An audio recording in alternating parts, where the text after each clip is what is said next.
I wanted to welcome IXD program lead Nicole Chan, who will talk about the IXD program, and welcome our guests. Yeah, hi everybody. Welcome to Grad Show 2023.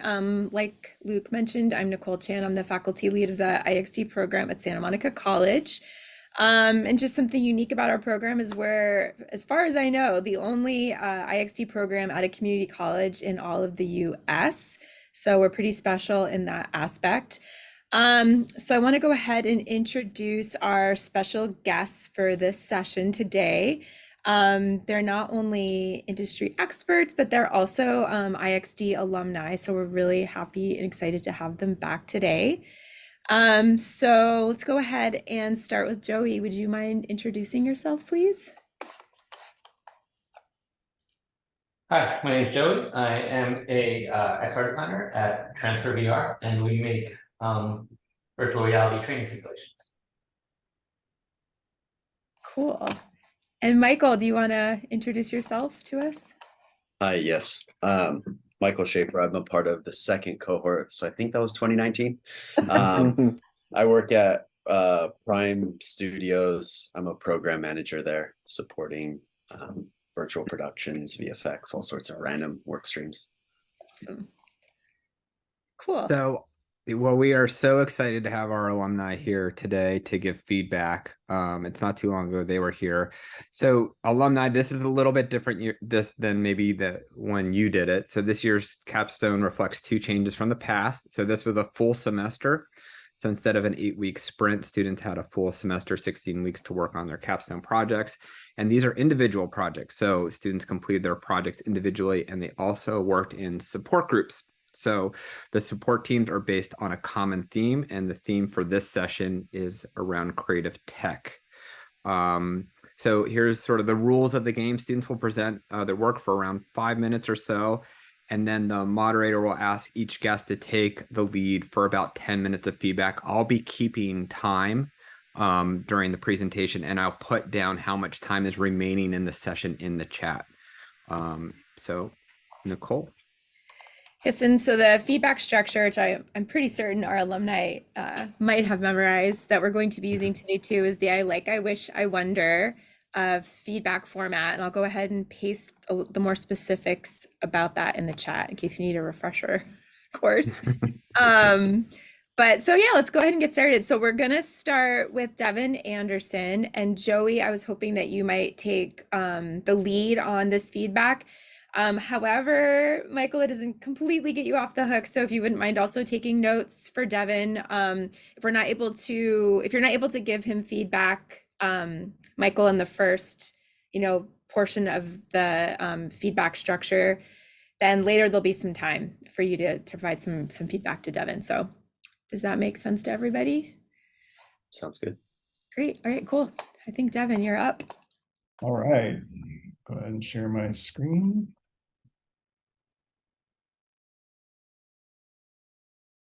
See that?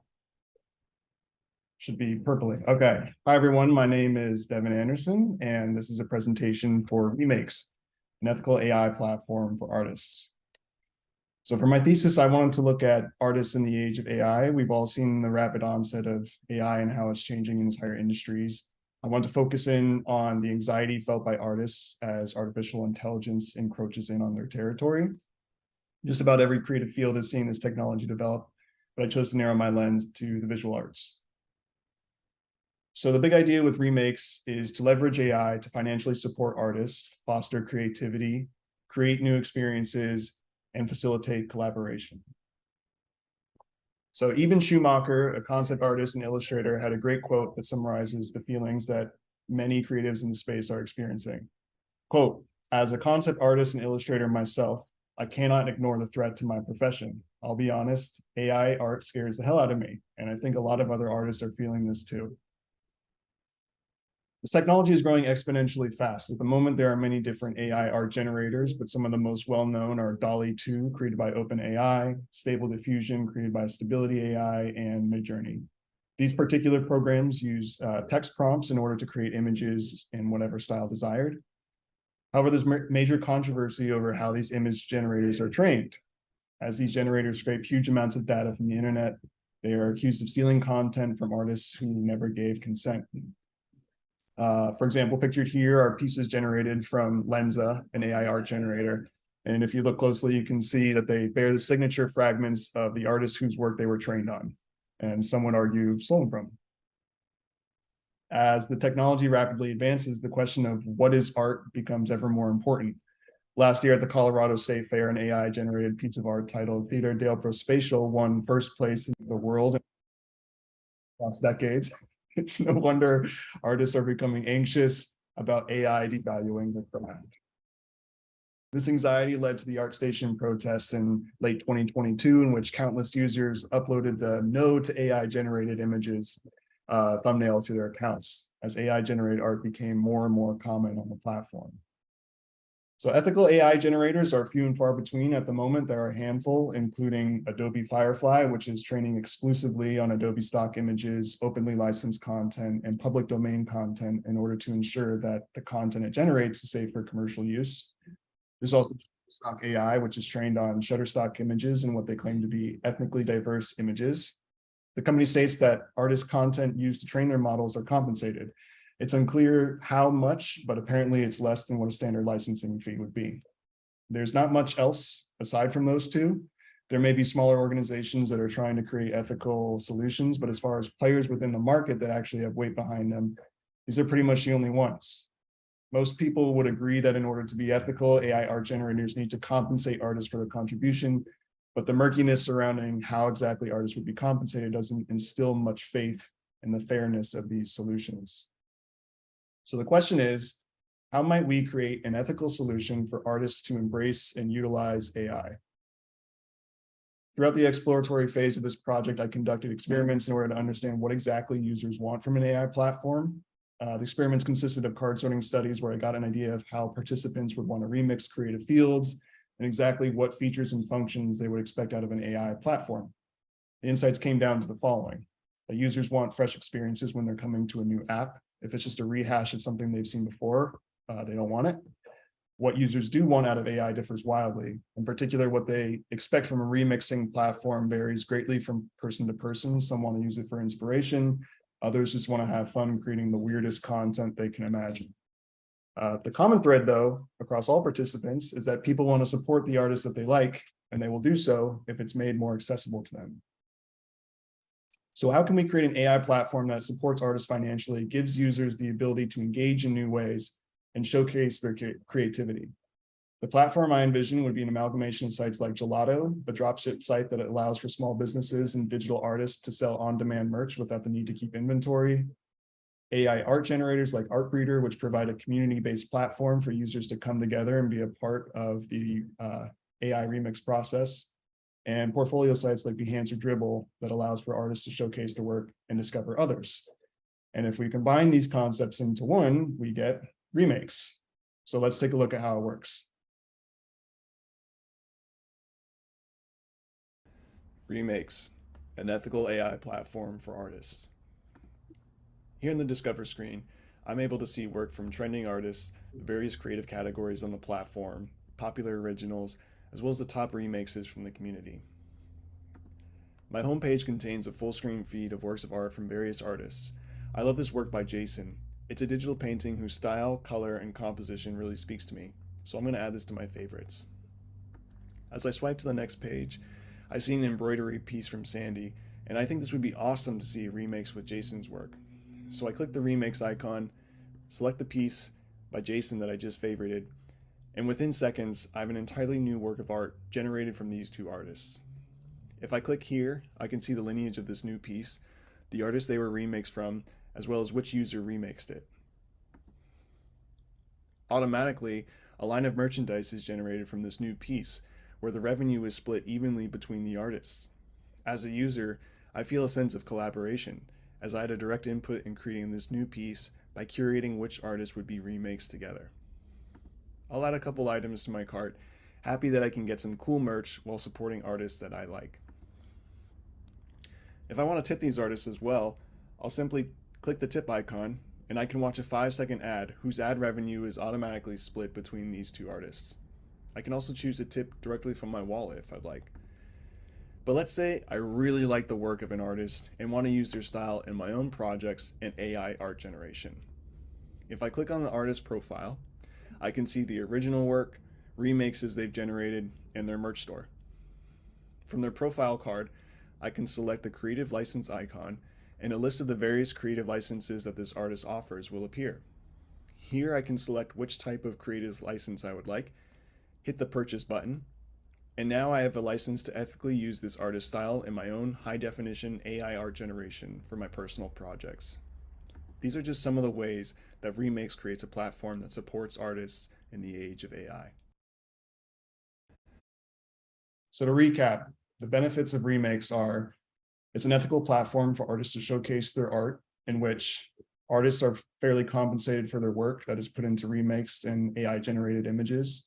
It promotes a new form of collaboration between artists in which they leverage AI technology to help them reach new audiences. Creates a new form of interaction between artists and their fans, making them feel more involved with artists they love. And the fans become an integral part of the creative process, giving them new ways to support these artists. Thank you for watching. I'm open to questions.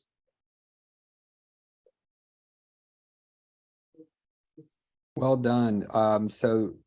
Joey, we have about 7 minutes for feedback. This is going to go by quickly, so nice work. Sure.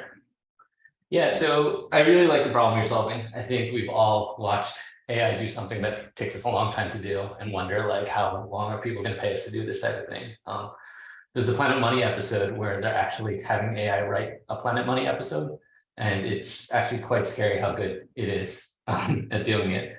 I've seen it in my job. The dev team is starting to work with AI to basically cut out a lot of pieces of the process. They start to use it to write the early bits of code, which they can then adapt. And so it's certainly a tool that's coming. And I really like that you use this lens to solve the problem. How do you monetize this type of thing and sort of put certain guardrails in to make it ethical, as opposed to right now, it's sort of just a wild, wild west.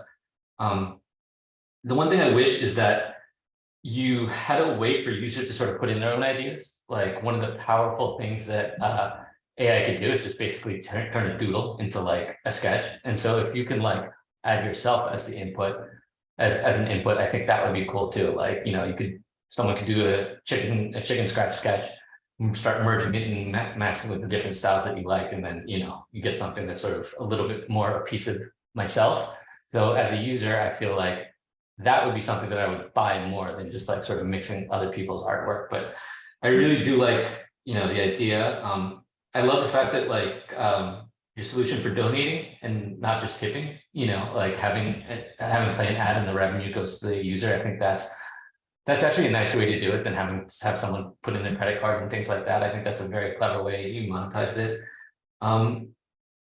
And I think the main thing I wonder, and maybe this is just a broader question about AI, is like, how do people sort of use this as a tool? And so it doesn't take their job, right? Like AI probably won't take their job right away, but someone using AI will probably take their job before that. Do you know what I'm saying? Because it's like, it really helps a lot. And so I think like, and a very interesting question to think about is like, how would you use AI as a tool to sort of help you do your job? And I think, I guess, going back to my wish, like, I have a question for you. Like, do you feel like most people are just happy just mixing, when you were studying this thing, are most people just happy sort of mixing different styles? Or did you feel like there was like a need for more creativity? Like, you seem to look at this as more like a mix and match thing as a fully creative thing. So like, how did you sort of come up with that? Yeah, there was a balance of people that wanted to use it for creative purposes, and then other people that just wanted to, more of like an entertainment kind of thing. So the idea being, so the two sides of it being one for like entertainment, and then the creative licensing portion would be like being able to license this artist style so that they could be used in a AI generation for like commercial uses.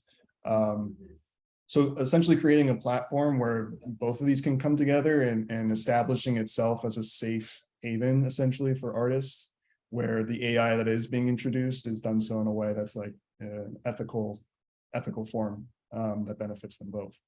Very cool. And it's very clear that you looked at this from the artist side, and I think maybe something that like, I wonder, it's like, how would this look from the user side? Like, what do users actually want in terms of like, how do they ingest and make their own art, you know? So yeah, just something to think about. Very cool job though.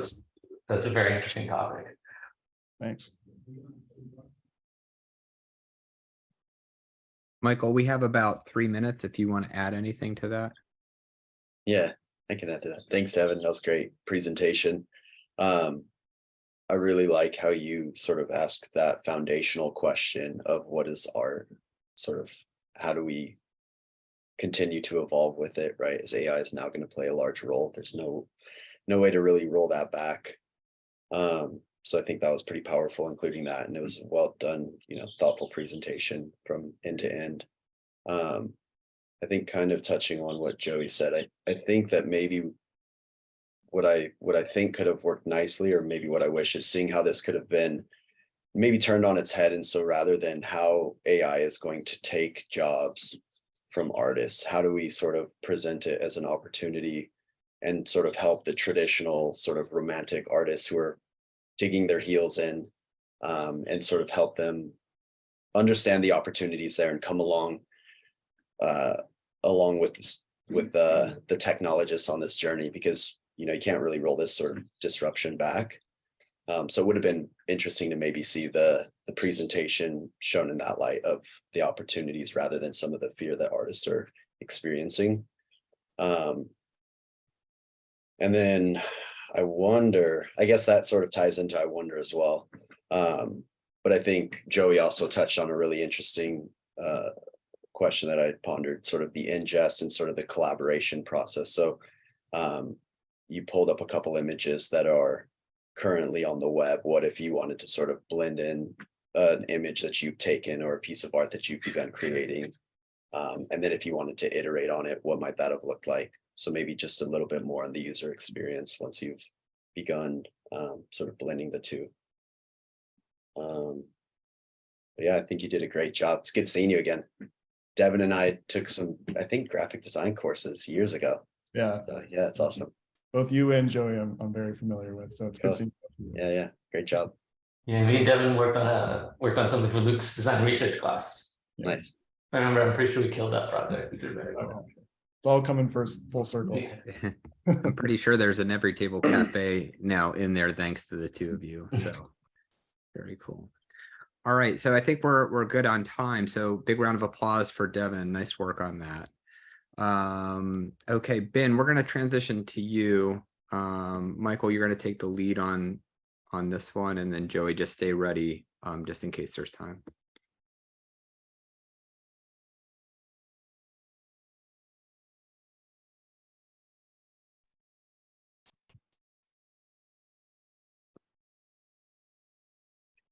Do you see my presentation? Good. Okay, cool. Awesome. Hi, my name is Ben. I'm a designer and a dancer and an artist. So I love fashion, and fashion has been a huge part of me. So as someone who's always been passionate about creating designs that resonate with the fascinating stories, I knew that there was a gap in the fashion industry that needed to be filled. So what is the gap? So people have a desire to up their fashion game, but don't know how or where to start. So we're constantly bombarded with advertisements from basic staple items from companies like Target or Gap, or seeing high-end fashion couture on the runway, so which are often simply meant for inspirations and are rarely meant to be worn in the real world. Some people have a creative fashion sense and are able to use these sources for inspirations in their own looks, but many people aspire to learn more, but don't know where to start. Meet Lily. So Lily is a 28 years old new graduated student in New York City, and then you may call her a fashion novice. So she lacked the confidence to fully express herself through her clothing choices. And one day, Lily got invited to a grand opening of the city's most renowned art gallery. And Lily's lack of confidence in her clothing choices creates anxiety about how to dress appropriately. And she browsed fashion magazines and websites and social media platforms and fashion influencers for inspirations. The amount of fashion information and trends available overwhelmed Lily. And she starts pulling out clothes from her closet and browsing online stores to find the specific items she needs for the outfit. Lily's lack of experience and knowledge about formal or elegant makes it difficult for her to identify suitable pieces in her closet. So she also feels unsure about how to strike the right balance between expressing herself and adhering to the event dress code. And she worries about making the wrong choice or not meeting the expectation of that event. So now the question is, how might we empower fashion novices to discover inspiration for outfits while boosting their confidence in making stylish choices? So here are a few steps. First, analyzing current fashion trends. Fashion trends are constantly evolving, and it's hard to stay up to date on what's popular. And by understanding what's currently in style, we can help fashion novices make informed decisions about their clothing choices. And second, studying fashion icons and influencers. Fashion icons and influencers have a significant impact on the industry and can provide valuable inspirations for fashion novices. And last, by learning from the fashion icons and influencers and studying the style of these individuals and identifying key elements that make their outfits stand out, fashion novices can gain confidence in their own style choices and develop a unique sense of fashion. And last is examining street style from around the world. Street style is a great source of inspiration for fashion novices, and it showcases real people wearing stylish and practical outfits. And by exploring street style around the world to identify common trends and unique fashion statements, fashion novices can gain a better understanding of what works for them and develop their own sense of fashion. But how do we bring all of the information together? So AI-powered fashion tool offers a number of benefits. They can help users discover new trends and styles that they might not have otherwise considered. So by analyzing data from social media, fashion blogs, and other sources, these tools can identify emerging trends and suggest outfits that fit a user's personal style. So introducing Vogue AI, an AI fashion assistant. So Vogue AI offers an onboarding process designed to enhance its understanding of users' body types, skin tones, favorite colors and patterns, etc. Those details help Vogue AI to provide more accurate and personalized outfit recommendations that better suit the user's body and style preferences. By gathering this information, Vogue AI ensures that its suggestions align more closely with each user's individual preferences. After completing the onboarding process, so user will find themselves on a landing page of Vogue AI, which features a camera interface. Users can, like Lily, can capture photos of specific clothing items they own.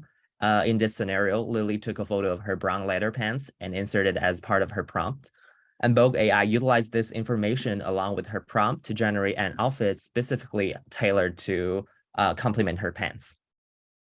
You also have the option to generate outfits that don't necessarily align with your personal preferences if you are interested in exploring and trying something different. So we refer to this as animal style. So animal style represents a diverse range of options inspired by various animals and their characteristics. When you submit your prompt, Vogue AI will activate animal style and generate a unique set of outfits inspired by current fashion trends. This allows you to venture into new styles and experiment with diverse range of clothing options. So now Lily is going to slay at our gallery. Thank you so much for listening. My name is Vin. I'm looking forward to hearing your feedback. All right, Michael. So we have about 10 minutes for feedback. All right.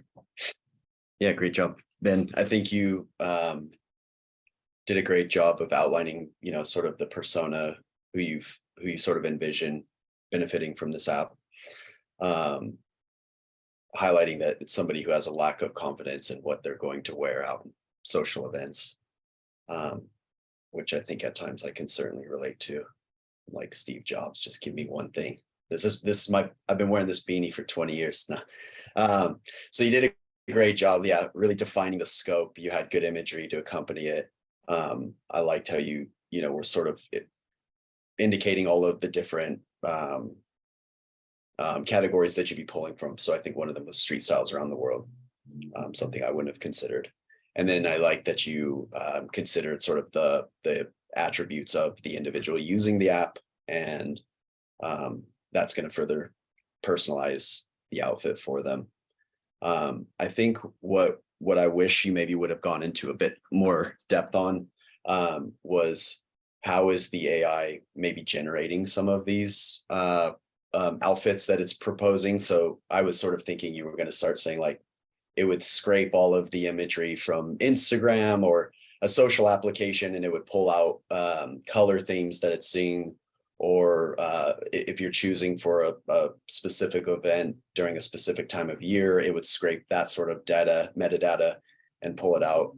So I think it would have been nice to maybe show a little bit more of how the AI is contributing here, and sort of what it's keying off of. And then I wonder, how could you make it a sort of more social event for the end user as well? Something that sort of popped in my mind is fashion seems to be very social, right? Like people who love to dress up and look good will share that online, or it's a social event that you're going out to. So how could somebody maybe pull in their network to get feedback, right? So let's say here's a proposed outfit, maybe here's what it might look on, or is it a service where it ships the outfit to you, you get to try it on, you take a picture, you share it with your friends, you get thumbs up, thumbs down. So I think it would have been nice, I think, to see a little bit more of that end-to-end user journey of the experience. But I do like, I think there's certainly AI will play a large role here as well, because it can just take such large data sets and crunch all of that info and give some meaningful synthesized data back to the end user. So pretty interesting area for sure. I think there's a lot of money in fashion too, so you can make some good money here too. So yeah, it's great. I think that's all I have. But good job. Yeah, well documented, sort of end to end. Appreciate it. Thank you.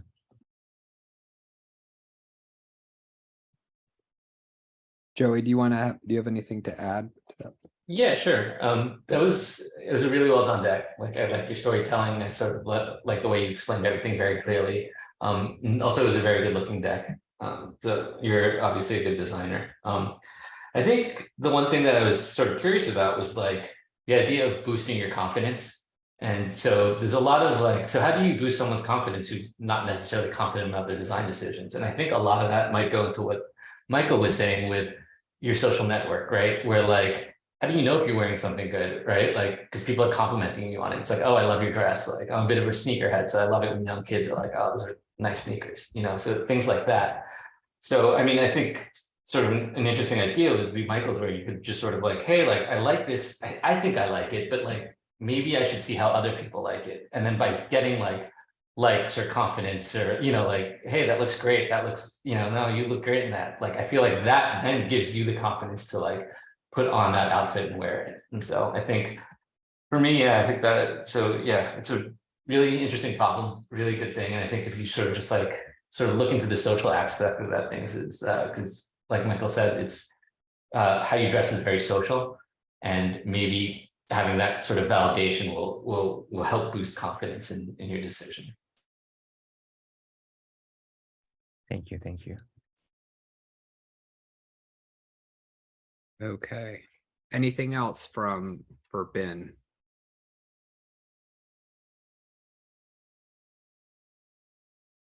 Okay, so let's this next section of the feedback is very conversational and relaxed. It's sort of like, so Joey and Michael, anything that you noticed in sort of similarities or differences between the two presentations, sort of the larger themes, maybe between the two works, what's working and what's not, and maybe trends that you're seeing in your own profession. And again, this is more meant to be conversational between you and the students, and we have about 10 or so minutes just to talk. And students, if you have any questions or follow-up items that you have for any of our guests, this is the time to do so. Yeah, the theme is AI, right? That's the hot topic right now. So certainly seeing the trend there. Certainly, yeah, like I said, I support the VFX team. AI is playing a significant role there, right? For some of the pre-visualization artwork that they're creating. So it is a really interesting, exciting space to explore. But it would be good to hear, outside of AI, were there any other sort of creative technology projects that have been considered, or what really compelled you to both pick AI? Did you have an interest in AI? I'd say since Chat GPT, maybe we'll say 4 months ago, AI has been all the talk, 4, 5, 6 months ago. Prior to that, did you have an interest, or were you sort of following the AI trends? Be good to hear that as well. I'm curious.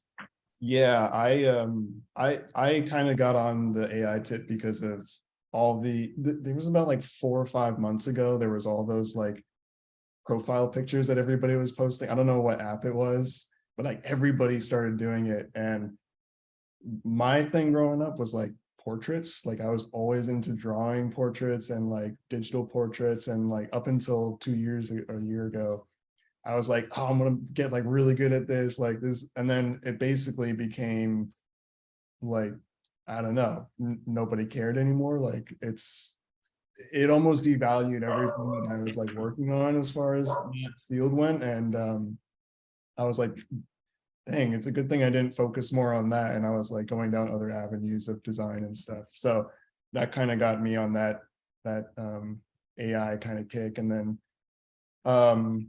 kind of tying into that too was the whole NFT craze, which it's kind of got a bad rap, and for good reason. There's a lot of fraud and shady dealings in that. And I think there needs to be, like you were saying, Michael, like guardrails in the AI realm to kind of protect artists and make sure that we just keep it all in the up and up. Yeah, for me was I use ChatGPT a lot, like a lot. And then I realized, like, when there wasn't ChatGPT, so we're trying to like search for things, look for things, and it took a long time. And now it's like it's so easy, and it's even like I'm not an English native speaker, so when I read things, I read really slow. So I feel like ChatGPT helped me a lot on that, because I will ask them to summarize certain things for me, and I'll just read a summary. And then I just realized, oh, how much time, like I saved just like using this AI tool. And then like I mentioned in my presentation, like I love fashion so much, and I realized how much time I spend every day to like, oh, I'm gonna wear this and I'm gonna wear that, and just like taking this off and trying that on, it just like takes a lot of time. And yeah, that's how I started my project. I started my project with like saving time, more time for like people, like how to dress up like every day. And then like when time goes by, and I just like got more feedback, and I just did the whole project just evolved into like more how to like boost your confidence up. Yeah, but that's how I got the idea from AI. It's really interesting, Ben, how you use AI as a tool, and like, I think that's sort of something important for people, especially like us who are going into technology, to understand, is that like these things probably won't take your jobs, they'll take certain aspects of it, but like it's really the people who could adapt and use these new technologies as a tool to help them that are really going to succeed. Because AI can't do everything for you. It can do a lot, but like you should get like you and all your classmates should make sure to always like learn how to use these things and harness them as tools, and not be like afraid of them. And I think like sort of Devin's case was like perfect, where he was just like, okay, like something that I've worked hard on has now been devalued, but like where are the opportunities in this? And I think that's sort of an interesting approach that both of you guys took. And so I mean, you guys seem to do a lot of stuff with AI. Like, are there any interesting tools or uses that you found that have sort of helped you in terms of maybe design processes and things like that? Are there any cool AI design tools that you guys, or UX design tools that you guys found?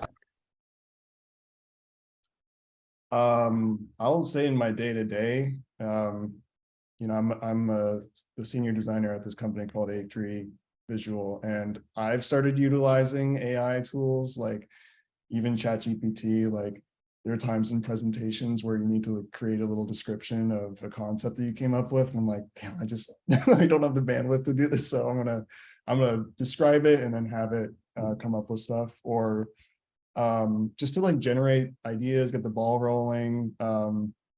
With just like visuals. Sometimes I'll do that. Like I used to look at Behance for like inspiration, but now sometimes I'll just like enter in a little prompt and then be like, okay, I'll pick and choose. And even with like the Adobe generative fill feature in Photoshop now, it's that's a huge thing in the print industry is like, you didn't put bleeds on this, but now it's like, you don't really, it doesn't matter because I'll just generate them myself.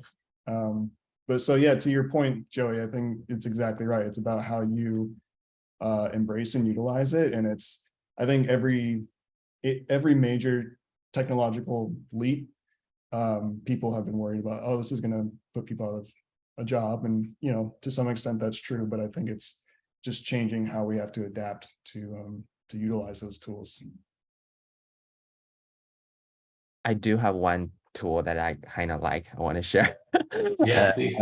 I mean, it's not like you saying like it's AI, but you still have to, it just like give you kind of some inspirations. Like for me, I feel like I utilize that as like a inspiration tool that every time when I make like presentation, the app, the website is called, I think it's TOM, is Tom or Tommy or whatever. That's that AI thing that helps you to create your presentation.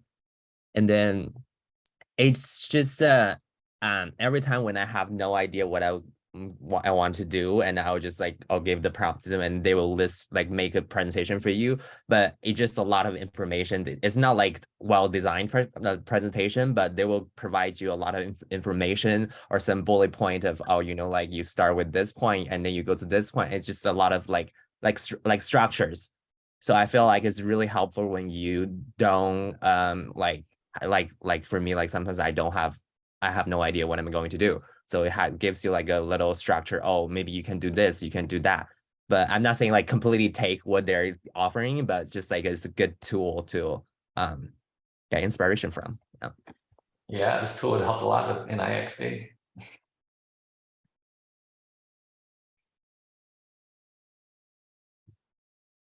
One of the things that I was just curious about, so for it came out of Ben's presentation, but like what are the things that AI is really, really good for, and understanding the tool at sort of like what its core use is for, right, compared to things that it might not be as helpful for. And one of the things I appreciated about both Ben and Devin's presentations is that they had sort of at its base a human need, so right around competence or creativity or collaboration. And so I was curious, Michael and Joey, sort of what you think the affordances of AI in your work, like what the technology is good at doing, and then where your humanness sort of butts up against that, if you can follow that question. And Joey, this reminds me a lot of your own presentation last year about sort of getting what virtual reality was good at its sort of core, and where it sort of fell down. Yeah, from what I've seen with AI is really good at early generation ideas, right? Because it can scrape the internet and give you, it's like a super powered search engine, right? And so like Devin said, like, I just need some ideas, right? And so give me the structure and then start it off. I actually watched one of my developers, like he was just like, oh, we need to write a script for this. And it was just some random Unity thing about, anyway, what he did was he went to ChatGPT, typed it in, and then ChatGPT wrote the code. But the code wasn't usable, but he was able to go in, check it out, read the code, be like, okay, we have to change this. We have to adapt this so that it works within our framework. We need to do this. Oh, this won't work. Like, let me ask ChatGPT to rewrite this in a different way. And so like, it doesn't get you all the way there, but it's a great start, I think. And so like, and I was like, so how often do you use this when you need to come up with a new mechanic or a new piece of programming? He's like, I will almost always start with ChatGPT, but it almost never gives me something usable, you know? And so it's sort of like, that's where the intermediary comes in, where you as the user, the human, the designer have to sort of take that and then take it that final, you know, that final 50-60% to get it to a client and then sell it and all that stuff, you know, because like anyone could come up with a million things for ChatGPT, but like, is it the right thing? Does it? And I think maybe one thing that AI doesn't do well is sort of evaluate good or bad, or you know, make sort of these judgment calls that you know you as a designer are sort of trained to make. Like, will the client like this? Will this work with our, you know, with our business plan? Things like that. But it's a great way to get started, and especially when you have a roadblock, like Ben said, like ChatGPT is like the way to go. Like, hey, put this in. It's like, oh, okay, I can see how he's thinking about it. Now I can sort of follow up and, you know, start working there. So I think, yeah, I think it's really good to get started. But like, I think the humans need to take it sort of that last little bit until ChatGPT gets good enough to do that too. So, let's see. Yeah, I agree. I think just for the sort of initial framework, it's a great accelerator. So you can really quickly put together some quick designs. But if you're looking for something that's highly stylized and near finished product, that's going to require quite a bit of love. I personally have only played with like ChatGPT, Midjourney, and then some audio AI. And, you know, all of those, as Joey mentioned, can get you maybe to that 50% mark, which is great because it can happen in a matter of minutes. But you need to take the time to fine tune it and make it your own, personalize it. So that sort of goes back to AI is an enhancement. It's not necessarily, I mean, and who knows, in the future, it may take over all our jobs and we'll all just get to hang out and have the robots do everything. But for now, you know, just view it as something that can sort of expedite some of the grunt work, sort of think of it like that. And then you can just continue to iterate, get out some quick ideas, iterate, fine tune, polish. So it's exciting. I mean, it's moving fast. It's a little scary. But it's definitely worth artists to be a part of that conversation, ushered in the right direction. Yeah, and I think maybe one other thing that AI doesn't do great right now is sort of set limits on itself, or like you have to set limits on it. So our devs we do training simulations, and one of the training simulations is an emergency room, and we have a patient. They have the patient talking to you and responding to your questions, and it's like insane how good it is. like, hey John, how's like your arm? It's like, oh, I broke it in that whatever, you know, and like they're giving you feedback, but it's not necessarily directed enough to be a training simulation, or he'll sometimes say something inappropriate, you know? And so there's like, yes, it does like this big amount of work, but you still have to guide it and sort of mold it and train it. And so what we're planning to do is sort of train it on our own skill set and hope that we can get it sort of limited to a point where it's a nice experience for the user, you know? And so there's still like, you still need to sort of guide these things, you know? And guiding it is also a whole different idea. Like, how do you train? You sort of train it like a dog, where it's like, nope, don't do that. Yes, that's okay. So it's an interesting thing. Like, it's not programming, it's sort of more like training, like dog training, which is weird. Well, on that note of dog training, I think we're at time. But what a really wonderful conversation that we've had, and way to kick things off. Before we end today, I wanted to thank three groups of people. First, a big thank you to our industry guests today. So this is our first year we've had only alumni as our industry guest reviewers. It marks a big moment in our program's history. It's also a reflection of how hard our students have worked. So thank you, Joey and Michael, for coming. So big round of applause. That's great. It's so great to see you both, really. And thank you so much for your time and energy. It was a great conversation. I also want to give a big round of applause for our students. So part of our program experience was COVID impacted, and I know you didn't sign up for this, but finishing the program is a testament to you and all your hard work. So thank you, Devin and Ben, for everything. And finally, to those who are watching, I know we had some technical difficulties getting started, but everything is up and working now. There's a perpetuated myth within the design community that designers do it alone, and this is rubbish. It's great teams that build great design products. So I wanted to acknowledge those who are watching for supporting these students during their IXD journey. You are part of their success. So that's it for today. Take care. Nicole, anything you want to add before we say goodbye for our first group? No, I just really like seeing Joey and Michael. And I also appreciate Ben and Devin, of course. I was gonna say, and us too, right? Jeez, Sorry, you guys will get this love when you come back too. It feels really nice to see people from your past, and and just in terms of Devin and Ben, like I appreciated the work that you put into presenting your work and research, and also just asking the questions and the making that you're doing that helps people have those questions, especially about AI. I think are conversations and things that we need to keep having and discussing in our community of designers. If we're not questioning it, then that's a problem to me. So I appreciate your work and research that you presented today. It was really great. All right. Yeah. Nice work, everyone. We're going to take a break and we'll come back with our creative tech part 2 at 2:00. So see you soon. Thank you, everyone. Thank you. Job, guys. Congratulations. Yeah, congrats. Yeah.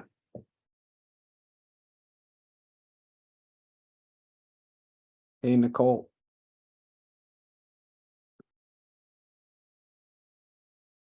I think our timer is off just a bit. I was given a little pad there, but that's okay. Jennifer, how are you doing? It's great to see you. Hello. So good to see you. Nice to see you too. Yay. Thank you so much for being here today and for coming back. I think we are going to get started here in a second because we're waiting on one student and one guest. And there's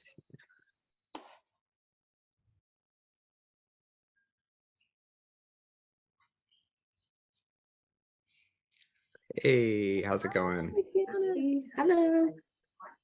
Thank you so much for joining me today, and I appreciate you. And I will be in touch. Thank you. Awesome. Have a great day. You too. Bye-bye. Cool. All right, we're gonna get started here. Oh, and here he comes. Okay, great. All right, so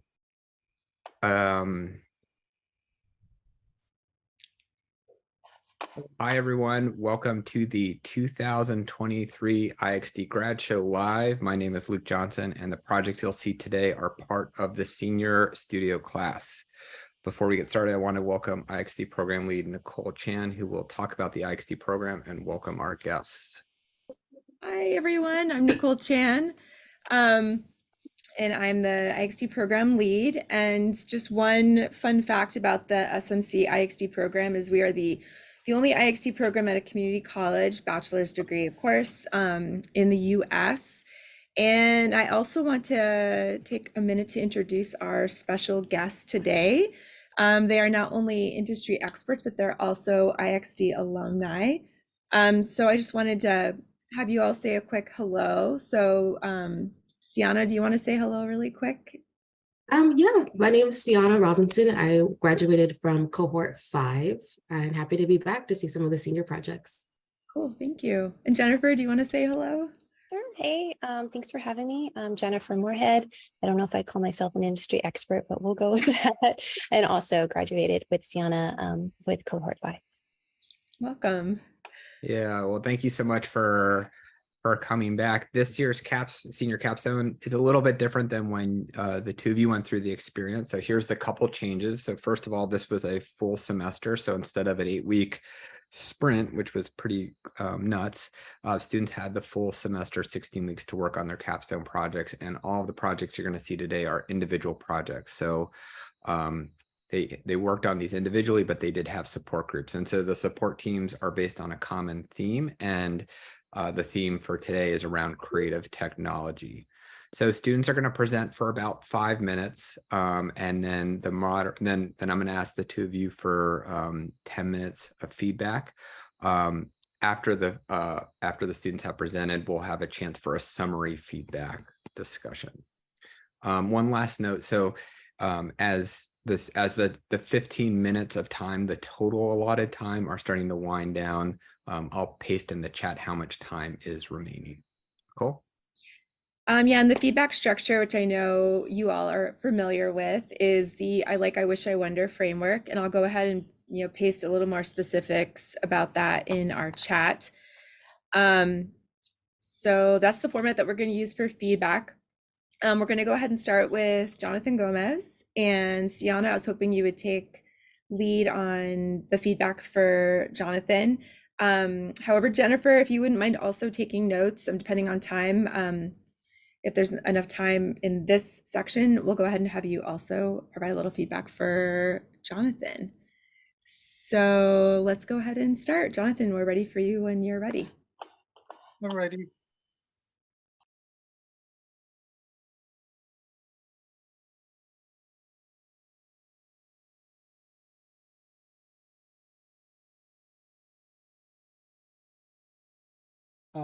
You guys can see my full screen or just the presentation? It's a double screen. Okay, I was having this problem earlier. Let me exit the way I did it really quick. Sorry. Oh. Oh, there we go. Awesome. Okay, now it's good, right? It's a double screen still. I think we're seeing your script. Okay. That script, well, we see the deck view, but we're also seeing the script on the right side. Did something the other day. That's okay. I have the script pretty memorized. So we're just gonna go for it. Yeah. It's not doing it. I did something funky with Zoom. I'm sorry. I'm just gonna do this. And hide the presentation. All right. So sorry, that's obviously going to take up some time. So hi, I'm Jonathan Gomez. I'm an interaction designer. Why is this? Okay, I'm an interaction designer with a background in visual fine art. Today I'm presenting Shield AR. So like many people, fashion is an important part of how I see myself and move through the world. Being a best friend to your clothes is an important part of how I see myself and inform many aspects of this project. Hey, John, we can't see it. You can't see it? No, it says exit to full screen. Sorry. Oh, I'm so sorry. Why? Okay, Canva can be weird sometimes. I'm so sorry. Yeah, I had practiced it and then I did something weird to my Canva. Let me see one more time.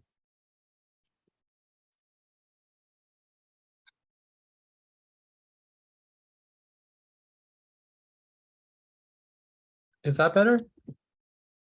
We can see it. You can see it? And can you see that I changed out of it? Yes. Okay, that's fine. As long as you can see it, then we're just gonna go for it. So you can at least see it. Okay.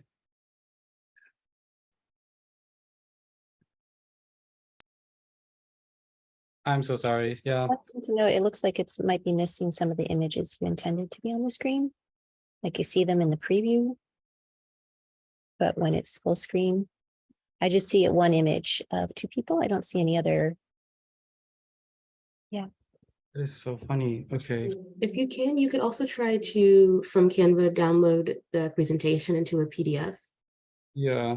Okay. For time's sakes, okay, I'm like 3 minutes in. I'm so sorry. Why is this happening? Okay. Let me. I'm just going to share the desktop and just run through it like that. Is that okay? Can you see that? Yeah, that's perfect. Okay, cool.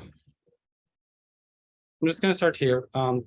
So like many people, fashion is an important part of how I see myself and move through the world. Being a best friend to your clothes is a value and an idea that inform many aspects of this wearables project. So what is Shield AR? Is it a new kind of AR glasses? Very close, but not quite. Shield AR is a mixed reality device that attaches to most kind of glasses. Once secure, it uses projection to overlay its interface onto the user's lenses. The physical specifications for this device were designed around maintaining a certain angle of projection that could go onto the user's lenses while fitting a wide array of popular frame styles. With some research in photonics and speaking to Armin Klein, an electrical engineer, this is completely feasible. So unlike mixed reality frames with embedded hardware, Shield AR allows for mixed reality experiences to continue seamlessly from prescription glasses, blue light lenses, and sunglasses.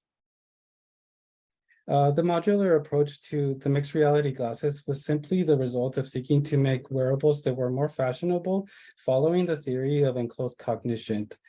But the structural uniqueness of this product had many positive implications around environmental sustainability, social acceptability, and use cases. The term enclosed cognition describes the systematic influence that clothes have on the wearer's psychological processes. The term was the result of experiments in which people performed the same tasks, wearing the same garments they were asked to wear, but performed better when the same garment was called a lab coat instead of a painter's coat. So we can consider how the form factor of a wearable can signal a symbolic meaning that changes a wearable device from a gadget to a high-value fashion item. So I spoke to subject matter experts in fashion design, marketing, and XR design, and all agreed that symbolic meaning plays an important role in attire. So my findings around enclosed cognition validated my initial hypothesis for the problem I was solving for. Wearables are computers we move through the world with, yet their aesthetics and form factors often feel disconnected from the rest of our attire. So the constraint I maintained throughout this project, from the start of this project, was to design from a fashion métier. I researched different kinds of wearables, from smart yoga pants to smart watches, pardon. So just about all didn't have any interesting findings except for smart glasses, which all still look like wearable computers, except for the augmented glasses, which are still in development. Yet at the time that I was doing research and coming across them, they had just received considerable funding from Sharp.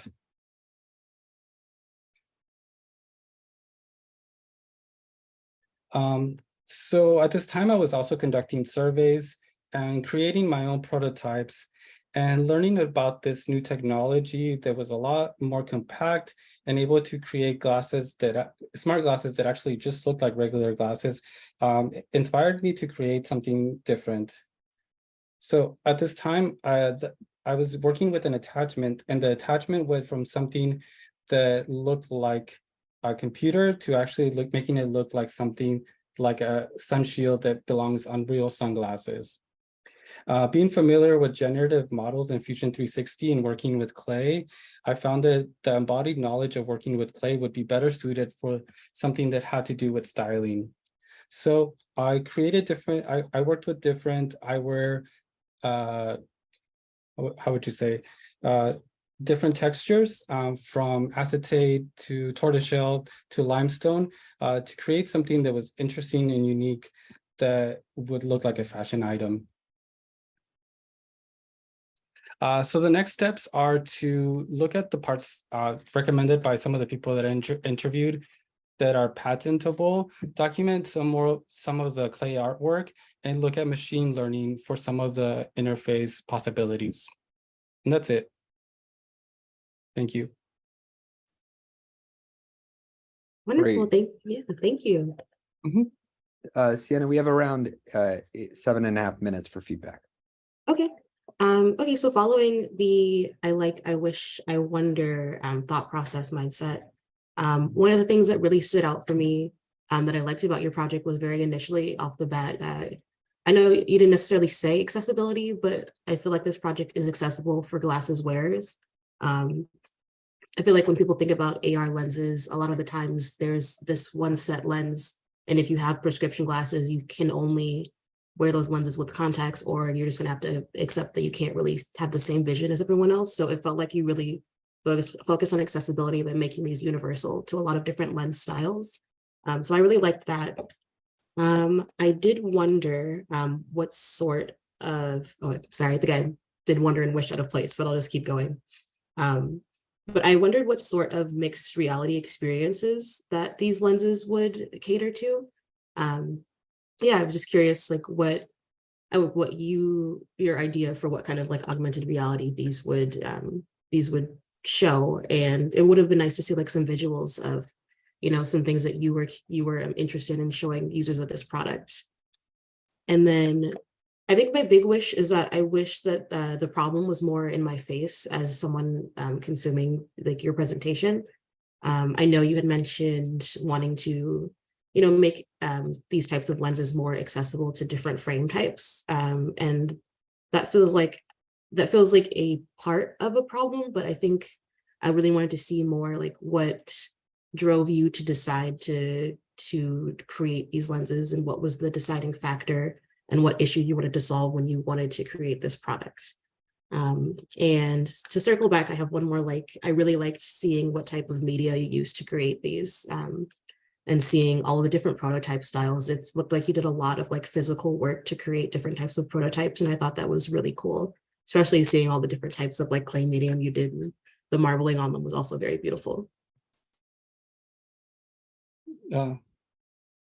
Thank you. Am I supposed to answer to some of this, or somebody else going? Oh, sorry. Yeah, I think we'll take some notes, Jonathan. We'll get Jennifer's thoughts in here, and then we'll go from there. Jennifer, we have around five or so minutes. Sure, no problem. Well, first, you know, great job. It's never easy to get going when you're having technical difficulties. So you did great getting things going. So I would say I really like that you got into the solution right away. I think that's really helpful. And I appreciated that you talked about how the users felt, and you created some empathy around how they felt about the wearables. Also, to piggybacking a lot of what Sienna said, showing your process for both determining the product features and the prototyping. It was great to see all the work that you put into it. Also, like Sienna, I wish I knew a little bit more about the problem right at the start, and had more specifics about the value and the benefits that you thought this type of wearable could bring. I was wondering how you could get more buy-in, maybe in the beginning of the presentation. I understood that what was important to you, but I didn't quite understand at the beginning the problem that you were trying to solve. And I loved the technical specs that you showed about the feasibility. I think that's super great. I'm wondering if that could be reserved for later on in the presentation, when we've got more kind of emotional buy-in for the product, the problem that you're solving. But yeah. Yeah, no, definitely. I think originally I actually did have the presentation in that way, and I was just playing around with presentation style, and I didn't realize that, like, yeah, there was a whole phase of this project where actually it almost became about like another interest, which was like focus, which is, I guess I would say that is kind of like the first use case that that this is also hoping to solve for, because when you can take this kind of technology outside of your bedroom, outside of your home, into like a cafe, it informs your ability to focus. So I'm a big believer in like having to change when I'm doing work, like deep work, and going and working somewhere else. So that was one of the sort of problems in there.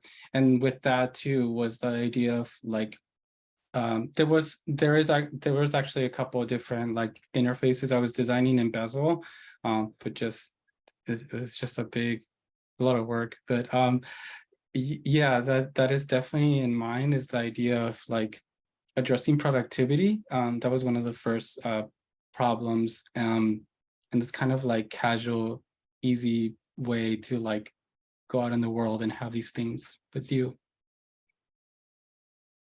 Can I ask what was your initial inspiration for this project? I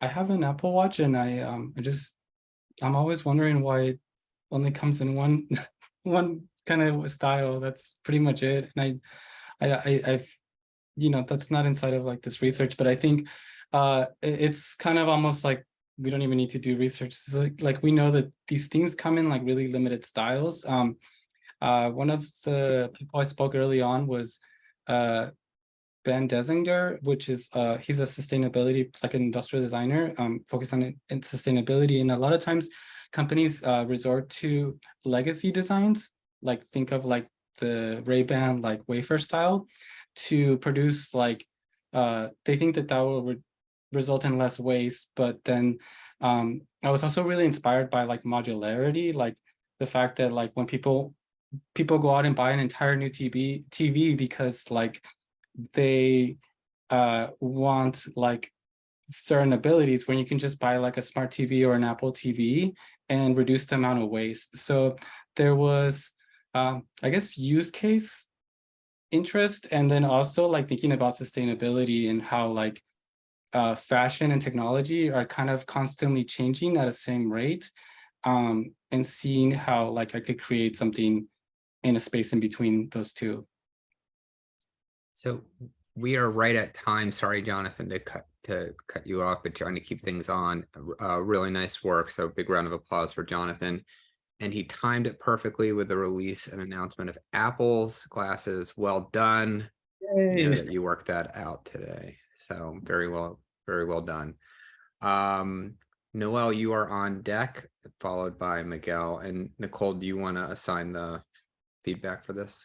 Yeah, we'll just flap. So Jennifer, if you wouldn't mind being point for Noelle, and then Sienna, of course. Take notes. Okay. Here it is. You guys see my screen without the notes? Yes. Okay, awesome. That's what I like to hear. Okay, so hello, I'm Noelle Tobias, a multidisciplinary designer, and I'm presenting to you an interactive fiction game called A Walk Back Home. In A Walk Back Home, you play as a girl walking back from getting groceries for her mother, and she experiences the community around her. As you walk, you encounter people that need help of some sort, groups just talking about the world and the community, or a cat you can pet. I was able to create this game off of a few inspirations. One comes from me just traveling to and from my college. Since I live close to Riverside, which isn't that close to Santa Monica, I use the train to travel, and I see a lot of different people, events, and much more. Another inspiration came from an old Sesame Street cartoon short called I Can Remember, which is about a small girl going out to get a gallon of milk, a stick of butter, and a loaf of bread for her mother, and she has to remember those things as she walks to the store. With these inspirations, I found that I wanted to paint a story using the characters that you come across and how it can expand how you understand and enjoy this world before you. With these thoughts in mind, I went off to create a design doc for A Walk Back Home using an app called Muse. From creating the concept to how the level and systems work out, the game features two main systems. One, a moral system, which collects and stores the outcomes of help situations you did or didn't take a part from. These help situations can be giving someone your carton of eggs since they dropped their own, donating some money or food to someone in need, and much more. There are multiple help situations within a single walk which affect the moral system. What you do within your walk is reflected in the ending with your mother and the groceries you do or do not have when you're finally at home. And second, in the second system, a randomized generator for the passive interactions and help situations. With each new game, there are different passive interactions you can listen to, observe, or even pet a cat. These are there to build more of a story and experience of the community around you, helping you form what type of world this is and how you can enjoy it. Using procedural generation for this system, I'm able to let the computer pick what will be present within each new play. It picks from a large group of different help situations and passive interactions, so you never know what you get from each new game. Both systems work together to give you as much of an experience as possible. Now, with everything planned out, I was able to use Godot as my top pick for a game engine. Coding and piecing the game together works rather well within this engine due to how lightweight and game dev friendly it is. The language used in Godot is their own type of language created for the engine. It's called GD script, as you can see here, but it's similar to Python, which makes coding rather simple and fun. I also think I love Python too, but that's for a different presentation. I was also able to write out the two systems in simple syntax before being able to translate it into the GD script within Godot, which was really fun and easier to manage. I also used a plugin for Godot called Dialogic, which made programming the dialogue a breeze. As for the art and art assets, they were drawn in Clip Studio Paint by me. The animation for the main character was done in Live 2D, which is able to rig 2D characters that you can then animate and place into the game. I used a 2D style for the art and visuals. I enjoy games that are in 2D style since they remind me of old games I used to play back in the day. With everything done, the game is complete and works rather well. I learned a lot from making this game. I understand even more that that game creation and working in the game industry is what I want to do as a career. I enjoy it so much, and in the end, I like what I'm able to create. As for my game dev future steps, I would like to make more games that rely on characters as the main focus, perhaps one that has to deal with a library, but we'll see. Continue my use of Godot even more until I'm an expert on the engine and use my game dev blog to keep anyone up to date on my game creations. Thank you for watching and finding interest in my capstone. This was just a small idea into what I can create and what I would like for the future to hold for me. I hope you've enjoyed. All right, Noelle. Jennifer, you have 10 or so minutes to start the feedback. Oh, so many minutes. Awesome. Well, first of all, great job. It looks great. I really enjoyed seeing all the work that you put into this, and many, many likes. I really loved your intro. Right off the bat, I knew what I was about to look at, and you captured like what the game was going to be in that first statement. I really like how you made it personal to you, and you had that great little GIF in the beginnings that brought a bit of nostalgia for your childhood. The use of the visuals and the animations all throughout were really great. It helped me better understand the use case for the game and what it would feel like. I also really appreciated the breakdown of the game systems. It helped me understand your thought process for how you approached designing the game. And all the tidbits that you took along the way to talk about your process were really helpful. It really gave me confidence that you really thought about how you were going to develop this game. I did find myself, I would say maybe halfway in, wishing that I knew what other games like this existed. What is out there in the marketplace for this? What are the benefits to this type of game for the player? What are the benefits to this type of game for you? Where is the value? So I kind of wanted to know more about that and see a little more maybe comparative information about other games in the game industry. And I did wonder a little bit. I absolutely appreciated the showing of all the coding and all the information about how the art was created, and it was a lot of work obviously went into this. But I'm wondering if maybe all of that was necessary in favor of the value for why you're making this.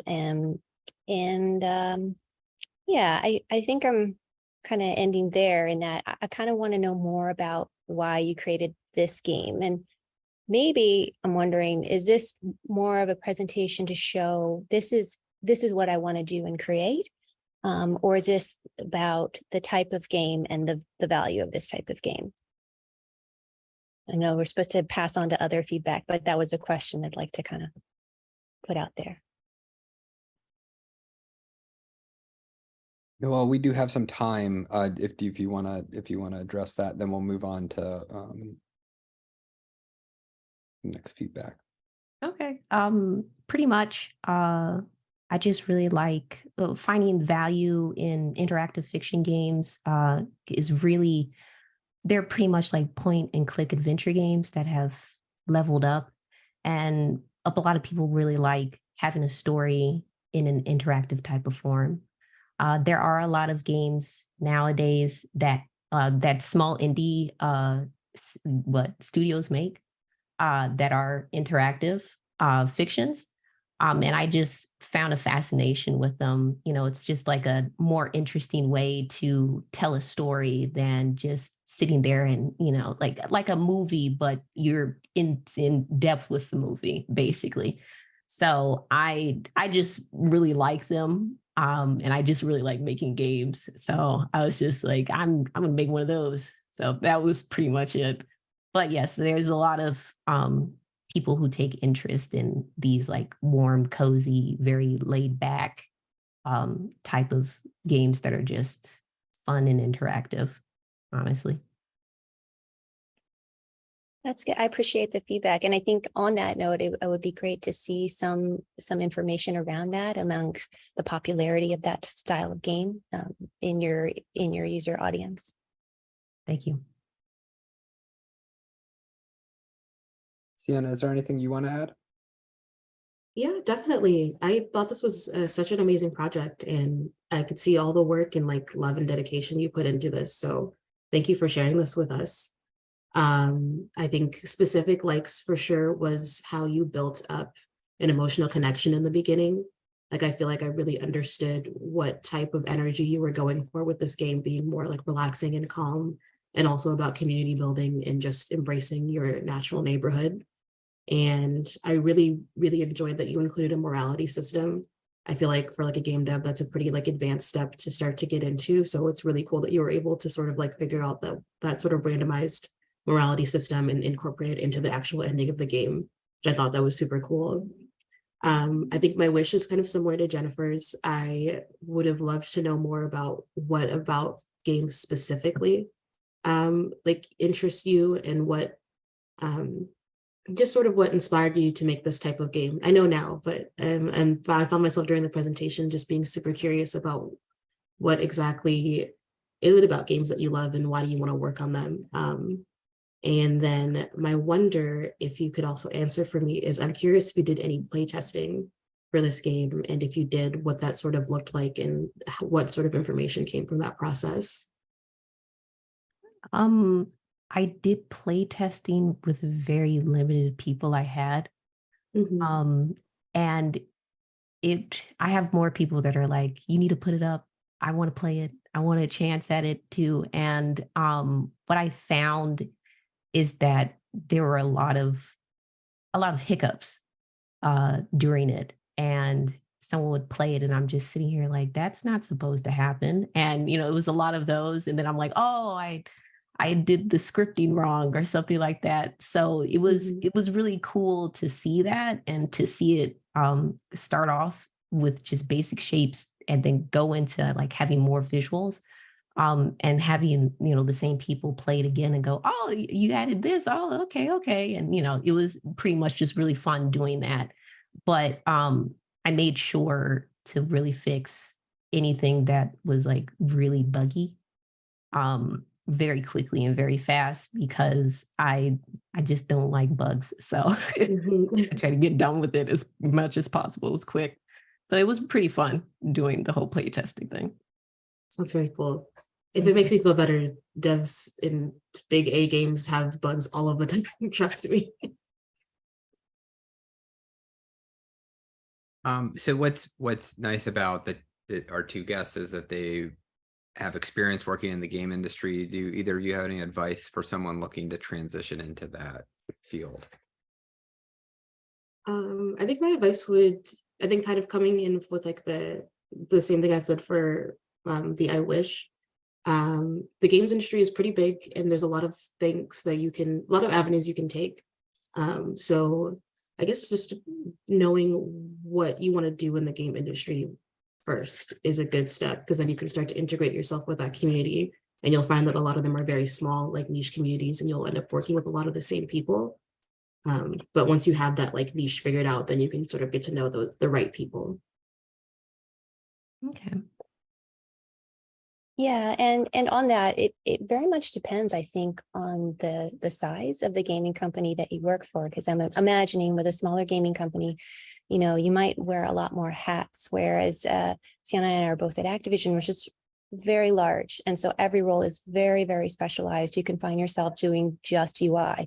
You can find yourself doing just systems or just levels or just UX. And so if you were unsure, you could go to a bigger company and then actually kind of feel your way around, learn from other people within the company about what area that you might want to focus on, or maybe you want to go smaller. But again, also, I really liked what Sienna asked about play testing and showing that when you go and apply for wherever you're going, or maybe you're making your own. It's really nice to see those iterations, even though we don't like looking at our bugs, seeing what went wrong and what we learned from it is always great. Thank you. Great. Well, nice work, Noel. And it was great to see how it was brought to life over the course of the semester. And I'm going to throw in a link for you to submit this to Indicate if you're up for it at some point. So our last presentation, by the way, Jennifer and Sienna, like, you got the full range of creative tech from glasses to video games. Our last one stretches this definition even further. Miguel, do you want to take things over? And Nicole, what's the order for this? I think I'm losing my mind. I think Sienna we start with, yeah? Sienna and then Jennifer? Yeah, I'm good. Thanks. Awesome. All right, can you all give me a verification that this is a white screen and you can hear my voice? Awesome. Very nice. Very nice.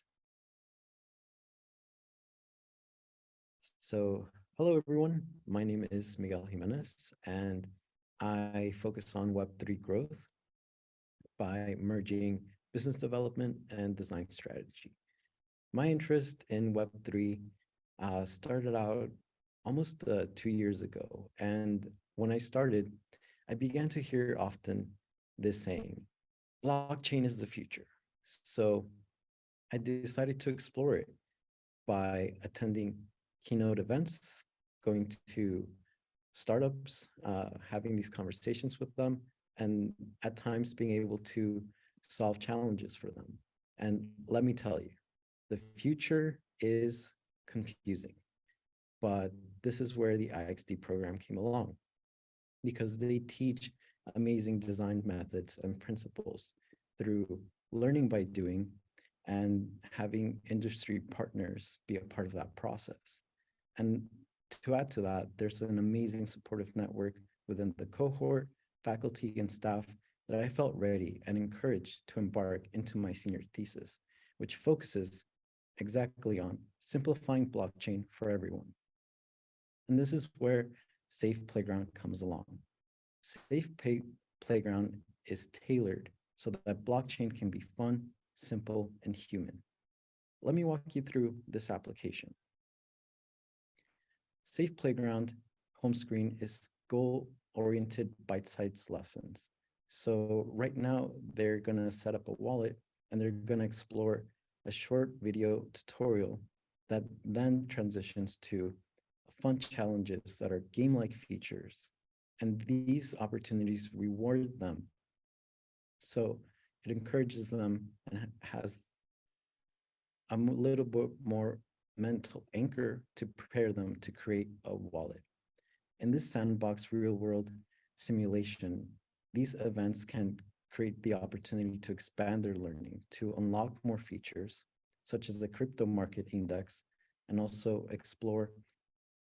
The Explore page can also allow them to take curated lessons. But building the safe playground was not an easy feat. However, through my research, I found Susan's legacy. And you might know her as Susan Kerr, who was able to help pivot Apple into producing Macs for amazing, for their mass consumer audience. And her philosophy came to one simple identifying factor, which is just focus that even your mom can use it. And with this anchor, I went through the iterative process, and each solution brought new lessons. So this is my first prototype, a blockchain choose your own adventure story that really aimed to simplify concept of blockchain. However, through my first testing, I got the feedback that it's too simple. I want to get a little bit more technical, and I decided to pivot into that, which this is where I created an application for people to rate and discover blockchain projects. However, this became a little bit too complex. How do I know what wallets are and how do they interact with layer 1 and layer 2? Got it. Okay, so back to the drawing board.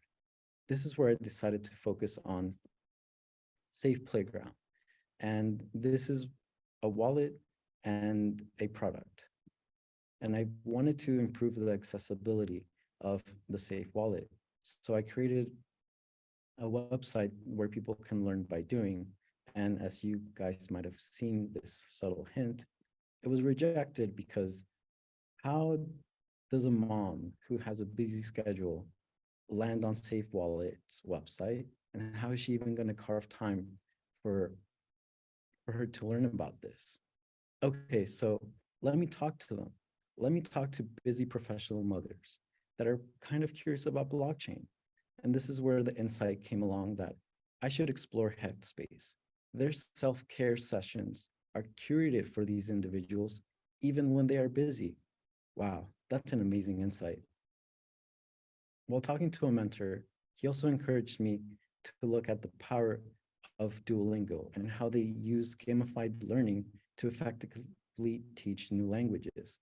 So simplifying these complex concepts, I'm totally on board.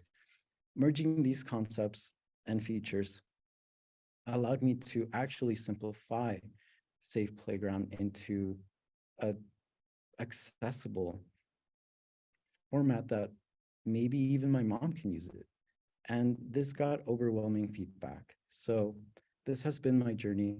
And as we step into the blockchain future, let's not make it confusing. Let's make it more certain. Thank you. All right. So again, we have around 10 minutes for feedback from folks. Deanna, do you want to lead us, kick us off? Yeah, I can go ahead and start. Thank you so much for this presentation. It's really cool that you decided to go with Web3. I feel like that's still such an emerging area. So it's really interesting to see what kind of projects can already come out of it. I definitely think my first was I really enjoyed that you sort of took us through your process and walked us through the whole system of how you ended up here. We really kind of got to see every iteration and every sort of stab you took at trying to make blockchain more accessible. So it definitely makes seeing the final product more exciting because now I can see the elements of everything that you took from the old iterations and what worked there and why you put them into this final prototype.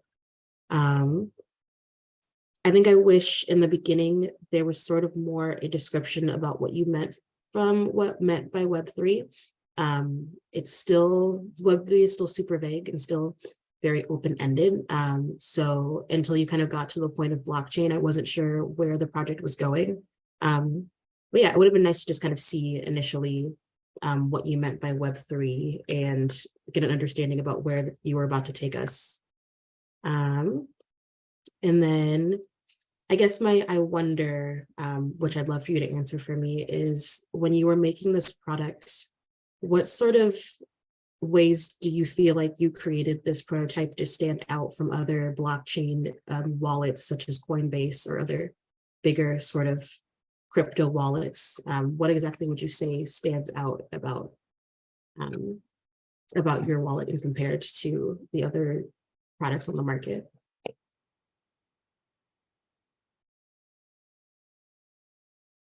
Awesome. Thank you, Sienna. Yeah, I'd love to answer that question because that is kind of the challenge, right? There are so many wallets that are in existence, some that are emerging.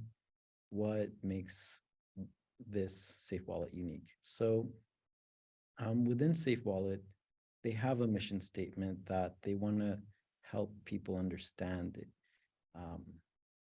So this is a real life product, and they also want to educate people.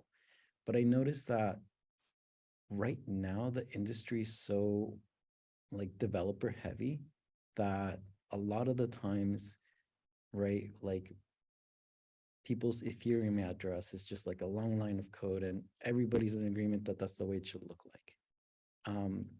So with that concept and that understanding, the goal was to make sure that design thinking is in the forefront, right? That's where Susan Kerr's perspective really comes to light, which is to make sure that these ideas that you're translating that are technical, have them be in a format that represents them for even my own mom.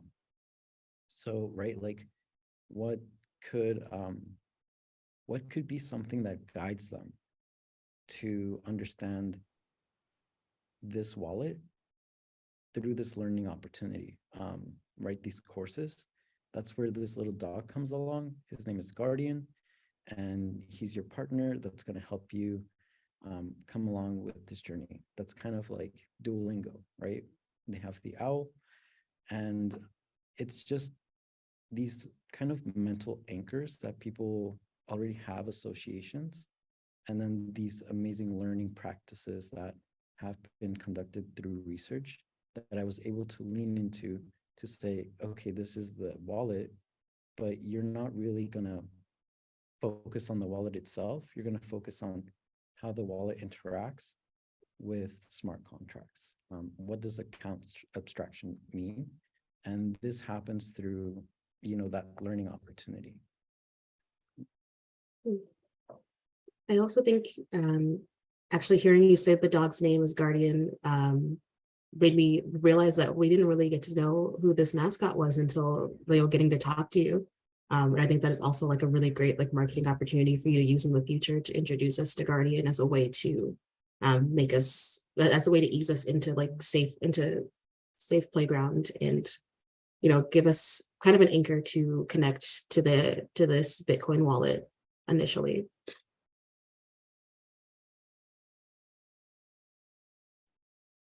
Jennifer, is there anything you want to add?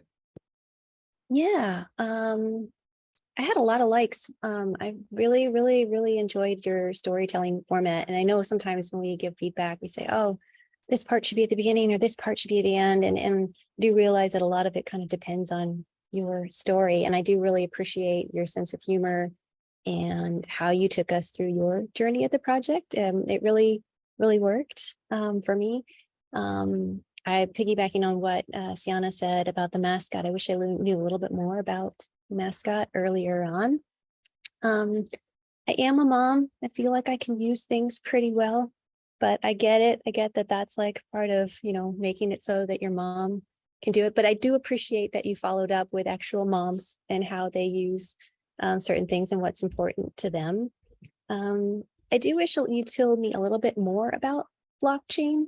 And that I wonder if you spoke more to others' interests in blockchain and what people would get out of it.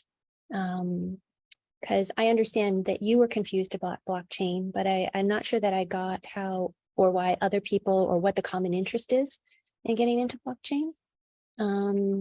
And I wonder that if you talked about some of the other wallets, I think Sienna mentioned this as well, looking at some of the other products that are out there and how they maybe are a barrier to people getting into blockchain. But overall, really great. I really enjoyed it.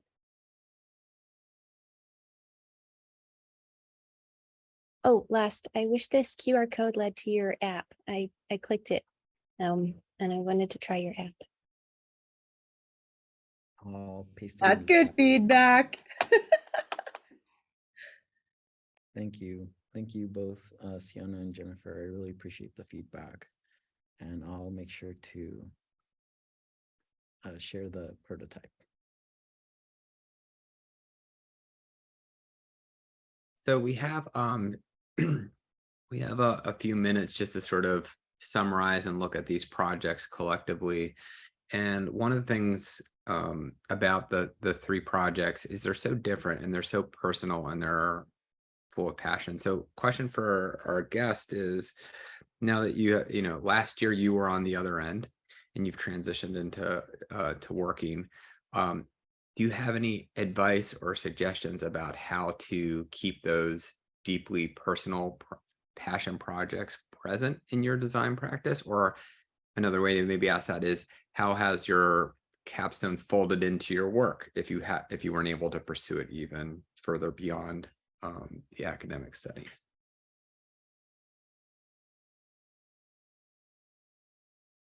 Or do you guys just like working? Go for it, Sienna. I mean, I was just going to say that is such a difficult question because I feel like I could be much better at being able to pursue more personal projects, especially as someone who came from like the IxD program where I got to do a lot of creative work and I got to like work with Figma and all of these like different prototype processes now. And now that I'm in research, all I do all day is research. So it's a really hard thing to kind of keep that alive. I wish I had better advice for that because I don't know if I do. I would say, I don't know that I'm doing exactly what was in my capstone, but my goals were not really tied to my capstone. My goals were tied to maybe an environment that I wanted to work in and people that I wanted to learn from. And some of the best advice I got recently is, luckily at my company, where they offer tons of mentorships within the company. It's been super helpful. It's so great to be able to network. Is that, you know, find somebody who's done what it is that you want to do and go learn from them, you know, show interest in what they're doing, reach out and just really learn step by step from what they did.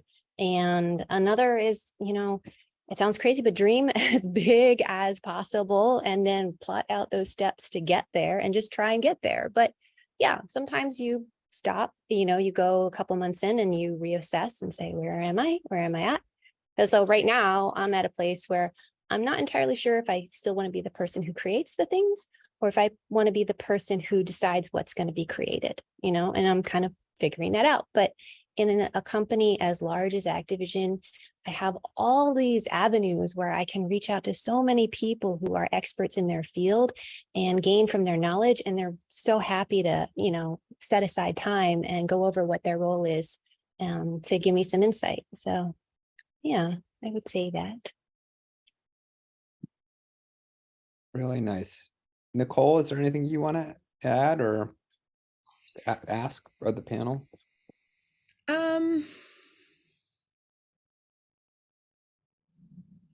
No, I'm just appreciative of you coming in. I think there's a real power in being able to provide guidance, like you were just mentioning, Jennifer, that you get this, you know, wonderful opportunity at Activision for mentorships. But I think I'm appreciative of both of you coming in today because, again, it's like you get to be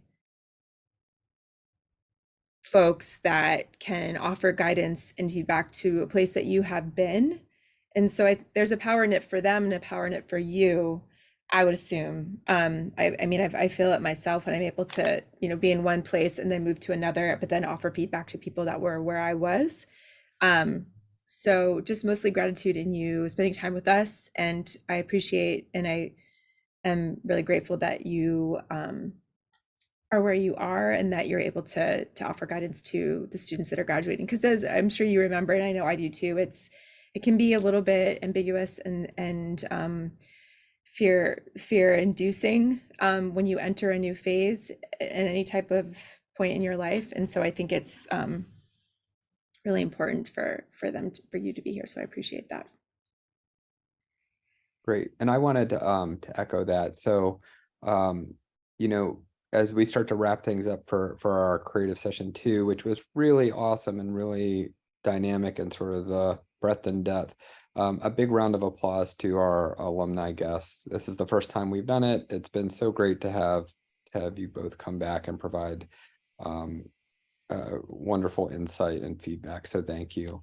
I also wanted to give a big round of applause for our students. So, you know, part of your academic experience was COVID impacted. I know you didn't sign up for that necessarily, but it's really been great to see the perseverance and strength that you've come through that. And so big round of applause. You all three did really well. And then finally, I want to thank all of those who are watching out there. Designers don't do it alone. Great teams make great products. And so I wanted to acknowledge those who are watching and supporting the students during their IXD journey. In particular, a mama out there whose birthday it is today, who's watching. So Noelle's mom, she did great. So That's awesome. yeah, so thank you, everyone. So that's it for this group. Thank you, everyone. Really, really proud of our guests and our students, and thank you so much. Well, thank you. Have a good evening, afternoon. Bye. Bye. Bye. Hey, everyone. How's it going? You guys are on time. This is I like it. I like it. We're hanging in there. Good.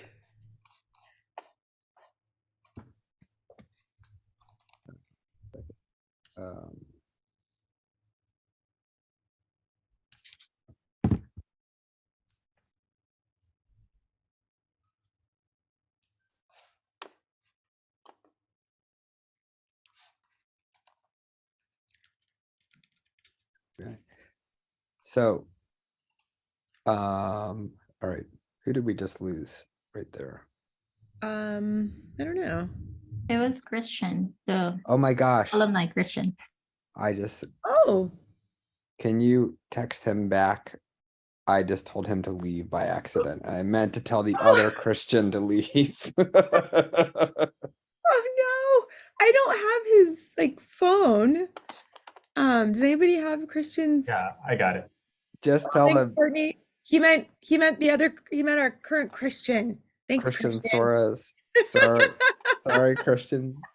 So Christian, yeah, you and Chrissy are gonna go at 4 o'clock. So we'll have you back then. So that was my fault. No. That was my fault. Poor Goodness. Christian. Oh no. He got off really quick. Oh, You scared him, look. he's I like, totally scared him. Oh my God. I hope he comes back. oh no. Hi, Courtney. How are you doing? I'm doing well. Thank you for being. Oh my gosh. Do we have a? All right. Well, while Christian is coming back, oh God.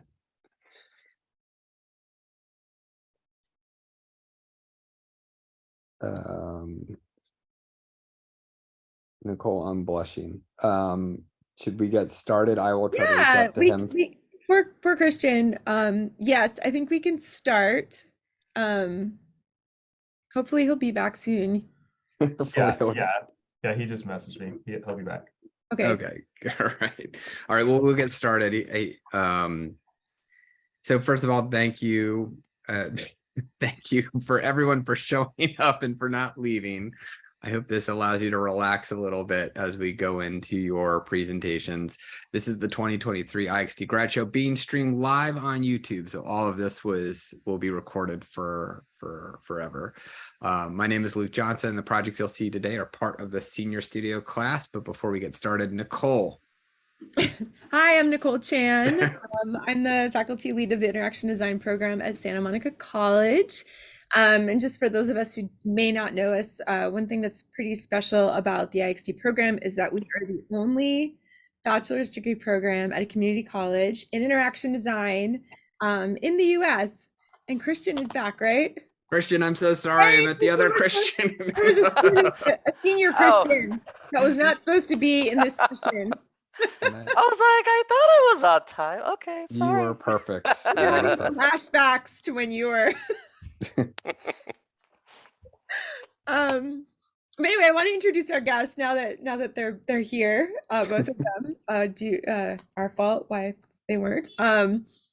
So Courtney, do you want to go ahead and introduce yourself really quickly? Sure. I'm Courtney Taylor. I'm a IxD grad. I currently work as a producer at a studio called Andre Elijah Immersive as a producer on virtual reality video games. So cool. Christian, we're so happy to see you. Happy to be here. Yeah, so Christian Enriquez. I am also a IxD alumni. And currently I have started my own augmented reality company working with the city of El Segundo. And yeah, it's I'm excited to be here and excited to see all the projects. I'm sorry, I failed to mention in my excitement of losing Christian that all of our guests that we invited for the grad show are IxD alumni. It's the first year that we've done that, and we're really blessed to have alumni and industry experts offering our seniors feedback. So this year's capstone is a little bit different than maybe when the two of you went through it. The work that you're going to see today reflects a full semester of work. So instead of an 8-week sprint or a semester interrupted by a pandemic, students had the full semester, full 16s to work on their capstone projects. And all the projects you're going to see today are individual projects, but they worked in a team of support. And so the support teams that you'll see today are based on a common theme. And the theme for the group that we're going to be doing today is in the XR space. So we're great to have some experts in this space to give feedback. Our feedback structure, which I'm sure all of you are familiar with, is the I wish, I wonder method. And I'll go ahead and just paste that a little more specifics around that in the chat if you want a little refresher. We're going to go ahead and start with Jiashi today. And Courtney, I was hoping that you would take the lead on feedback for Jiashi. However, Christian, also take notes too, just so that you can back up. You'll be the second for Jiashi in feedback today. So Jiashi, you can go ahead and get started. We're ready for you. All right. Hey, Christian and Courtney, thank you for coming. And hey, everyone who's watching. My name is Jiashi, and my senior capstone is about a visual story or virtual storytelling of two worlds. And I'd like to start this by sharing a few things about myself. So I am an immigrant from the Philippines, born and raised in Manila. I moved to the US 9 years ago. And over the years, I realized that the excitement of moving to a new country during my teens also came with a sense of cultural disconnection and displacement from my current life. And also, I love taking photos. I don't call myself a photographer per se, since I don't really make money off of it, but I enjoy the process of taking photos and the stories that come with them.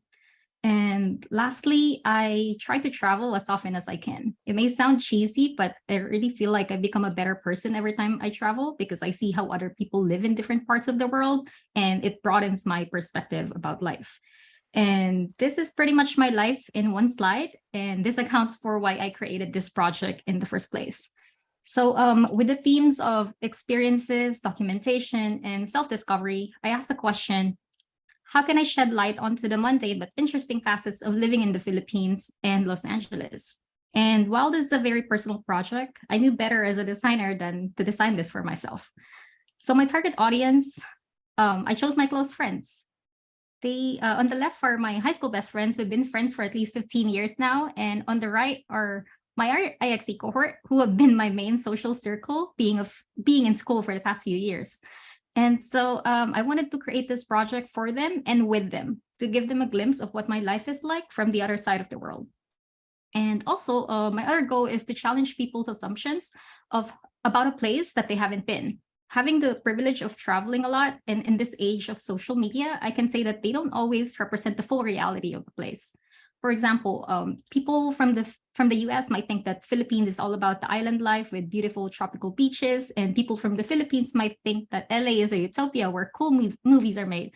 But in reality, it's impossible to describe the multidimensionality of these places just from pictures that we see on the internet. So then I looked at existing projects and concepts that sort of explore an authentic reflection of a place. I came across Dollar Street, which is a project by Anna Rosling-Ronland. So the creator essentially had photographers take photos of families from different parts of the world, arrange them according to their income level, and you can sort through categories that like how families brush their teeth or where they sleep. So I think it's a really great example of how images and videos are used to represent data. And there are also walkthrough videos on YouTube that when a person films their point of view as they walk through a location. Sometimes they even have like high quality videos or audio to make it more immersive for the viewer. And then lastly, there is dérivé, which is a concept from The Situationist. It is a French word for drift that means you just travel to a place without a predetermined route or destination. You just wander and let your curiosity guide you, and hopefully they lead to interesting encounters. So with that said, I created Juxtaposed Realities 360 virtual tour, which is basically a virtual exploration of Philippines and LA. I documented myself walking through 4 distinct environments in the Philippines and Los Angeles. I walked around my neighborhood. I showed modes of transportations.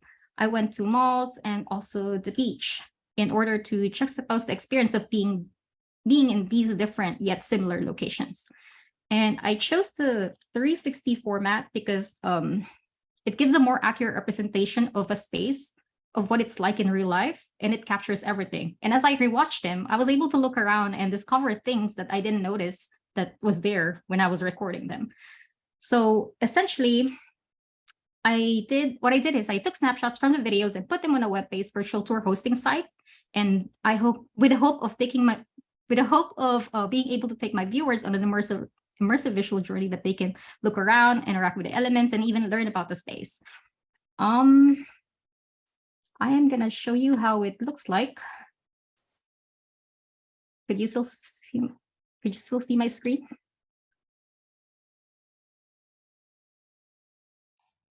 No, it's all white. It's just a white screen. Oh, bummer. Hang on. Let me reshare it again. I've been having trouble with it, but okay. You see it now? Yes. All right. You see me looking around? Just want to make sure. All right. So basically, this is what the space looks like. This is the house where I grew up in the Philippines. To some, it may be just an ordinary house, but to me, I have memories and emotions associated with it. And when I pan to the right, you can see how the street looks like. It's very small, it's tiny, there's a lot of obstructions. And yet this household right here, they have a parked car. And when you look at the information, you will learn that, this is from my own point of view, but basically, in order for car owners to take their car out of the neighborhood, they need to kindly ask every neighbor to help clear the street out for them. So, that's essentially what my project is about. And I have different environments here where you can see the experience of being inside, like the mode of transportation in the Philippines, what a mall is like there, and as well as the beach. And so just to sort of wrap this up, I just want to say that I had so much fun in this project, and even if I've been to the same places before, they still give me new insights just from mindfully observing. And I was inspired by how people solve their problems and made me think of how I should approach my own life. And that's about it. I really appreciate you guys coming. And if you have your smartphones out, you can scan this code and it'll take you to try the virtual tour yourselves.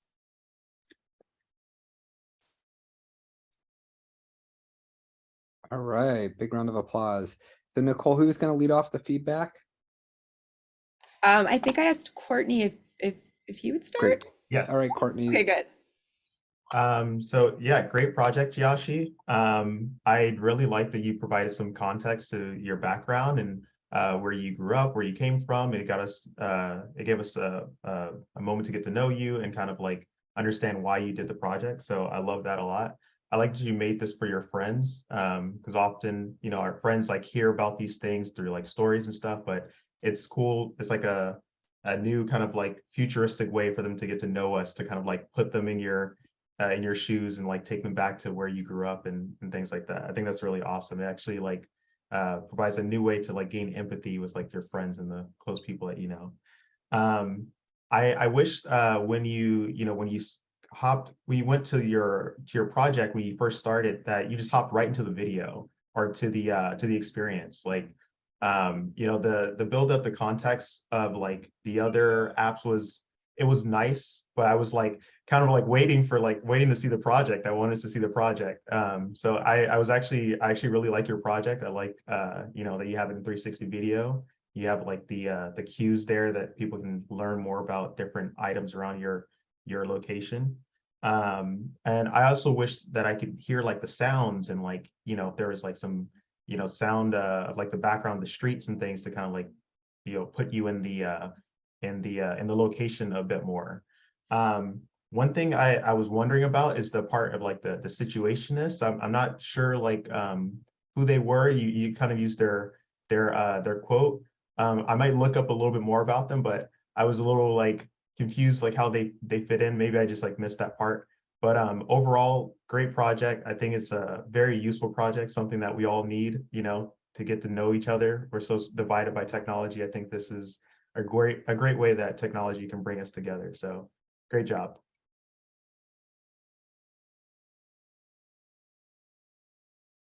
Christian, do you want to build on that? I actually really do enjoy like the build up to it when you were talking about like the cultural displacement.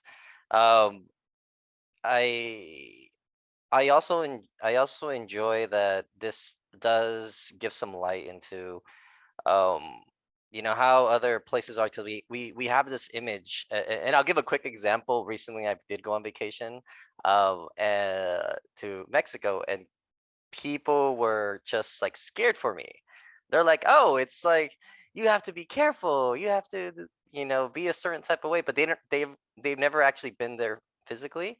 And while I was there, it kind of, I saw this beauty that I would have never imagined. And to be able to present something like this to them, like, hey, by the way, check this out. I know they probably would have came with me, maybe.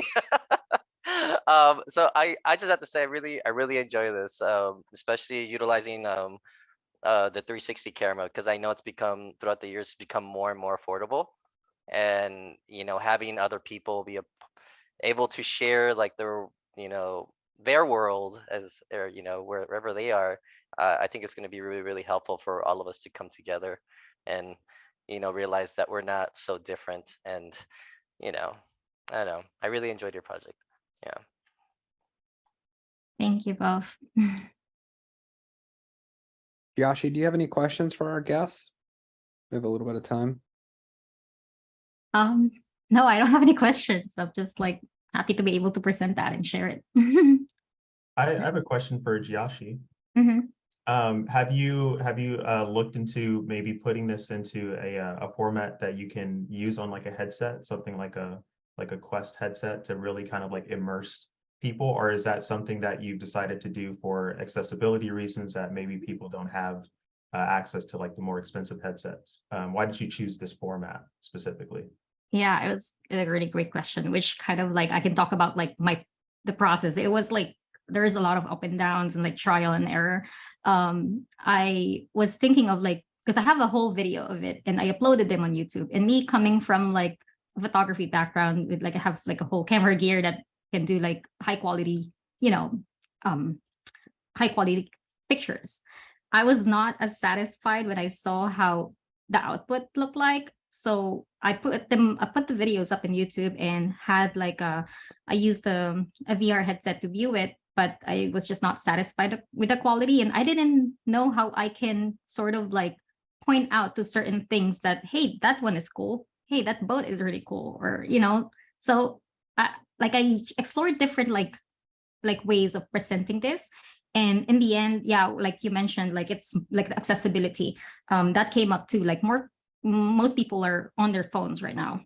And what made me choose like, you know, going with a web-based hosting site is that it's accessible with a phone.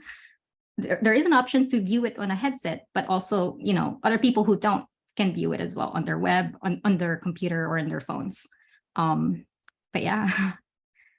Yeah, I think that's a great decision. Yeah, I think you did it. You made the best choice.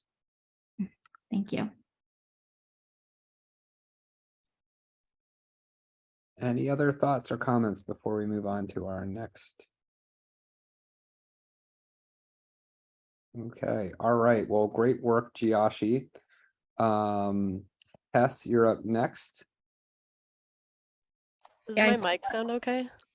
Sorry. Yeah, it sounds good. And Okay. Christian, your point on Tess. Sound good, Tess. All right, cool. Let me just share. Okay. Okay. Hello, everyone. Oh my gosh. My name is Tess Jallo, and this is FedEx AR. FedEx AR is a conceptual industrial AR application platform utilizing commodity AR glasses where package handlers loading vehicles are guided on where to place a package.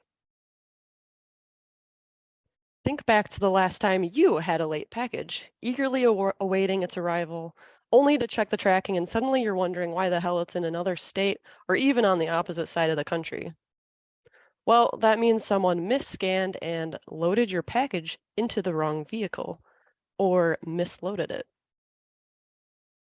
While misloads are not uniquely a FedEx problem, the goal for FedEx AR is to improve warehouse accuracy rates, which saves driver time, saves resources such as fuel and vehicle wear, saves FedEx money, and maintains customer satisfaction.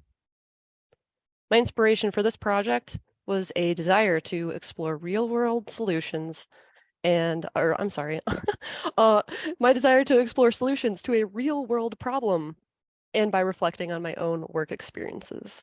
I chose FedEx because I thoroughly enjoyed nightly workouts playing real-life Tetris, making it my favorite job.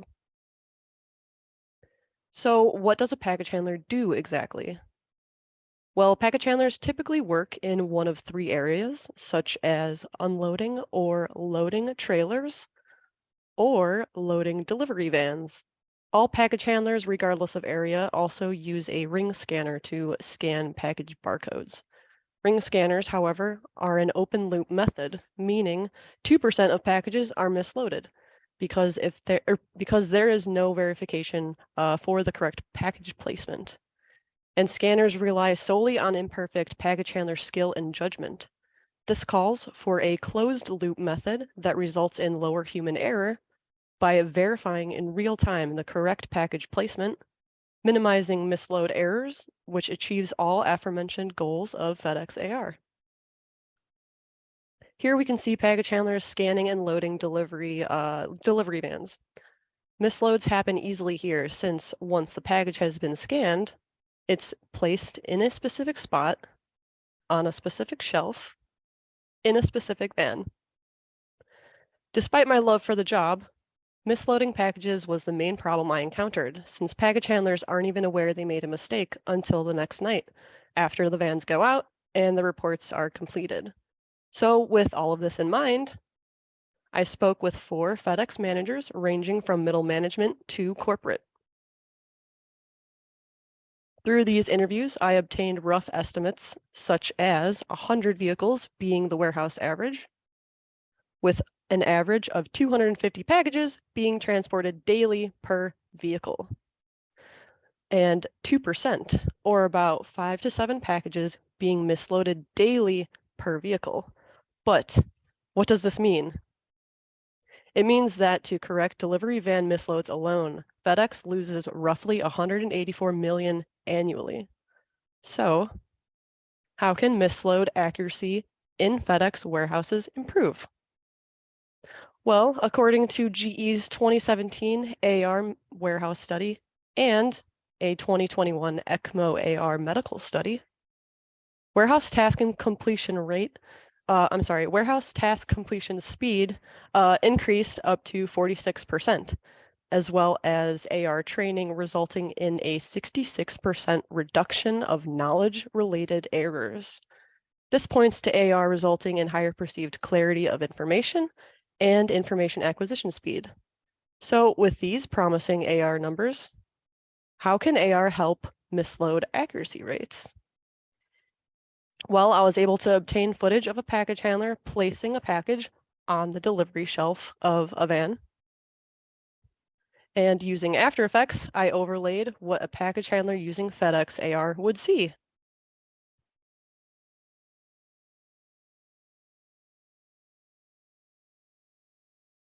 Notice how FedEx AR automatically scans the barcode and displays package location, weight, and dimensions. Upon scanning, an AR path with corresponding package and van color is triggered, guiding the package handler to the correct delivery van. Once entering the vehicle, AR components guide the package handler to the correct shelf location, while the counter in the bottom updates in real time, eliminating the need for the ring scanner altogether and closing the open loop verification method previously described. So if AR can guide package handlers to the right van, shelf, and spot, the end result would be less misloads and higher accuracy rates, literally saving FedEx hundreds of millions of dollars annually. But before we wrap up, let's take a look at a rough estimate for implementing an AR application like this. An estimated 12 million would be spent on 2 years of development, while about 180 million would be spent to deploy and equip package handlers across the nation with FedEx AR application and some commodity AR glasses. An estimated 192 million would be spent in a one-time payment, while an estimated annual maintenance cost would be about 12 million. Within the first couple years of implementation, FedEx AR would already begin to pay for itself by decreasing the 184 million currently spent on delivery van misloads. As AR technology evolves over the years to come, we could expect to see more efficient tracking algorithms and AR hardware prices drop, ultimately decreasing production costs and opening up opportunities for more advanced industrial AR applications. Additionally, other delivery alternatives such as UPS, USPS, and DHL use the same or similar practices FedEx does, meaning that FedEx AR could be adopted in competitor warehouses and then save them similar amounts of money. And that wraps up my pitch for FedEx AR. I'm Tess Jallo. Thank you for listening. Great, Tess. And is there a link on there so we can become angel investors in your work? You know, I have actually considered pursuing this after graduation, and I don't know, I'm still thinking about it. So I'll let you know. Well, I think Christian would be a good person to lead off the feedback, given that he is an entrepreneur and starting his own business. Christian, take it away. Oh man, first of all, I really do like that you went this route because I actually am somebody that has been affected by this. I mean, usually it's delayed, but like it's very interesting how well, first of all, I tip my hat to you that you were actually able to get some footage inside FedEx because I know that that's something that I'm pretty sure it's a little difficult to get, but I really do like that you showed us the process of getting the package, loading it onto the truck. I wonder. I mean, I wish I would have also though seen how this would work in a situation where the example that you gave prior, where there's a bunch of packages coming through, because I actually am aware that in the morning there is a massive rush, and yes, that's where packages could be, you know, misloaded. Um, so I'm curious if you looked into further on how that would look like when everyone being able to everyone with their own space, truck, and route that they have set up, having to kind of go through the mess of finding your package. And if that augmented reality feature, if you thought about, I guess, more on how that would focus on the package that's for you, if it has the capabilities of like reading so many packages coming at once.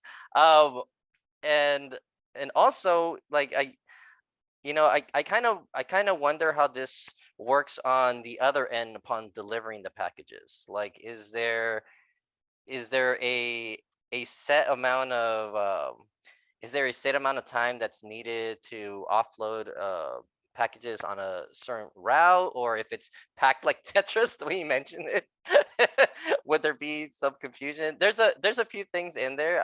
I really do enjoy the route that you went with this. But I'm actually curious on your thoughts on that. Like, did you look at how that would work? Or Yeah, so for the first question about all the packages, a bunch of yeah. them, I was kind of thinking that like the AR would be able to quickly scan the different packages and then not even light up if they're not yours. And it would just scan like the closest one and Okay. it would blink, catching your attention, being like, okay, this is the one. It would be nice to see this in practice. However, unfortunately, I have not been able to test it. But that's kind of my thought process Okay. for that part. And then what was the second question you Well, asked again? the second one, this well the or I guess the yeah, the other one was like, how do you see this working when it's being offloaded? Like, does it just Oh light yeah. up, or and Do you mean like for the drivers? yeah, exactly. Because Okay, I know gotcha. time is of the essence, and I think their day is done once they deliver all packages. So Yeah, and actually yeah. it helps them too because like if a driver has like, they come in, their manifest says they have 90 packages and someone didn't scan a package and suddenly, they're on their route and they're like, oh my gosh, I actually have 5 more packages than I expected. That adds another hour to their delivery route because now they are like, okay, well, I guess I have to deliver these packages that I didn't even know I had.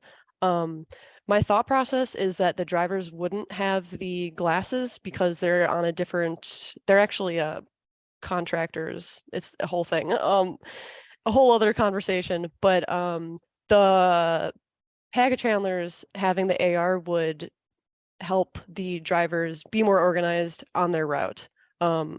And like I said before, with the misscans, like not scanning them, like it would alleviate that too. So drivers would know the exact number of packages that they're actually getting. Interesting. I love that. Okay, I see. Um, I also wonder, when are you going to be delivering this to FedEx? I don't know. I'll let you know. um, yeah. Courtney, I don't know. Do you want to add something here? Yeah, absolutely. Great job, Tess. I really like your project. It obviously it's very functional. It solves a real world problem. I love the fact that you reached out to experts in the field, people who actually work at FedEx, and got their understanding of what the problem is, and went forth and tried to make something to solve that. I wish in your cost analysis, I mean, this is a perfect deck to start building, to start pitching to investors. But in your cost analysis, I think one thing that they'd be interested to see is like how much it'll cost for training, because something like this is it may be a little bit harder for their employees to adopt. So maybe that's something you can add to it, like How many hours of training will this cost? Some things I wonder is also how it can improve safety. Warehouse accidents happen all the time. That's another big value proposition you can add. Like if this improves safety, and it prevents people from getting hurt at work, that's another thing you can add to this deck. And then, to start to bring it down to, real world applications, like something you can deploy, tomorrow. Like, I wonder what, software or frameworks are out there right now that you can start to build or start to look at to build something like this. There's a lot of like image recognition, AI stuff out there. There's, I could see this being pretty easy to build with like some type of image tracking system. It may be hard to get like to figure out which truck the boxes go into, but I think there's some technology, at least some like base level technology to get started. So start looking into that, like start building this thing out. I think you're on your way to making a good like pitch deck. So keep going forward. Great job. Thank you so much. And I was gonna add one more thing. Even there's I believe you kind of focused on the warehouse themselves with those that area, but I wonder if or I wish that you would also maybe include the commercial routes, the ones that come from other areas through planes, because I know that those are actually like massive shuttles that they do pick up packages from, and I can see that even being even more mayhem than that one. So yeah, I definitely wonder. I wonder what that would look like with including that in your pitch deck as well. Yes. Yeah.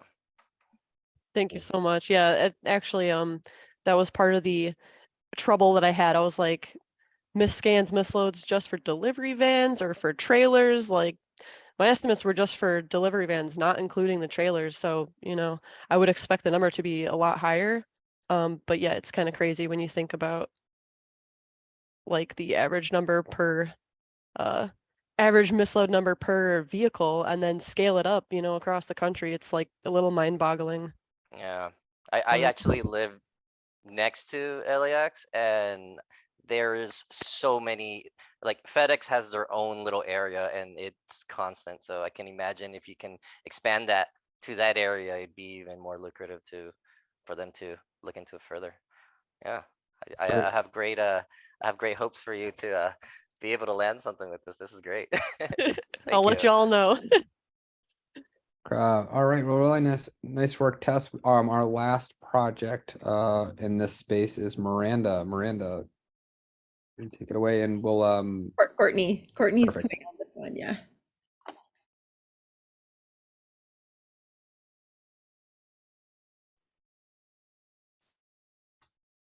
Can you guys see my screen? Okay, perfect. Hello, everyone. My name is Miranda White, and yes, this is an image, an old image of me singing my heart out as an aspiring singer and songwriter.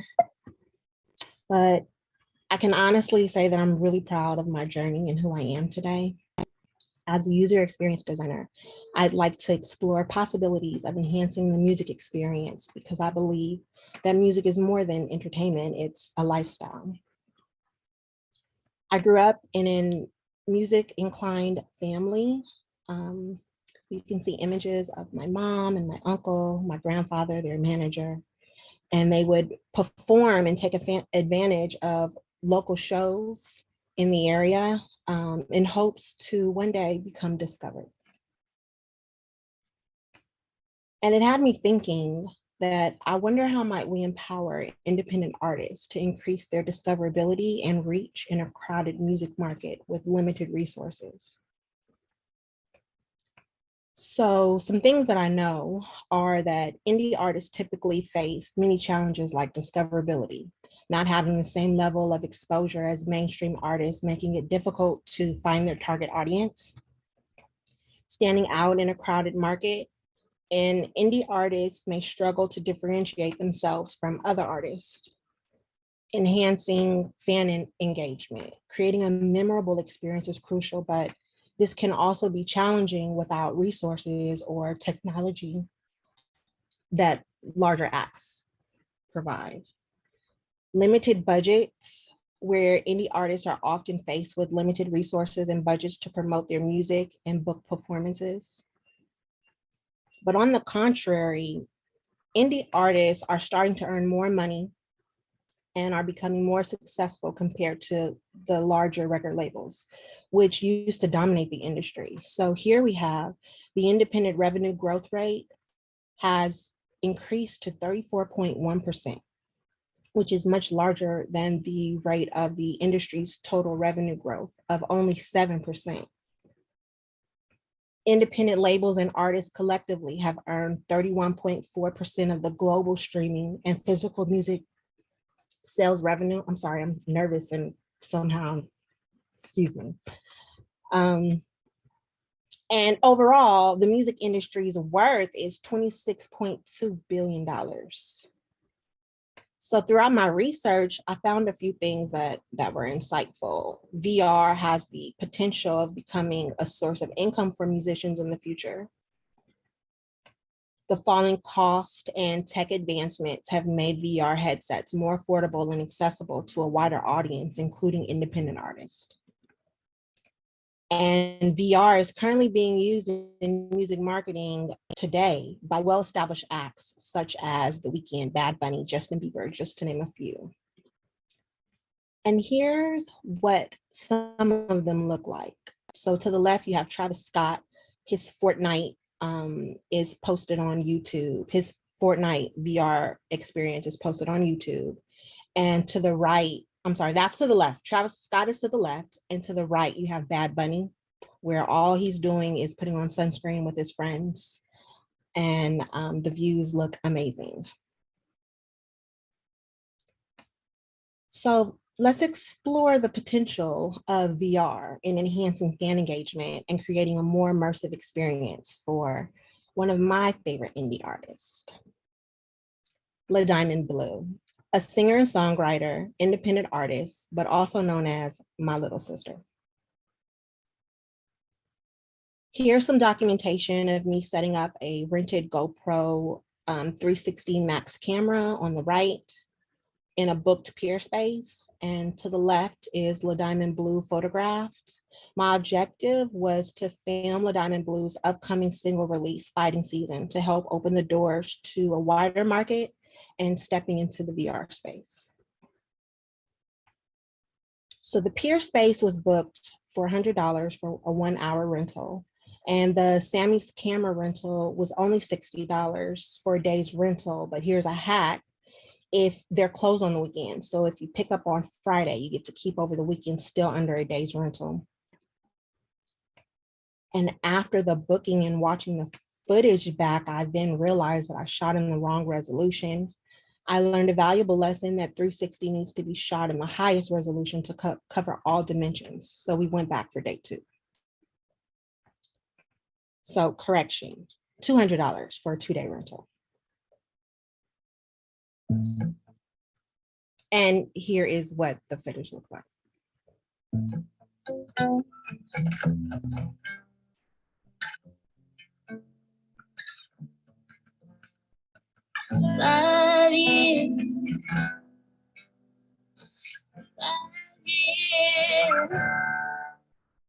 They say you remember bad days more than good ones, I guess. I thought I gave the best of me, but you took what's left. Sometimes I wake up waiting the whole day to cry.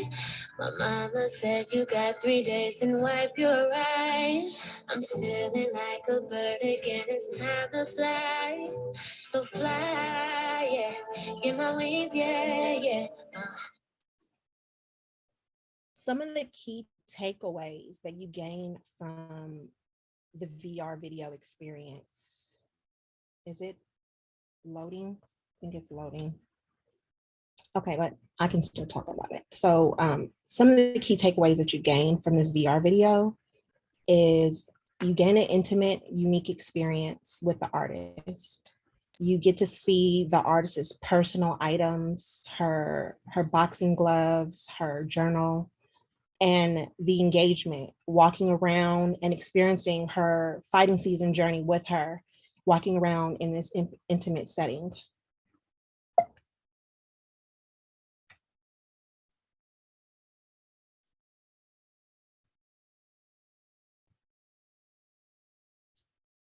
And I gathered some feedback from some industry professionals in the music industry, and you can see Everett is here saying incredible, A+, loved every second of it, felt like I was there.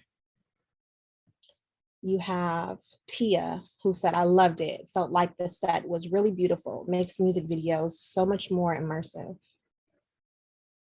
And Olam, I'm having some trouble, sorry.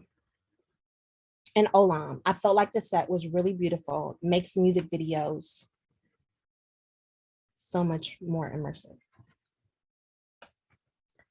As I reflect, I learned that reframing the angle that the video starts from damages the 360 stitching and obstructing the video experience. The VR technology, there are so many endless opportunities. VR provides an opportunity for artists to showcase their music in a unique and memorable way. And the limited budgets, this opportunity makes it possible to create an immersive and engaging VR experience on a limited budget. And I'm done. Thank you for listening. All right, nice work, Miranda. We have about 7 or so minutes for feedback. Courtney, you want to kick us off? Yeah. All right. Nicole, I don't know, like, if you decided to like pick me for this because you knew I am also a singer-songwriter. I did not. Yeah. I just was like alternating, but this is wonderful. Yay! This is Perfect. like, Now I know. yeah, this is like a dream project for That's me. cool. Like, I love this. I definitely see the need for it. I've been a singer in a band for years now, and like we've always been like trying to figure out, you know, new ways to like innovate and do things like this. I never came to mind to do something like this for whatever reason, but this is awesome. I also was inspired by, you know, the Travis Scott concert. I see that being the future of concerts. I don't know if you ever heard of Wave XR. They did the Justin Bieber one, and I think they also did like John Legend. But this is the future of music. This is the future of like pop stars and celebrities and things like that. So I definitely see this becoming much bigger in the future. The one thing I wish is that you know, the fact that you had it in VR, I wish there was a bit more like interactivity, because you have the controllers, so you can do a bit more interacting. So like I feel like, you know, this experience may actually be better suited to an augmented reality portal experience. So something like you would have on your phone, and you step into her room, you're still able to like walk around and like, you know, see the space. You can still use the 360 video. And it's not as interactive. It just allows you to kind of take in, you know, the visuals. You still have your headphones to hear the music and everything. Yeah, I think it would be like a better experience, even in like, yeah, in AR. Yeah, so otherwise, I mean, I don't really have a whole lot of feedback. I think this project is amazing. Continue to build off of it, you know, turn this into a platform. I think, you know, if this becomes something that is easy to use for artists who may not have your type of background in like, you know, technical stuff, it could be really big. That was like kind of my reasoning of bringing up AR, is because AR can be used on a phone. You know, adopting it to more accessible devices like phones could be big for artists. You know, you can put it on social media platforms like Snapchat and TikTok, places where artists are already uploading their stuff and getting big. You know, those platforms already have augmented reality, you know, and XR features enabled. So, you know, maybe those platforms are probably what you want to start looking towards, like Spark AR for Instagram, or Lens Studio for Snapchat. And, you know, making like maybe some type of like package that you pre-made for artists, like, hey, put your 360 video in here and, you know, start marketing towards your fans. Otherwise, yeah, great project. I love it. Let me know when you release it. I'm gonna use it. Yeah, this is great. Great job. Christian, do you want to build on that? Sure. I guess, yeah, pretty much what Court said, like 100%, like this definitely is the future. I really like I really like that it's your sister that you were promoting on this. That was pretty cool, honestly. Like, yeah, you have one more fan for her. um, but yeah, I kind of yeah, I kind of wish that there was like different approaches to this, especially because everything seems to be going towards everything's for VR and AR. What he said, there are some things that, yeah, I definitely wish what he said, where there be some control feature other than just looking around. Definitely including it in definitely creating like a lens for it in augmented reality is a big one. Like what he mentioned, it's going to be easily accessible for everybody. Everyone has a phone. Plus, not to mention, like with the potential with the capabilities that phones have now, you can really do so much in there. And I kind of wonder what little things you can kind of add while doing so, because you want to make yourself present at the moment while the artist is singing and doing their thing. So I can imagine there being maybe you can actually do changes in the room where they are at. You can take a selfie with them, even though they're right there. It's like I can see so many places that I haven't personally seen yet that this can expand to. And every I feel like every few months, I mean, technology is advancing so much. I mean, uh, actually earlier today, Apple just released their um what is it? I think they called it Vision. Was it Vision goggles? I forgot what. Vision Pro. Yeah, the Vision Pro. headset. Thank you.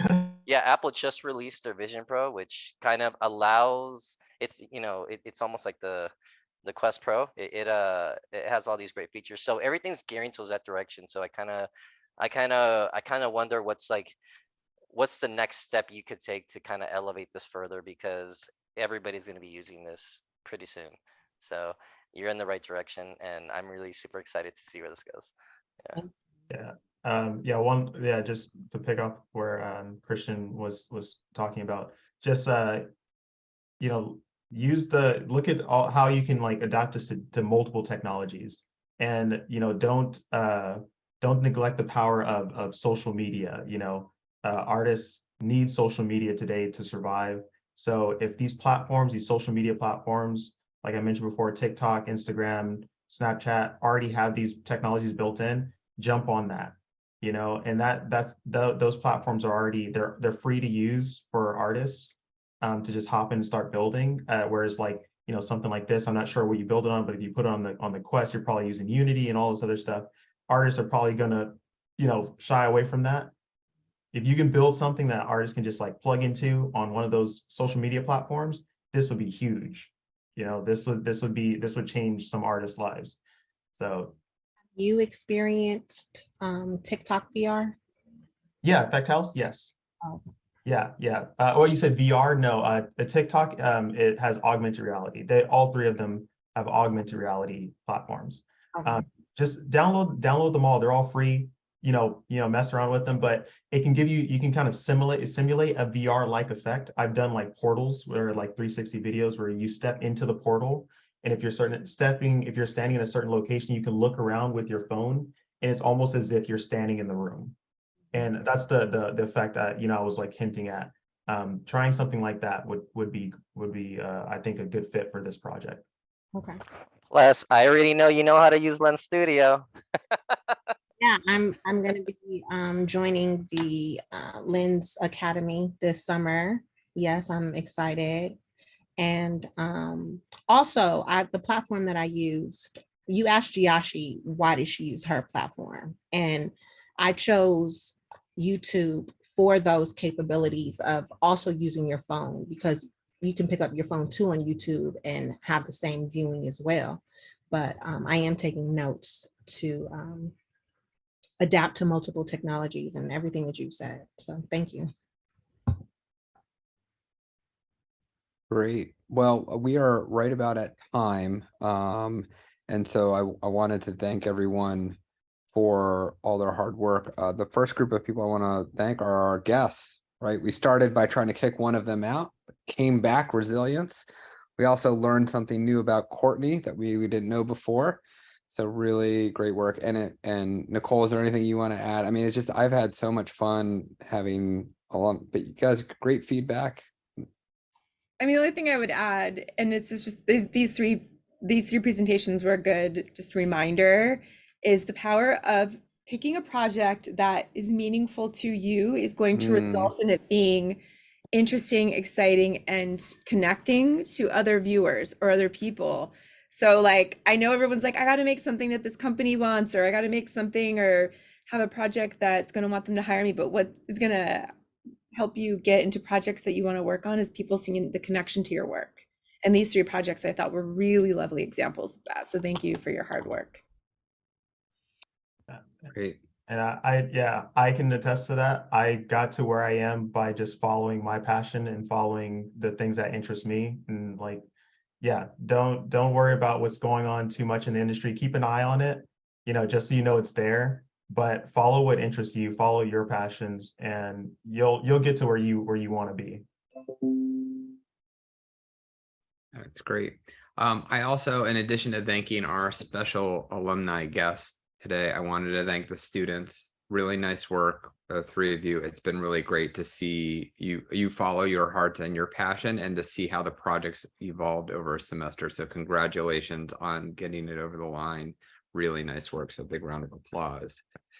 And I also wanted to thank those of you who are watching that may have supported these students through their IXD journey.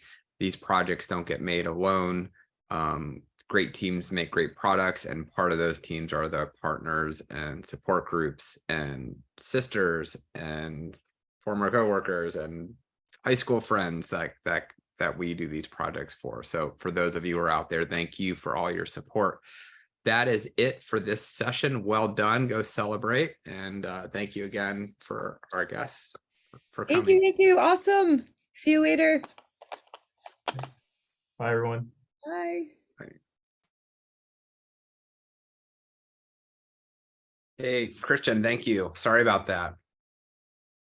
We booted the wrong Christian. There's too many Christians. There's too many. But thank you for your patience with that.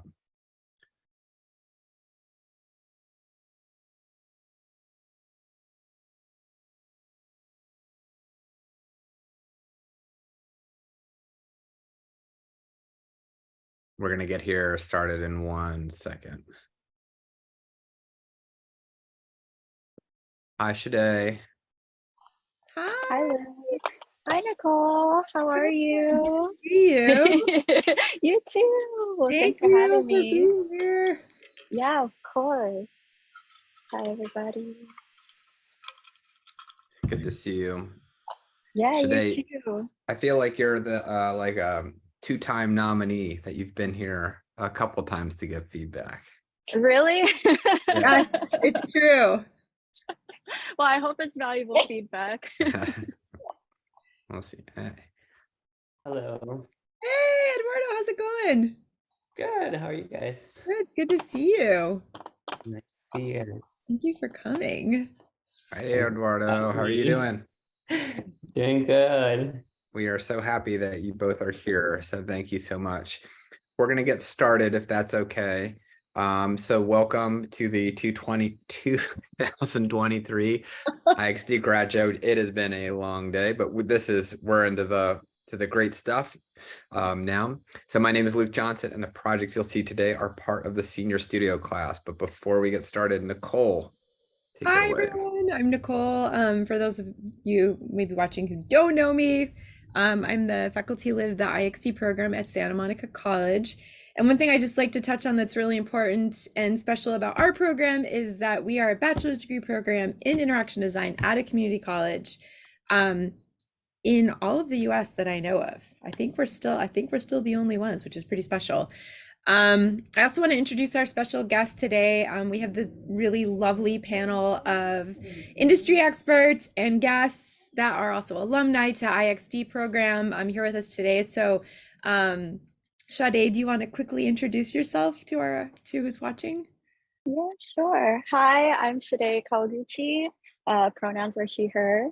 I'm a senior UX UI designer at Demonware. Oh, sorry, that's my dog. Which is a studio under the Activision umbrella.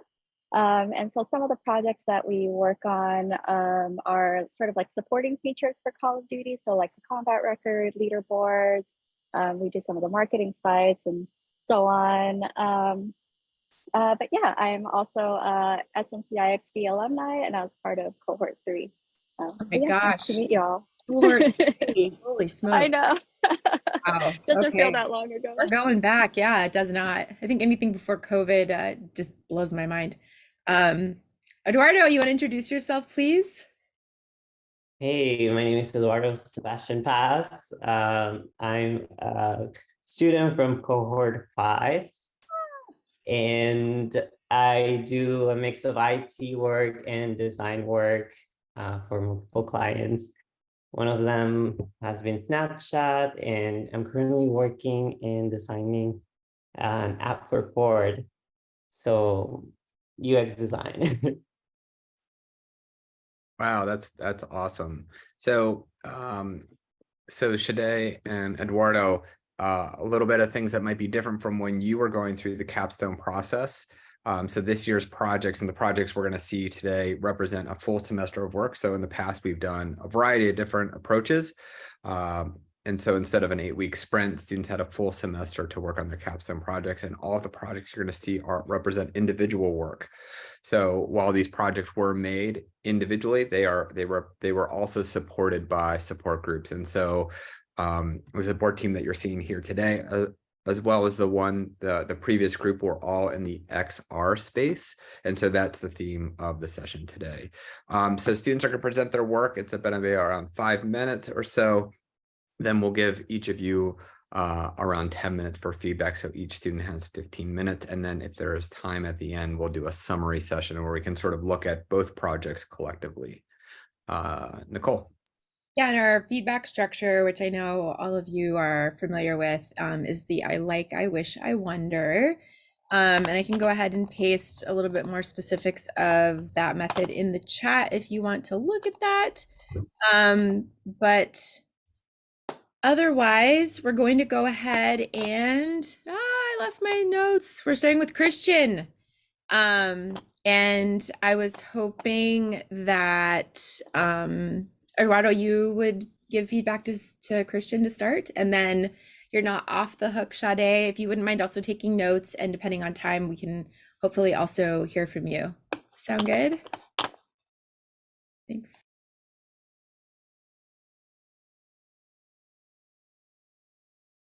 Is that looking good? Sweet. All right. Hello, everyone, and thank you to everyone watching. My name is Christian Suarez. I like to think deeply and ask questions. And this is my journey into XR, specifically my progress understanding XR basics through my love of questions. Before getting into my work this semester, however, I'd like to answer what inspires me. Some of the things which have inspired myself and this journey thus far are philosophy, design, and video games. I enjoy the endless pursuit of knowledge, asking questions, and discovering answers. I'm also interested in the physicality of the things we make and the way that those things become extensions of ourselves. Video games, in my opinion, are just one of the best examples of immersion and world building. Being able to live another story or create your own in another world is a true experience. My first major in higher education was philosophy. Sometime during that first year, I learned about Plato's allegory of the cave. This image sums up the premise of that allegory. The way it goes is that there are people in a cave who can only look forward. All the people ever see is the wall and the shadows cast from a fire behind them. To these people, the shadows are reality. This is all they've ever seen, and they think that these 2D flat images are actual objects. There's a story that goes with this about someone escaping and experiencing reality the way we do. It's pretty interesting. You should look it up sometime.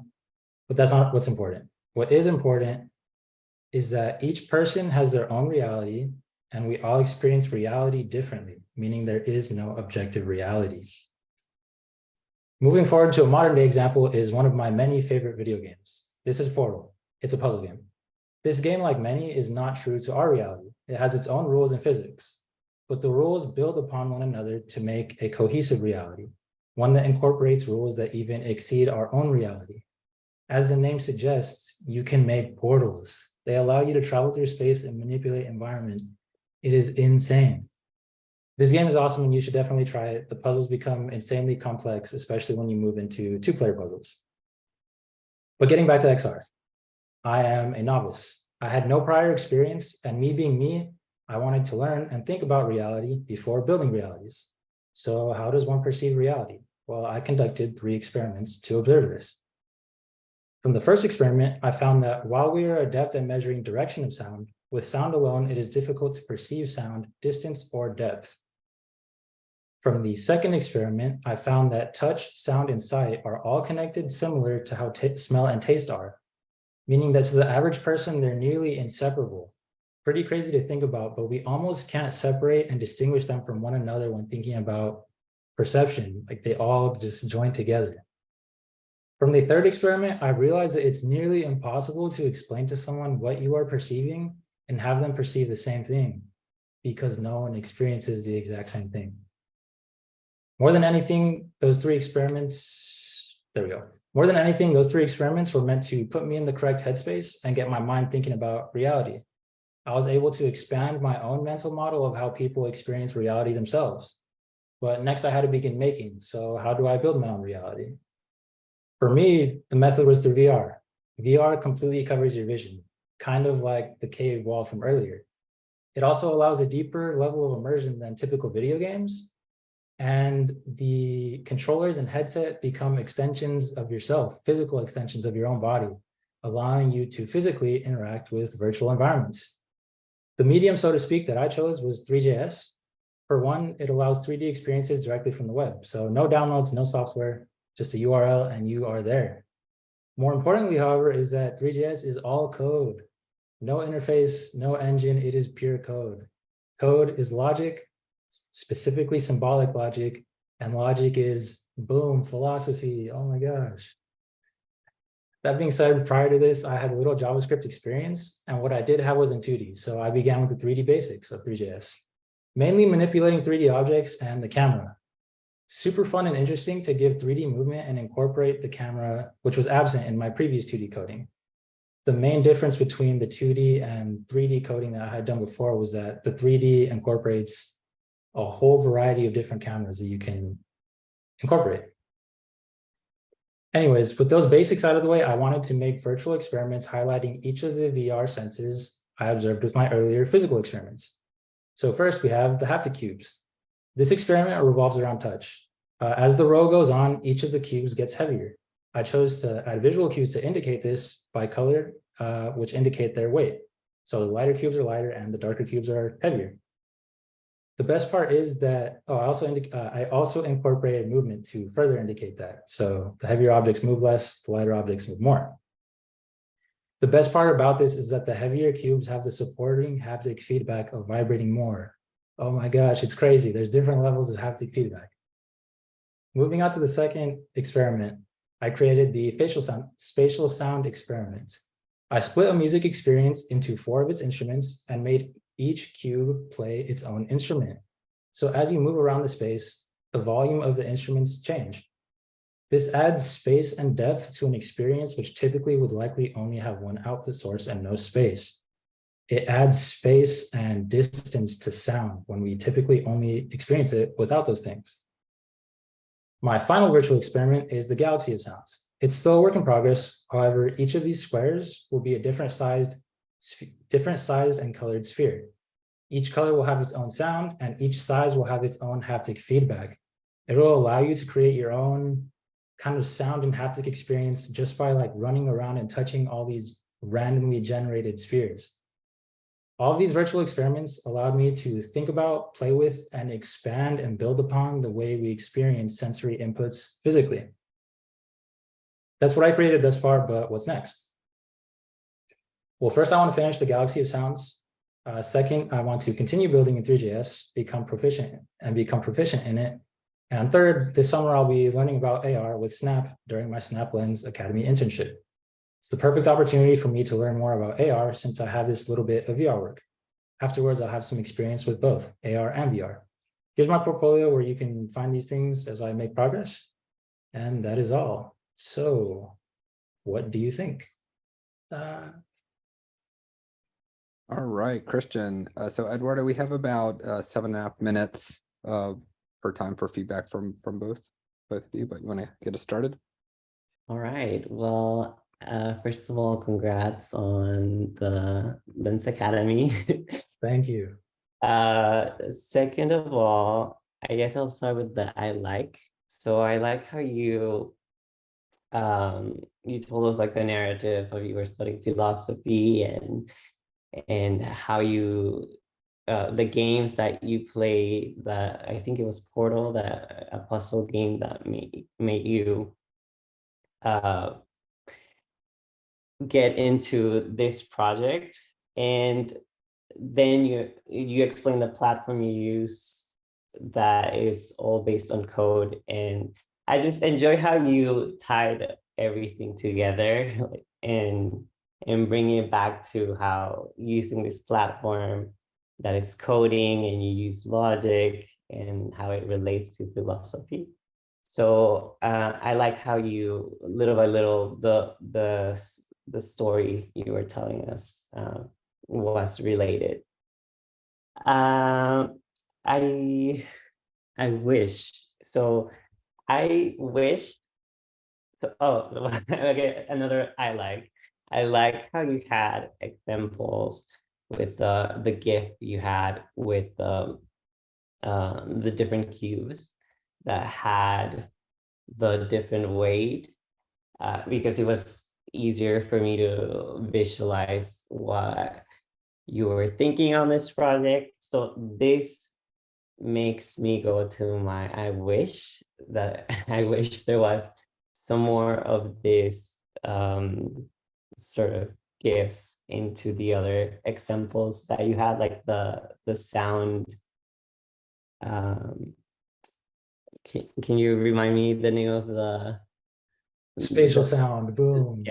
Yeah.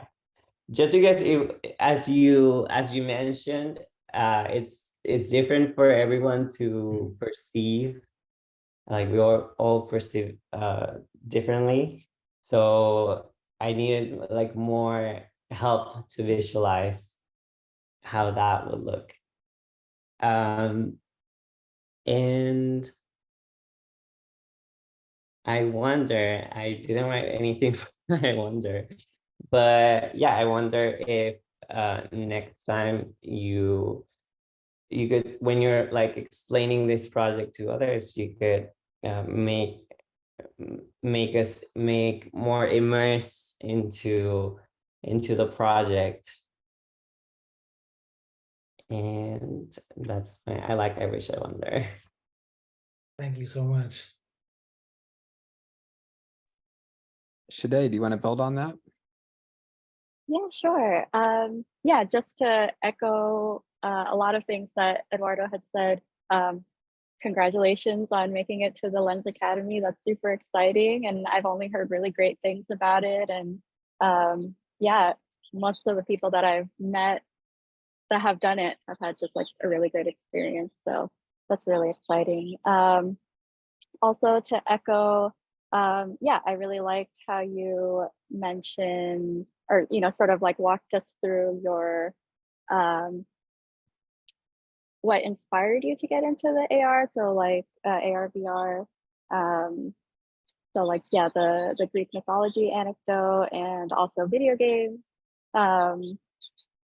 And yeah, I also really liked how you showed us your process of like getting into Three.js. That's really impressive to me. Like, yeah, and just like showing us the visuals of the cube in your 3D renders, piggybacking off what Eduardo mentioned about seeing like the GIFs, I think that really helped sort of show me, what you were trying to do in your experiment. So as far as I wish, yeah, I think I was a little confused at the beginning of like the 3 experiments, just like seeing like the drawn out thing. I liked having the diagram, but I also wasn't exactly sure what the experiments or how you ran the experiments or what really were the results of them. Like, did you actually run them with participants? So if you had any like photos, I feel like that would just sort of like, yeah, just like help, build your story. And then also, and I don't know if this was similar to like projects that we had done in the past, but did you have like a how might we statement that you were sort of using to guide you? I had like a million how my eyes. I had like a bunch of how my eyes. What How was my eye yours? build another reality, how my eye change how people. It was like a bunch of different, yeah. How my eye change reality or how my eye build another reality is like the main one. Interesting. Okay. Yeah, and then I guess and thank you for explaining that. And for I wonder, and I guess I'll learn more when I actually click into the QR code, but how do you plan to test this, and like what would your metrics for success look like?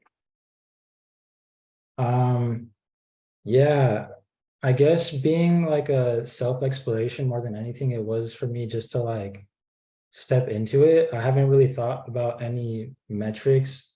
It's also particularly tricky to like measure success, at least for myself, like with the little experience I have testing with people. Because like I said, it is awesome. That stuff, like you just enter a link and then you're there. You click a button like on that page and you're like in the experience. But it's like very tricky to test VR stuff with people because similar to video games, like if you're not used to the camera control, like it becomes like very like confusing. You kind of get like head sick a little bit. Like I haven't thought of any like success measures yet or metrics. Got you.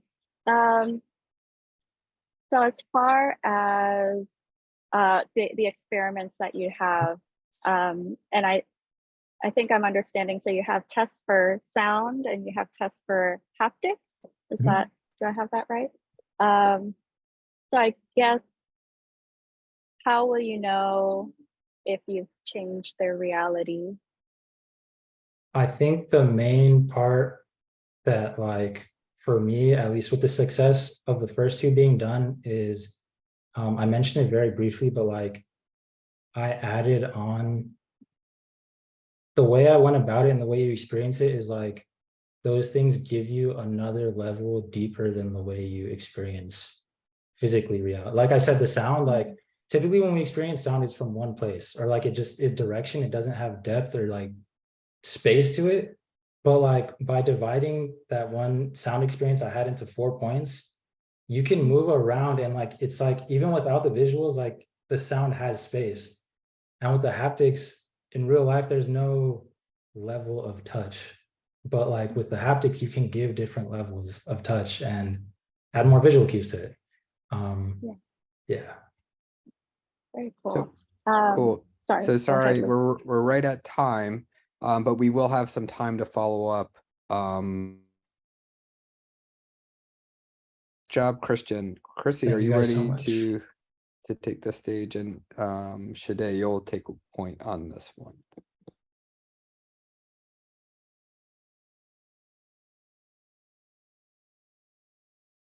One second.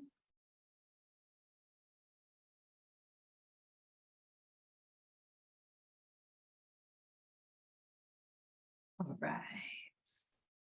Can everyone hear me? See my screen okay? All right, thumbs up. All right, hello everyone. My name is Chrissy Stevens, and today I am presenting to you my senior capstone project that uses the medium of augmented reality to explore concepts around a design brief on the future of connectedness. So over the past 2 years in the IxD program, I have learned how much I love working in immersive mediums like augmented reality and exhibition design to explore interactive experiences through art and technology.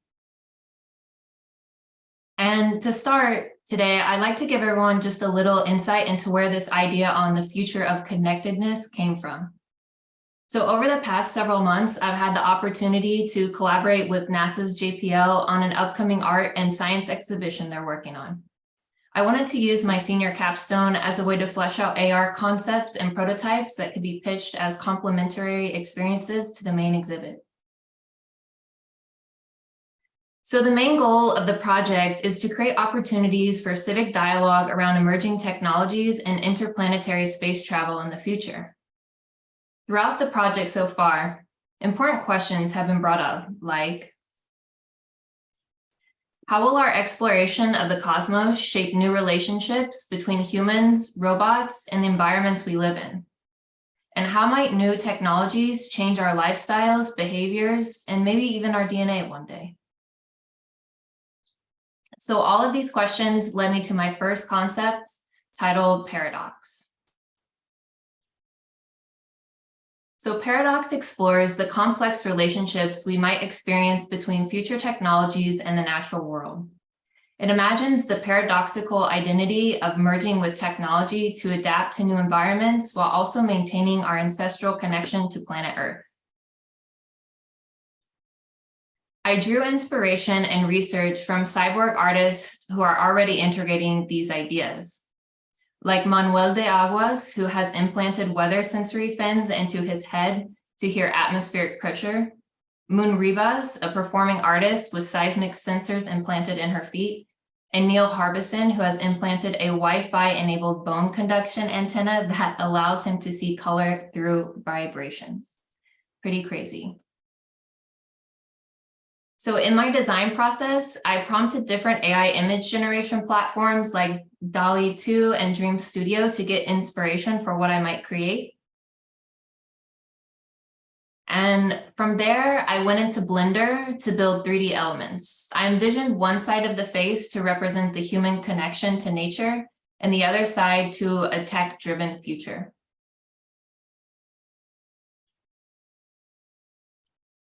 For the final prototype, I implemented ray tracing to add a realistic chrome effect to the headpiece and a facial recognition that asks users to speculate on their future paradoxical identity. Future opportunities for the experience could be to build an interactive mirror for users to engage with, opposed to just a smartphone.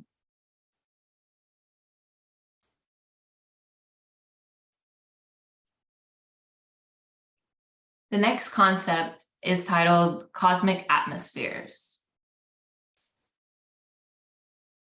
Cosmic Atmospheres seeks to connect users with different environments across space using NASA's imagery or data that describes weather conditions. Additionally, the experience uses custom marker technology that can be used for marketing purposes, giving the audience a taste of what they can experience at the main exhibit. I drew inspiration and research for this concept from artist Rafael Loanzo Hemmer. He experiments with making things that are ephemeral, giving the feeling of impermanence. In the project you see here, he used computer-controlled ultrasonic atomizer that creates an atmospheric event. I wanted to take this idea on experimenting with the ephemeral to captivate the user and create a similar atmospheric moment. So to create this atmospheric effect, I looked at different shaders and experimented with how I might use different blend modes to describe that similar visual. So in the final prototype, the user scans a poster as the main access point to the experience and triggers an atmospheric event. Future opportunities for the experience include working with scale, incorporating sound, and using specific data from NASA that could connect a user to a certain planet or atmosphere. And lastly, the final concept is on blending worlds. This last concept is an experimentation on using custom landmarkers to connect people with places. The idea is centered around the notion that in the future, we will want to bring the things we love most with us to space. Additionally, with future exploration across the universe, we will be able to simulate what it might be like to live and travel in space. The process began by creating 3D assets in Blender and scanning my backyard to be used as the custom landmarker that would trigger the location-specific experience. There was a lot of testing and moving things around in Lens Studio. I scanned the space multiple times to get the correct location and distance before building.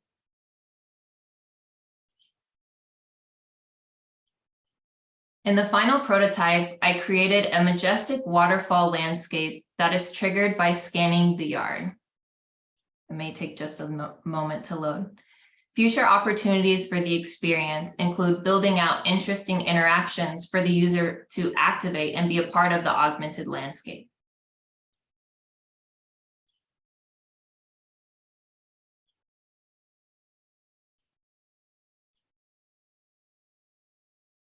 And lastly, thank you all for listening. I hope you enjoyed getting to know me and some of my work. And thank you to all the professors in IxD for pushing us to work in different mediums and try new things.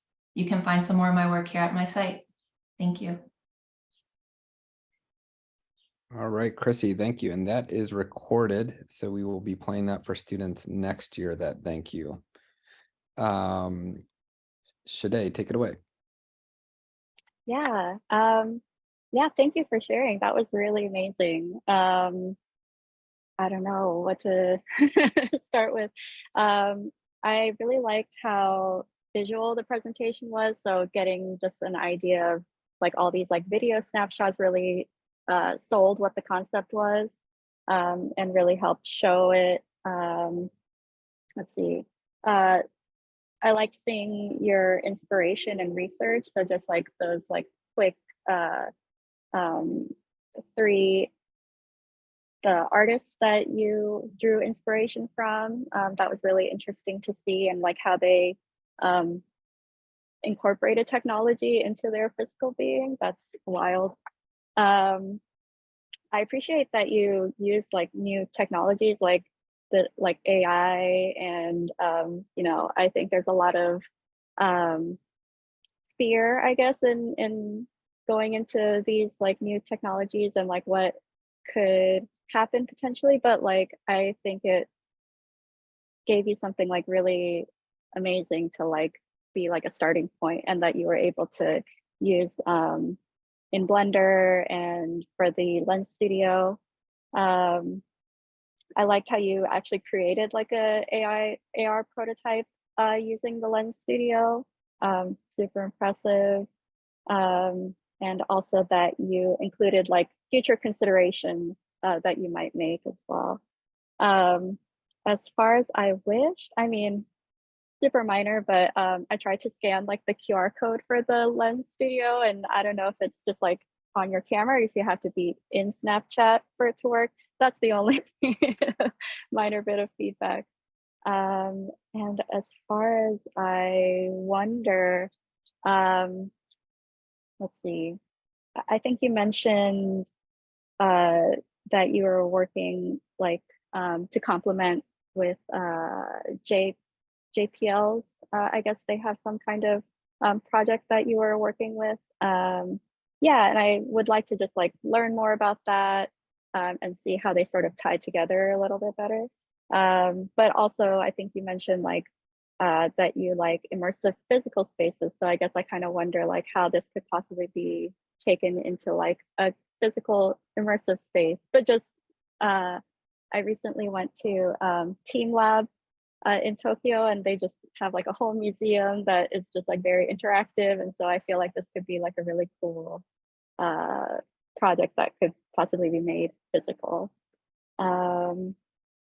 Yeah, but really, really, really well done. Yeah, that was amazing. Thank you.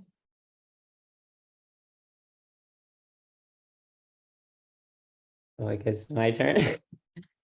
Well, first of all, I want to thank you for like having all these visuals in your presentation. I'm a very visual learner, and it just made it more like enjoyable having all those visuals. Your presentation was like the design of it was very clean, very easy to follow. So kudos on that.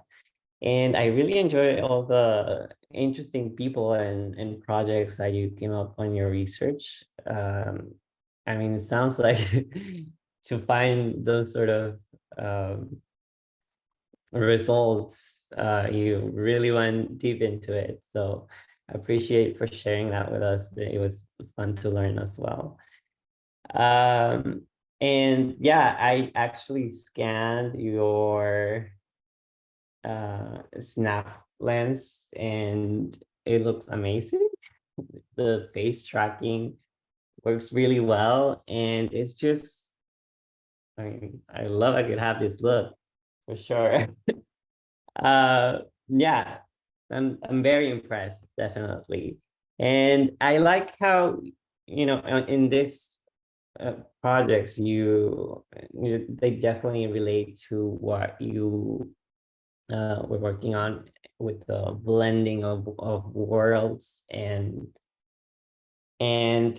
one of my, I guess, I wonder feedback was going to be like, okay, if you're trying to make us understand how it would be living in a different world, maybe the lens should have some sort of background that is, from outer space, or how you like visualize it. But I guess I also understand that one of the concepts was blending into the worlds. So I guess AR for that makes sense. But yeah, more sort of like on the VR realm would be for everyone to like visualize the outer space. And I wish I could. I don't know what I wish. Your project your project was amazing, and I wish I could just learn more about it, and maybe I'll take a look on your portfolio. Thank you so much. Thank you for the feedback. So we're right at Nicole. Did you want to say something? No, I just was getting ready to chat if needed. Okay. So we're right at that time where we have some time to look at themes between the two. And one of the things that the reason both Christian and Chrissy were paired together was because they were asking using design to ask some deep philosophical questions. So one of the questions that I had for our experts is, in the work that you're doing, where do you see the role of philosophy and the ability to ask sort of deeper questions? Does that appear in the projects that you work on, or where can you see a space for that? Yeah, I think philosophy and anything design, they're very related to. There's always the thinking of how can we improve something? How can we accommodate the needs of certain users? And I mean, you all are used to like going into research and ideation and the whole process, then I think it just in every step of the way relates to philosophy. And yeah, I think definitely I've never had any like philosophy studies, but maybe I'm not that familiar with it. But just by the concept, it seems very relatable in what we do as designers. Yeah, just to add on to that, I don't really see a lot of philosophical questions being asked in my day-to-day tasks, but I think there's definitely room to be asking more questions. I guess just even when it comes to yeah, the future of gaming and what would users want to see, or how would they want to experience gaming going forward. But yeah, I think our team currently works a lot in stats, so it's just kind of like you know, what stats do players want to know, and things like that. How would that improve their gameplay? But yeah, these are definitely good things to think about. And also, I mean, just because I have this very fresh in my mind this morning, Apple showing this new headset, which my boyfriend worked on it. It was just very interesting, and it relates again to philosophy. Like, how can you like sometimes like think of like how will, like, you have this vision, right? And you dive into, and some of these things are people that probably other person has never imagined, or has like never thought of possible. And it's just impressive that if you believe that it's real, and you think of like the ways you can connect the dots, connect the technologies, the software, everything, how we can make these virtual worlds possible, and how it will impact people's life, and you know how immersive it is, how how other new experiences are going to be part of our day to day. It's just very interesting. So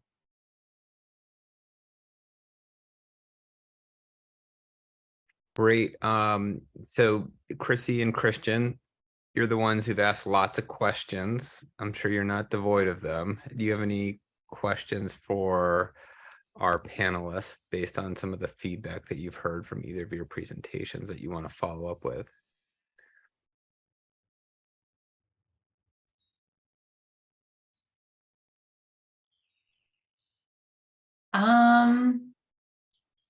I guess what type of value, being in the industry now and working, what do you see some of the biggest values in this space, AR, VR, XR?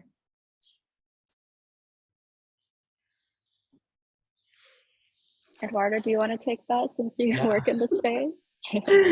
I can take it. Well, definitely, I think it's still early on for like the majority of users to like they probably just seeing it like as a playful feature.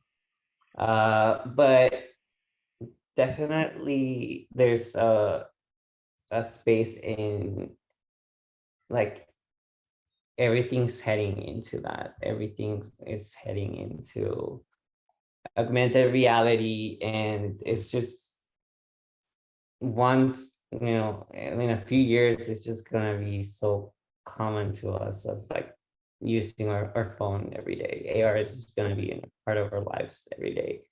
So the fact that you guys, both of you, chose projects related to the space, and it's just nice that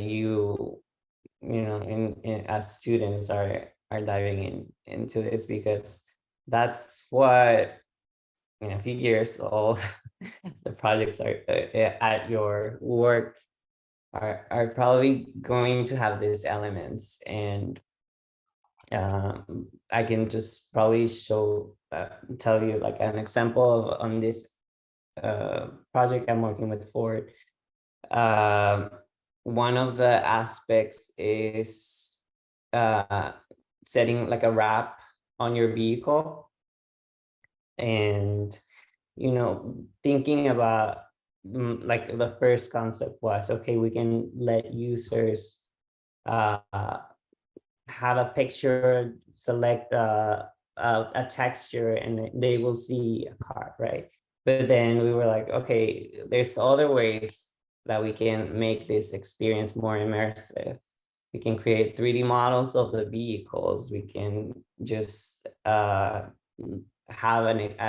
its own experience for in AR for the vehicle to be like wrapped and be shown in your garage or your house. And I think all these experiences add more value into whichever, if it's a, it's a product that you're trying to sell, or if it's just something you want someone to have a more to physical, or like a more to reality experience. I know you guys have probably seen those lenses that have like you can try shoes like with your phone. We recently, I think was it last month, Snap had their sort of the partner summit, which I was able to attend, and we were able to try these experiences that now you can like try clothes and at your home, see how it fits, and they talked about how it's like beneficial for the user and beneficial for the company. And one of like the examples that they were saying how it was beneficial for the store was like once the user gets to try it and see how like the size would fit on them, they get less returns into as something as opposed to like just shopping for a size and it not fitting you. And it's like a third sort of part of the impact is like, okay, is that affecting to the environment because like now it's less shipping. So yeah, I guess maybe I went too far, but that was my response to that question. Yeah, I think just to quickly add, I think we're already seeing a lot of exploration in AR, VR in gaming. So like, yeah, you'll see quite a lot of games are already doing like the VR, like Oculus experience.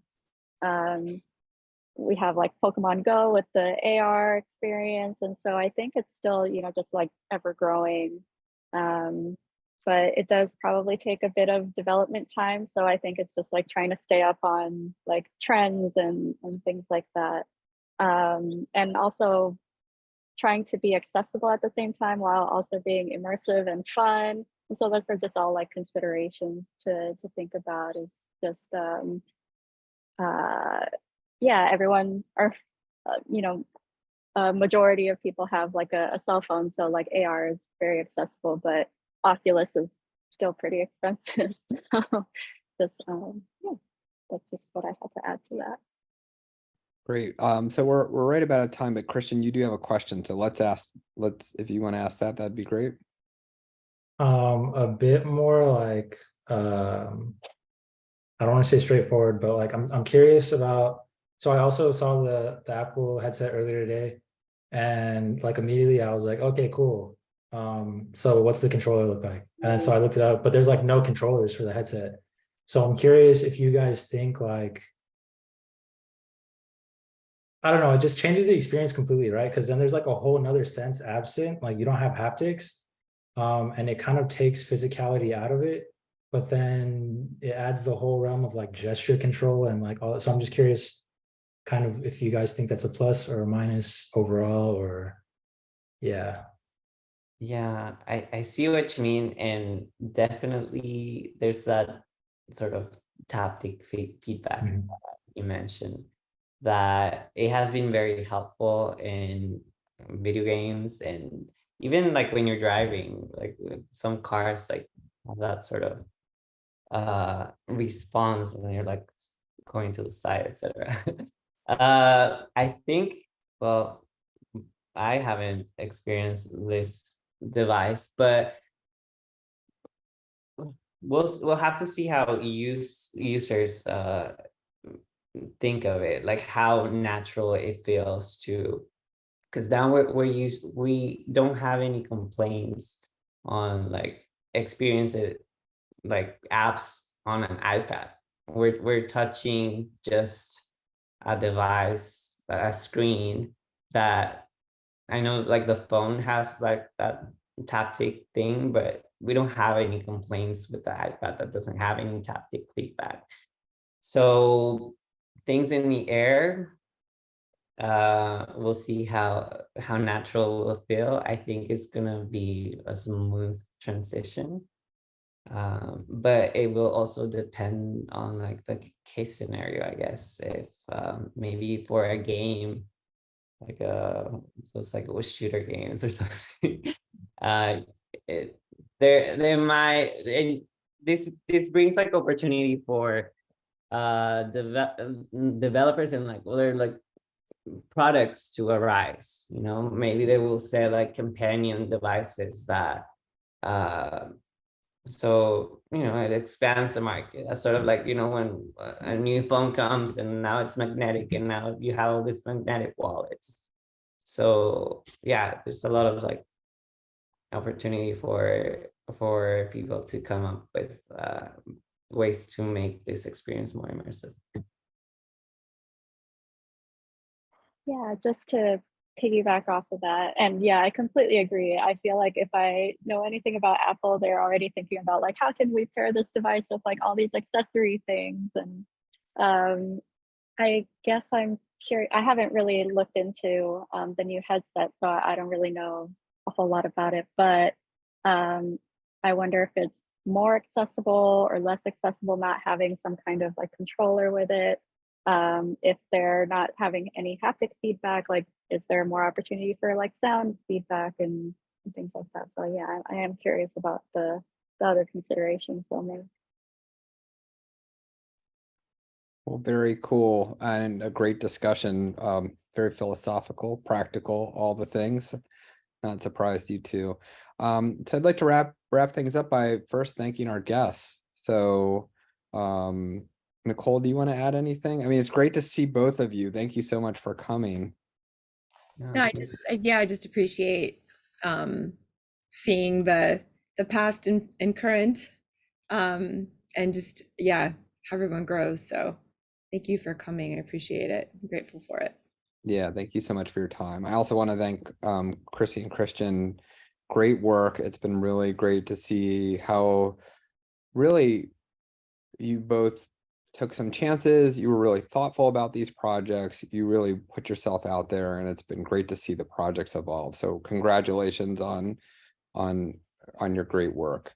And for those of you who are out there watching, thank you for supporting these Christian and Chrissy. I know it, you know, takes a village, so to speak. And so, you know, whether that's other people in the cohort, friends, family members, partners, animals, whoever has gotten you through this journey, it's been awesome. And thank you so much for supporting them.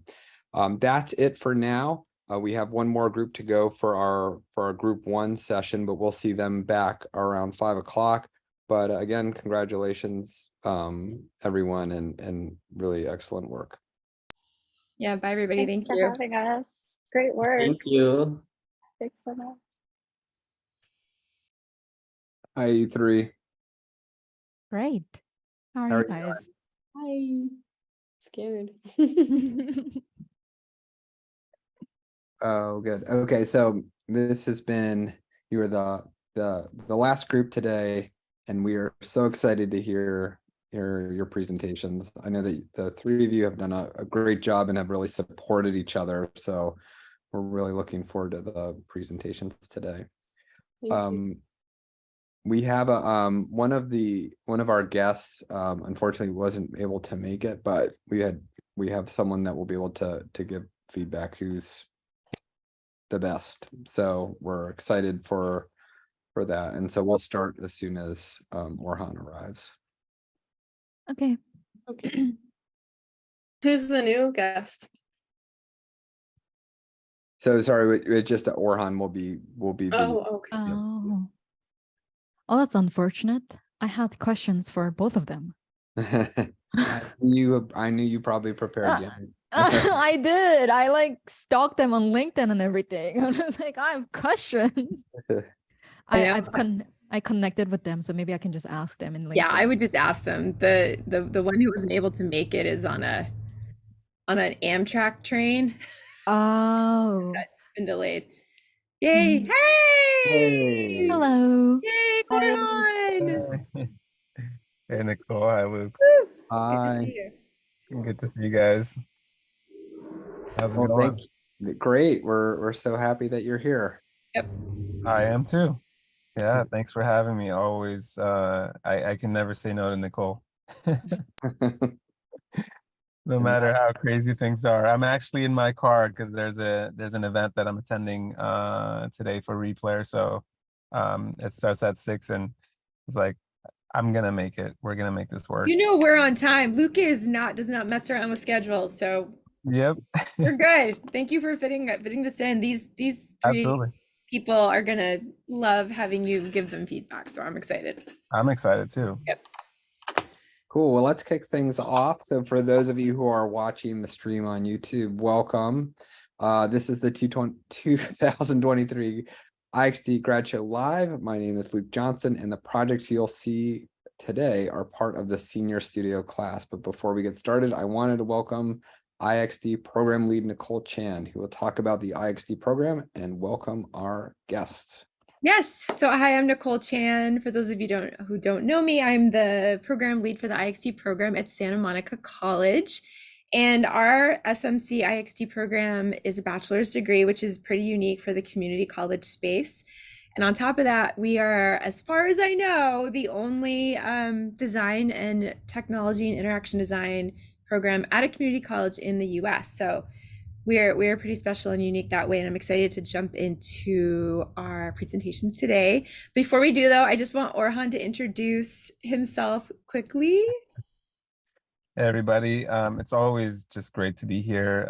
My name is Orhan Bashak. I was part of the first cohort at IxD, and I have many great stories from its early days. I'm just always happy to be here. I love the IxD program and what Nicole and Luke and others in the squad are doing. So since I ran my own UX research and design company, and then now I'm at Replayer, we're developing AI hardware and software to autonomously record sports. So that's what I do, and I'm really eager to hear you guys' projects. Great. So for some context on the projects you're going to hear today, Orhan, these are probably more akin to when you were going through, in that these are were full semester projects. In the past, we've tried different things and changed things, and in the past they've been 8-week sprints, but this has been a full 16-week project. Also, the students have worked individually, so all the work you're going to see are representative of their own work, but they didn't work alone. In fact, we were commenting before this started about what a powerful support group these three designers have shown each other, and they've been grouped by loosely and directly around the idea of partnerships, so developing partnerships. Each student is going to have about 5-minute presentation, and then we'll have about 10 minutes for feedback, so a total of 15 minutes per student. If there's time, we'll try to have some closing thoughts at the very end. Nicole? So our feedback structure for today is one that we practice in our program. I know everyone here is very familiar with it. It's the I like, I wish, I wonder feedback structure. I'll paste specifics in the chat about that structure. But first we're going to jump in, and we're going to be starting with Masha. So we're ready when you are, Masha, to kick off. Share. Can you guys see this? Wait 1 second. Oh, okay now. All right, can you see this? Looks great. Yep. Right. Hi everyone, and thank you for coming in today. My name is Masha Yurko, and I'm really excited to share with you my experience of rethinking proxy. So let's get started. In fall 2020, we did a project for Ciclavia, a nonprofit that organizes free events to promote car-free streets and community participation. And my team developed a solution that helped eventgoers easily access route guides and information in digital spaces. Our solution included switching from Google Maps to Proxy, a tool for making interactive maps. Ciclavia was so impressed with our solution that they contacted us and implemented it. Now, what is Proxy? Proxy is a free, no-code tool for making custom maps that are easy to share and embed into social media, websites, and physically with QR codes. One thing that I admire about them is that they're a successful, fast-growing startup run by women that wanted their kids to stay safe during the pandemic. As an immigrant woman in the tech field, I've been struggling with imposter syndrome, so I always wanted to work with and learn from brilliant and successful women in the field. Besides, I was about to graduate and I had a lot of anxiety about my lack of experience. So this semester, I decided to change that. And in February, I contacted Proxy's founders, Chelsea and Melinda, and offered to work on a project for them. After seeing what we did for Ciclavia, they were excited to work with me. Oopsie. The task that I received was to redesign the existing Discovery Details page to create a good experience for exploring the map and discovering other suggested maps and places, since the old page was underutilized and looked unfinished. Over the course of this project, my work helped Proxy implement 3 solutions. Let's get into them. Solution number 1, navigation redesign. One thing that I discovered during the research phase was that the discovery page was hard to find on the website. So I decided to test my assumption and conducted an open card sort with 14 participants and 25 cards from Proxy's navigation menu. I found out that most users expected there to be 4 major categories in the navigation menu. Also, over 85% of participants were confused about the purpose of duplicate cards and grouped them all together. So I presented my findings to the stakeholders, and it helped reinforce change. As a result, one large category named by need was divided into 2 simpler and easier to understand categories named features and use cases. Now moving on to solution number 2, Discovery Details page. First, we wanted creators to have a good experience with their maps.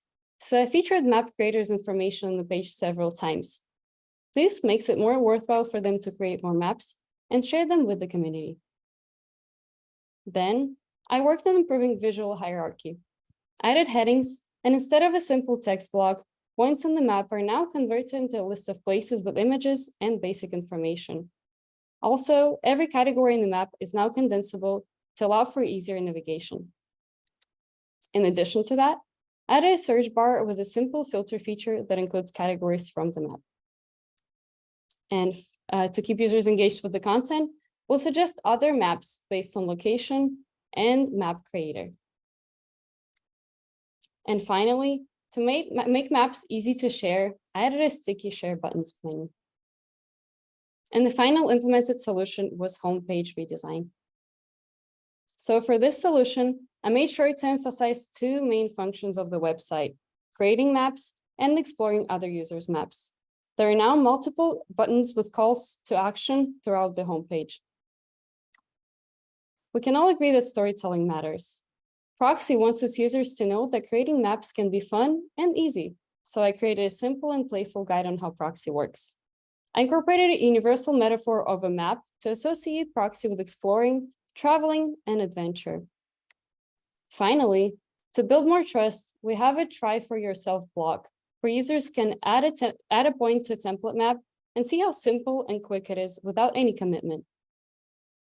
These 3 successful solutions led to a bigger opportunity for me, and I'm happy to share that in June, I'm starting my contract work with Proxy. This was Masha Yurko, and if you have any further questions, you can reach me at masha@yurko.design. Thank you. All right. All right, Orhan, take her away. All right. Cool. So, Masha, could you go back to your, first of all, great job. I love your pitch. Very professional. You sounded great. So the basics you've knocked it out of the park. Could you go back to your brief, please? Thank you. Okay, redesign the existing discovery details page to create a good experience for exploring the map and discovering other suggested maps and places. And so I guess, so I said what I like, and I have more that I like. I wish I got to see a problem statement. So what was the problem that you were trying to solve with this endeavor, this project? So the problem was that the page was not visited like often enough, and basically it was just underutilized. Okay. So I wish I could see, and maybe you did visualize it and I was taking notes, but I wish I could see more of the problem itself. Like what you just said could be kind of a subjective thing, and being a researcher, it's always a great idea to bring objectivity into your presentation, because today you're pitching this to the CEOs or the executives of this company, but at some point, like startups typically do, they could be pitching that to investors, and investors like myself have no idea about what proxy is. So that would be a good way to kind of like ground everybody from the beginning. I really liked the methodology you used in the first solution finding, which was, I believe, cart sorting. It's definitely, I think a simple go-to mechanism for finding answers. We use it all the time. So kudos to you. I like the presentation. Your solutions were very clear to follow in that respect.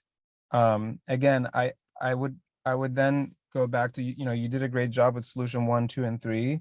I would encourage you moving forward, if you may, to think about a problem solution presentation so that we can always stay grounded.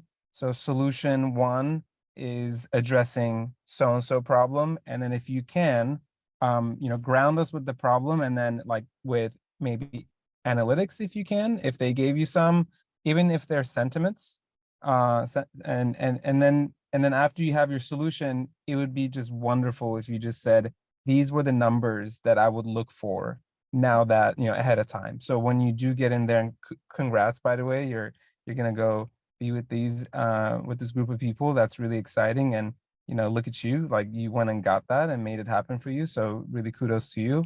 And I'm rooting for you. So that would be great, because ultimately you take yourself out of the equation and your own thoughts and thinking, and everything becomes objective.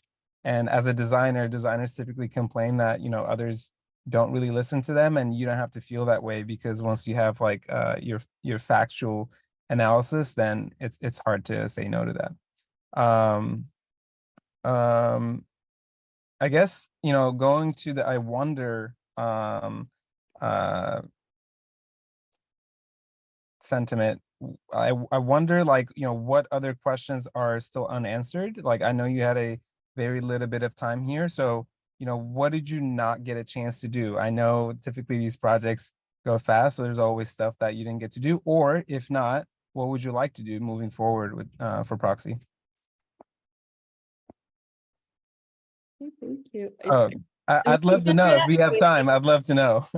Oh, I'm supposed to, okay. Well, I guess on like the how do I say it? Like as a big picture, there are so many things that I would want to do for Proxy. And I think that's why I kind of like pitched it to them and how I got this thing in the first place. But yeah, I would still love to work more on their navigation. I would love to like get really like into that, to like do like, very like thorough research, like very thorough. Because when I worked on that, when I presented it to them, I presented 2 solutions, and I would love to like spend more time on that. I think that would help a lot. But yeah, and there are a lot of things to work on, but I think mostly right now, like on the user side of the, user side of the website, I guess that's how to say it. Yeah. Yeah. I just wanted to say, I mean, your comments kind of reminded me of another note that I took here. I really liked how you described the company itself, what they do, and then why this project is meaningful to you. Very seldom, like, people actually go into that depth and say why something is meaningful to them. I mean, maybe they don't pick meaningful projects, and no pressure on any other presenters coming up, but so you don't have to lie to me. But I really like that. I almost always look for that, and I think you're gonna be very successful, given that, like, those meaningful things are close, near and dear to your heart. And I wish you the best of luck. And I think if I can leave you with anything based on my comments, I would say just stick to your problem statement, make it as simple and fifth grader like as you can, and then back that up with some kind of data. It could be the littlest data, whatever you have, at least back it up, and then present your solution, and then end that with, this is how I would like to see this data improve. Because then, you did mention user, you want to be close to users, then that way you have your metrics set in place. You have your benchmark, and then you have your where you want to get to your North Star. So other than that, everything else was great. I think you're very clean on implementing your solutions. Probably why they opted in for you. So kudos to you, and great job. Thank you. Thank you so much. Yeah. I hope I didn't go over time. No, I feel like I love that. Like, we've got time. You got to answer. You got 3 minutes, or Masha. Is there anything that you wanna follow up with? Any sort of questions that you have been dying to ask or have been wondering about? I think I'll follow up with questions about my project later on, but if we have some time left after all of our presentations, I would just want to ask about your experience more. Yeah, absolutely. I do want to put you on the spot, since we have 3 minutes. Like, when you were interacting, I missed their names, the two girls that you were interacting with at Proxy. What how did they kind of treat this entire experience with you? And could it have gone better for you as a researcher? Because I know a lot of my friends from IXD program went and, like, worked at other places, moving on, some big companies, some small. And when I kind of kept in touch with them, I always heard from the few that higher ups tend to be more difficult, and they can't really wear their researcher hat. So you can still say it nicely, but they can open up those doors for you, perhaps. And if we have time still, I'd love to hear what that experience could have been like. Yeah, I think they treated it very professionally. Like, I think because it was like just one project, I wasn't really given any like onboarding on the company, on like how things work in there. So I think I kind of had to figure that out by myself. But it was very professional. We had time constraints. I had to finish it. So yeah, I do wish that I had maybe a little bit more time to do research.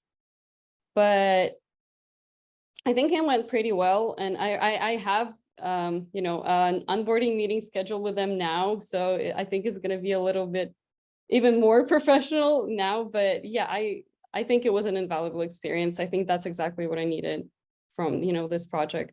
Would you say, I have to go back to the research a little bit, you having a little bit of time for research. Thanks, Luke. Would you say that if you had cut down on one of the solutions, you would have had more time to do research? Yeah, I would say that. But I also think it might have been my, lack of communication. Like I wasn't sure about the boundaries. So I think it's that too. So if I were more firm, like upfront, I think I would have gotten more time to do that.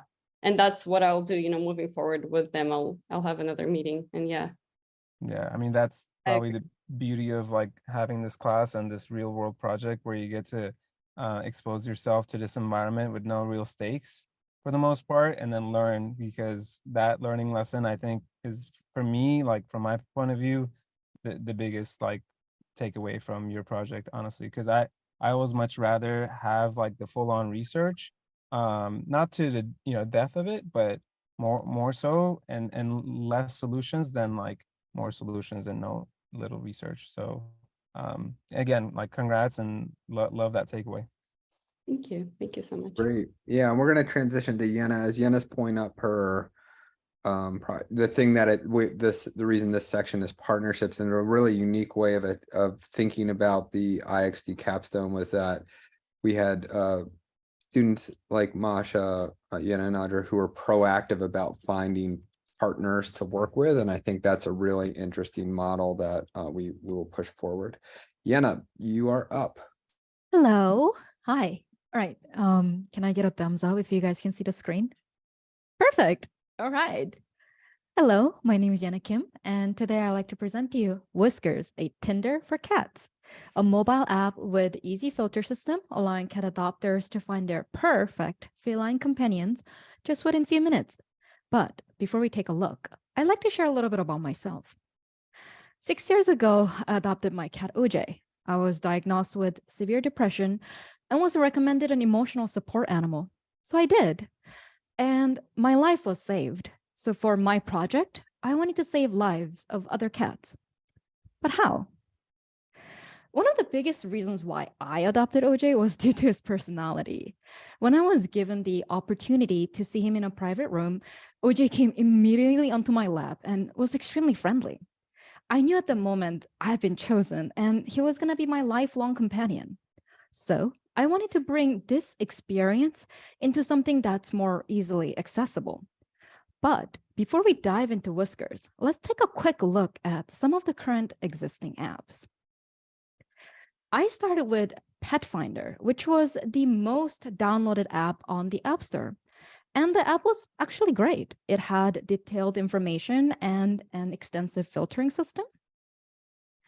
And the information available on the app was up to date. Here you can see that they updated quite frequently, as I was able to find cats that was updated 13 minutes ago. And with their profile, it was easy to keep track. However, there were still some problems. And one of the biggest problem was that this was not an app for cats. What does that mean is that it has information about all the animals that they have, such as dogs, cats, bird, even turtles. And some of the areas of the app was very overwhelming and felt cluttered. Then I looked at Furry Friend Finder. No matter how many times I practiced, that's a tongue twister. An app that was very similar to Tinder's format. However, while the app was a standalone app, means that it is individually owned or individually made, it prompted me to go to Pet Finder to get any information about cats. And there was really no way for me to keep these cats on my profile. And interestingly, it wasn't just this app. A lot of the current apps that are in the App Store as of now that focuses on cat adoptions actually forces you to go to Pet Finder to get any further information. And that's really ironic, as these are connected to shelters, so you would think they would connect you to shelters. So with this insights in mind, I have created Whiskers, utilizing the current existing app's features, but enhancing in more personal ways. So let's take a look at some of Whiskers' key features. Whiskers starts with the onboarding process with a few simple steps. First, you create a new account, or you can log into your current existing account. Then you can find cats based on your current location. This will allow app to offer you cats from shelters and rescue groups near your area. Followed by some basic information about cats you're looking for, such as gender, age, or hair type, and much more. And lastly, which I think is the most important part of Whisker, is that you can select preferred personality of cats. And this limit could be completely limitless, as the app can always add more personality that we find. Then comes the swipe. This is what makes Whiskers unique in its own way. You can swipe through the cats and keep them in your save folder and revisit them anytime you want. There is a save folder, and if you run out, you can always refresh the page to find more cats. Then I started thinking, what else? What else do people want? From my previous user testing, there were two main feedbacks I received, so I implemented those. One, simple UI, which allowed an easy navigation. And two, people wanted to connect with others who are also passionate about cats. So I added a way to share your own successful adoption stories and be able to connect with others. And last but not least, the details. During my interview, there was one thing that constantly came back up. I want to know more. So I did. I created a detailed info page. On this info page, user can easily look through all the information such as compatibility, personality, and even receive a memo from the shelter about the cats. Then, with a click of a button, you can access the main shelter page to easily make an appointment and find your own cat. And this concludes Whiskers. However, this is not the end of my project. For the next steps of this project, I would love to conduct even further user testing with the final prototype and enhance the experience. Also, I want to be able to create an accessibility options for possibly users that might not even go able to attend shelters, like a video call from a shelter. And lastly, I would love to connect with shelters and possibly subject matter experts and receive some of the more in-depth insights regarding my project. Thank you for listening. And if you enjoyed my presentation, maybe it's time for you to find your own personal companion. Thank you.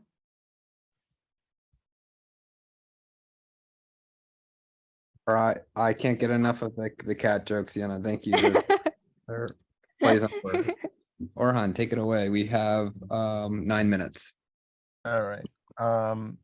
Is it Yenna? Mm-hmm. Yenna, great job. Well done. I love the presentation and, just with the basics, great, like high and friendly energy, very soothing voice overall. So kudos to you for practicing your presentation skills. If you may go back to your very first slide, please. Thank you. One of my first notes here was I just really liked how simple your product statement was. You did a great job with that. And then if you go on to the next slides, I think it was your personal story and what brought meaning to you. That was great. I thought you did a great job with that and anchored us with why you picked this project. And then you followed up with reviewing the existing landscape. So giving us an overview for what the other products in the market look like. Up until this point, I really liked everything. I do want to challenge you, however, in the landscape review by asking you to focus less on very specific areas of these apps, but more so maybe sharing your insights. I thought you could have done, I thought this section could have been even more powerful if you focused on what your insights were, because you left me sort of hanging when you did get to the end of this section. If you keep going a little bit, a few slides, I believe, maybe one. Yeah, right here. You actually mentioned the word insights, but it said the results here, which you were skipping your insights. I would have really liked to see that. And one thing that, I'm a business person, so I really always have to think this way. But one thing that I felt like you didn't quite address was there are two sides to your users, not just people who happen to love cats, but also people who have to post these cats onto this platform. So in fact, without them, the others don't exist. Therefore, I thought there was, I would encourage you, I wish I saw more of that. I encourage you to maybe do some research moving forward on how can you incentivize those folks. I know there isn't a lot of money in that environment and time to post on your app, and then how you can really differentiate yourself from Furry Friend Finder. You're right, that is a tongue twister, from your solution, because you referred to them as a Tinder-like solution, and I believe you also had a swiping solution. So I'd like to see more of a differentiation there.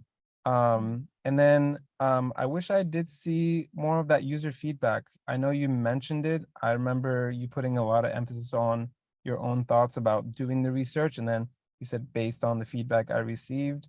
I would love to see that. You know, like you can make it as simple as based on the feedback that I received from, you know, these people that I spoke with, which was this, I then created this UI to address that problem and that need. That would have been really great to see from my point of view.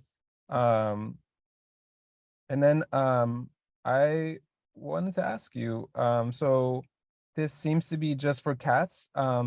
Why? Why just for cats? I'm curious, why can't this be for dogs as well? You know, you can have your own answer to this. You don't have to agree with me, but it does get competitive out there. So why constrain yourself just to cats? And you can answer this. I'm genuinely curious. All right. I'm glad you asked, actually. I got asked that question before. We're like, why cats? Well, the biggest reason was because I love cats. That I just can't hide. Like, I love cats. I talk about my cats. Everyone in this call knows that I like almost everything that I do has some form of cat in it, like no matter where I go and what I do. So that was the biggest reason. Second is because for now, this project was a individual project. And even though, yes, we were given 16 weeks, I've actually had a bit of struggle. And Luke actually knows this. I got ghosted by many businesses and many, subject matter experts out there who I really wish I could talk. And so because of that, for me, I wanted to make sure that what I'm going to work on was something that I'm familiar with. I do believe that eventually, if this project becomes something more of a viable option, like for example, if I get an investor, this could bring in dogs or other animals. But as of now, I wanted to focus on just cats to kind of get the idea going, as different animals requires and needs a different attention to details. And for now, I wanted to make sure that what I'm working on was going to be specifically focusing on cats. Yeah, that's a great response. I guess cat communities are pretty tight knit, right? So you can definitely leverage that, right? Something else you just said piqued my interest, which was the pain point that you just mentioned, that you got ghosted by a lot of the businesses. I would have loved to hear more about that. I mean, these in the real world, you don't really, you actually typically don't get to a solution. You experience a lot of pitfalls and more pitfalls than wins, honestly. So what differentiates, I think, us as individuals is how many pitfalls can we fall into and then get up and still get to something. That said, I would love to, I think those you falling into pitfalls and getting up and learning something from that is what makes your story interesting, kind of like your personal story at the very beginning, and that was your hook. So you can think of it kind of like a wave. You kind of take us, in and out of your journey. And 16 weeks, that's actually kind of a long time, so I'm sure you guys and you in this instance did quite a lot. So kudos to you for going in depth to something that's really, really meaningful to you. I think there is something here. This is a great idea. I'm not a cat person, I'm a dog person, but my sister-in-laws and we still relate, and I know how close people's pets are to themselves. I do think there is something there by connecting people through their pets. So I think in this day and age, like I'm on Twitter often reading about like people's research problems and how they get from A to B, even like sharing your journey as you move forward, because you seem like you want to take this forward on your own. That'd be great. So people can keep up with you, and you never know, you can end up building your community through there too. So I hope that was helpful. I kind of went in and out a lot, but yeah, good job. Thank you. And I did drop my links in the chat for you if you ever want to check out the case study. That one kind of shows like the questions that you have addressed, like the whole journey, because 5 minutes was not enough time for me to put everything in, unfortunately. Awesome stuff. Nice work. That was perfect. Okay, so You've been waiting to say I'll be that. here all week. Audra, not last but not least.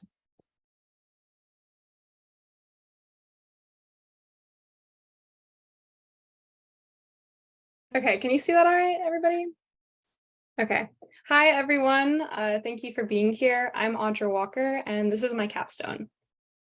Sharing is caring. Self-reported progress is key to recovery in mental wellness.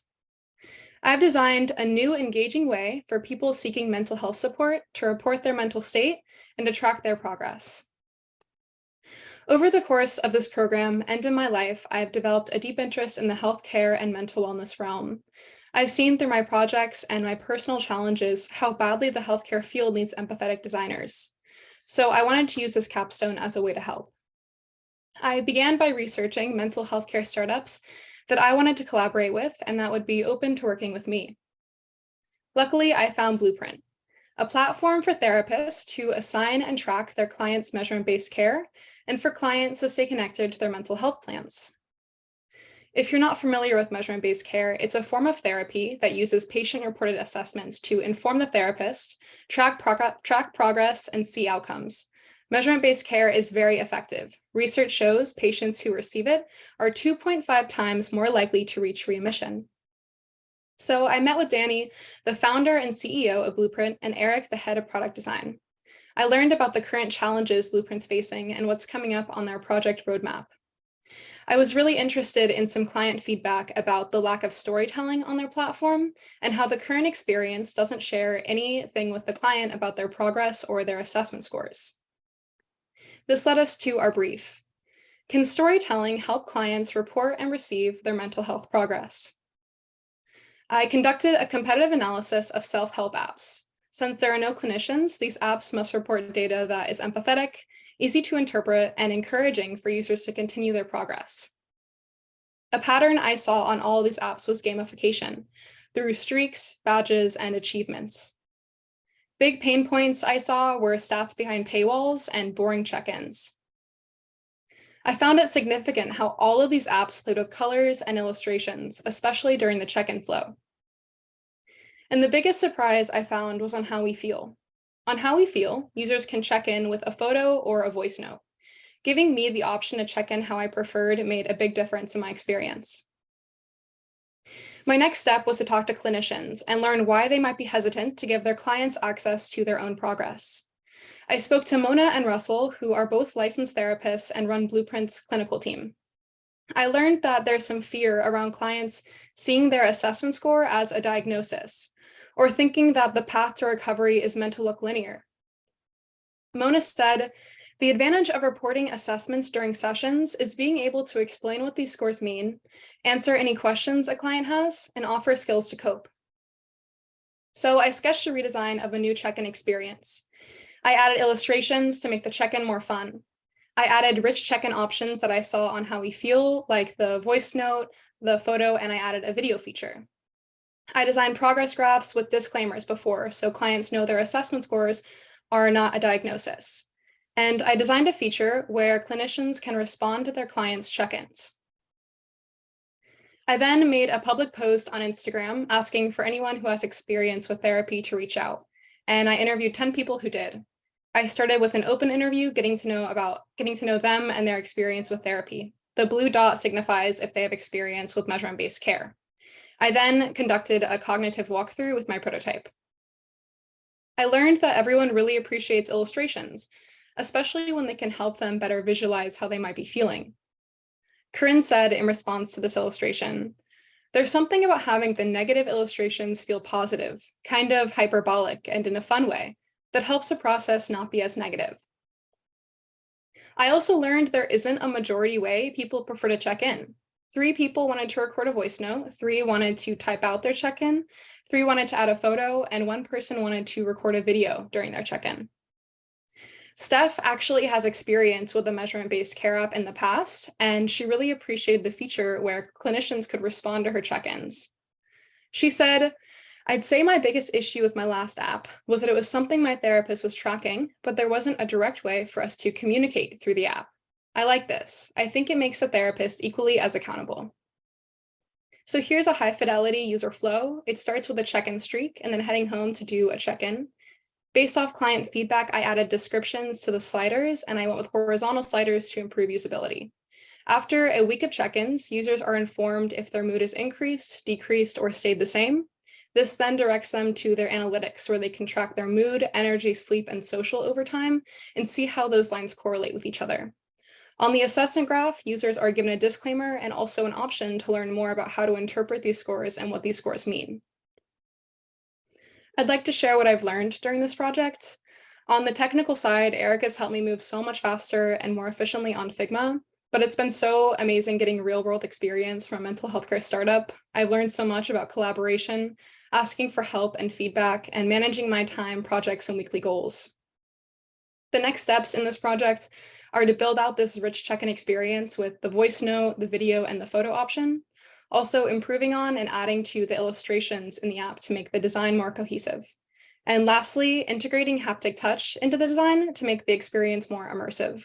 All of these steps also require user testing to provide insights on usability and design. So let's make reporting and tracking mental health fun. Here are some QR codes to the prototype, a more detailed competitive analysis, and also my email.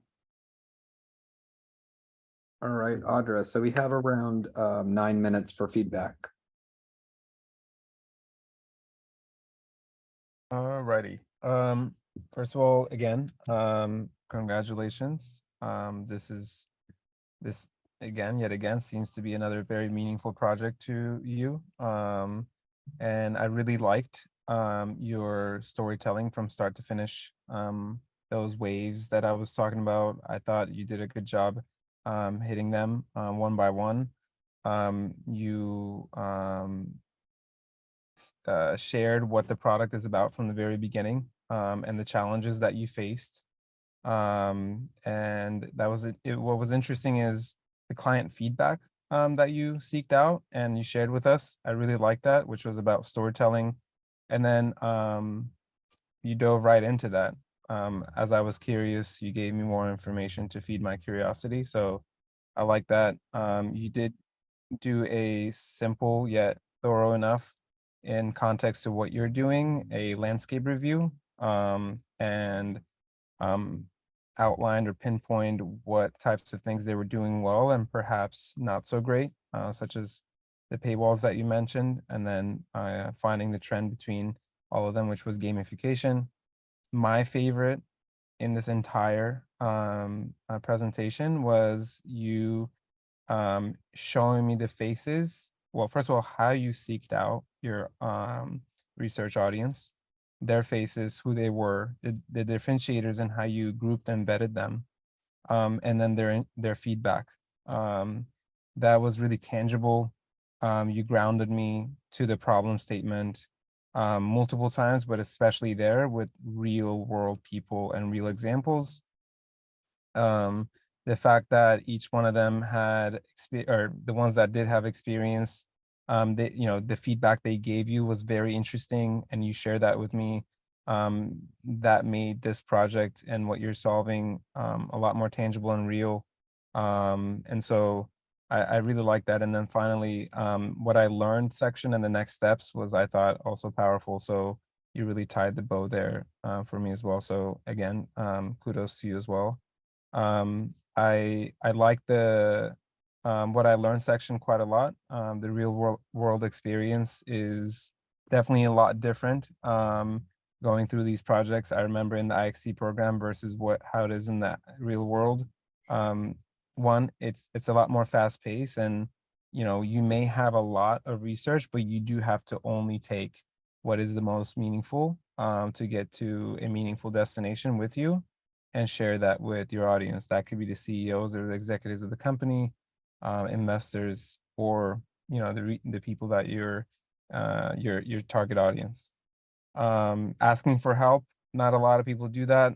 I saw that you included that in there along with managing time. Those are definitely big things. I'm glad you mentioned those. I liked it. Good job.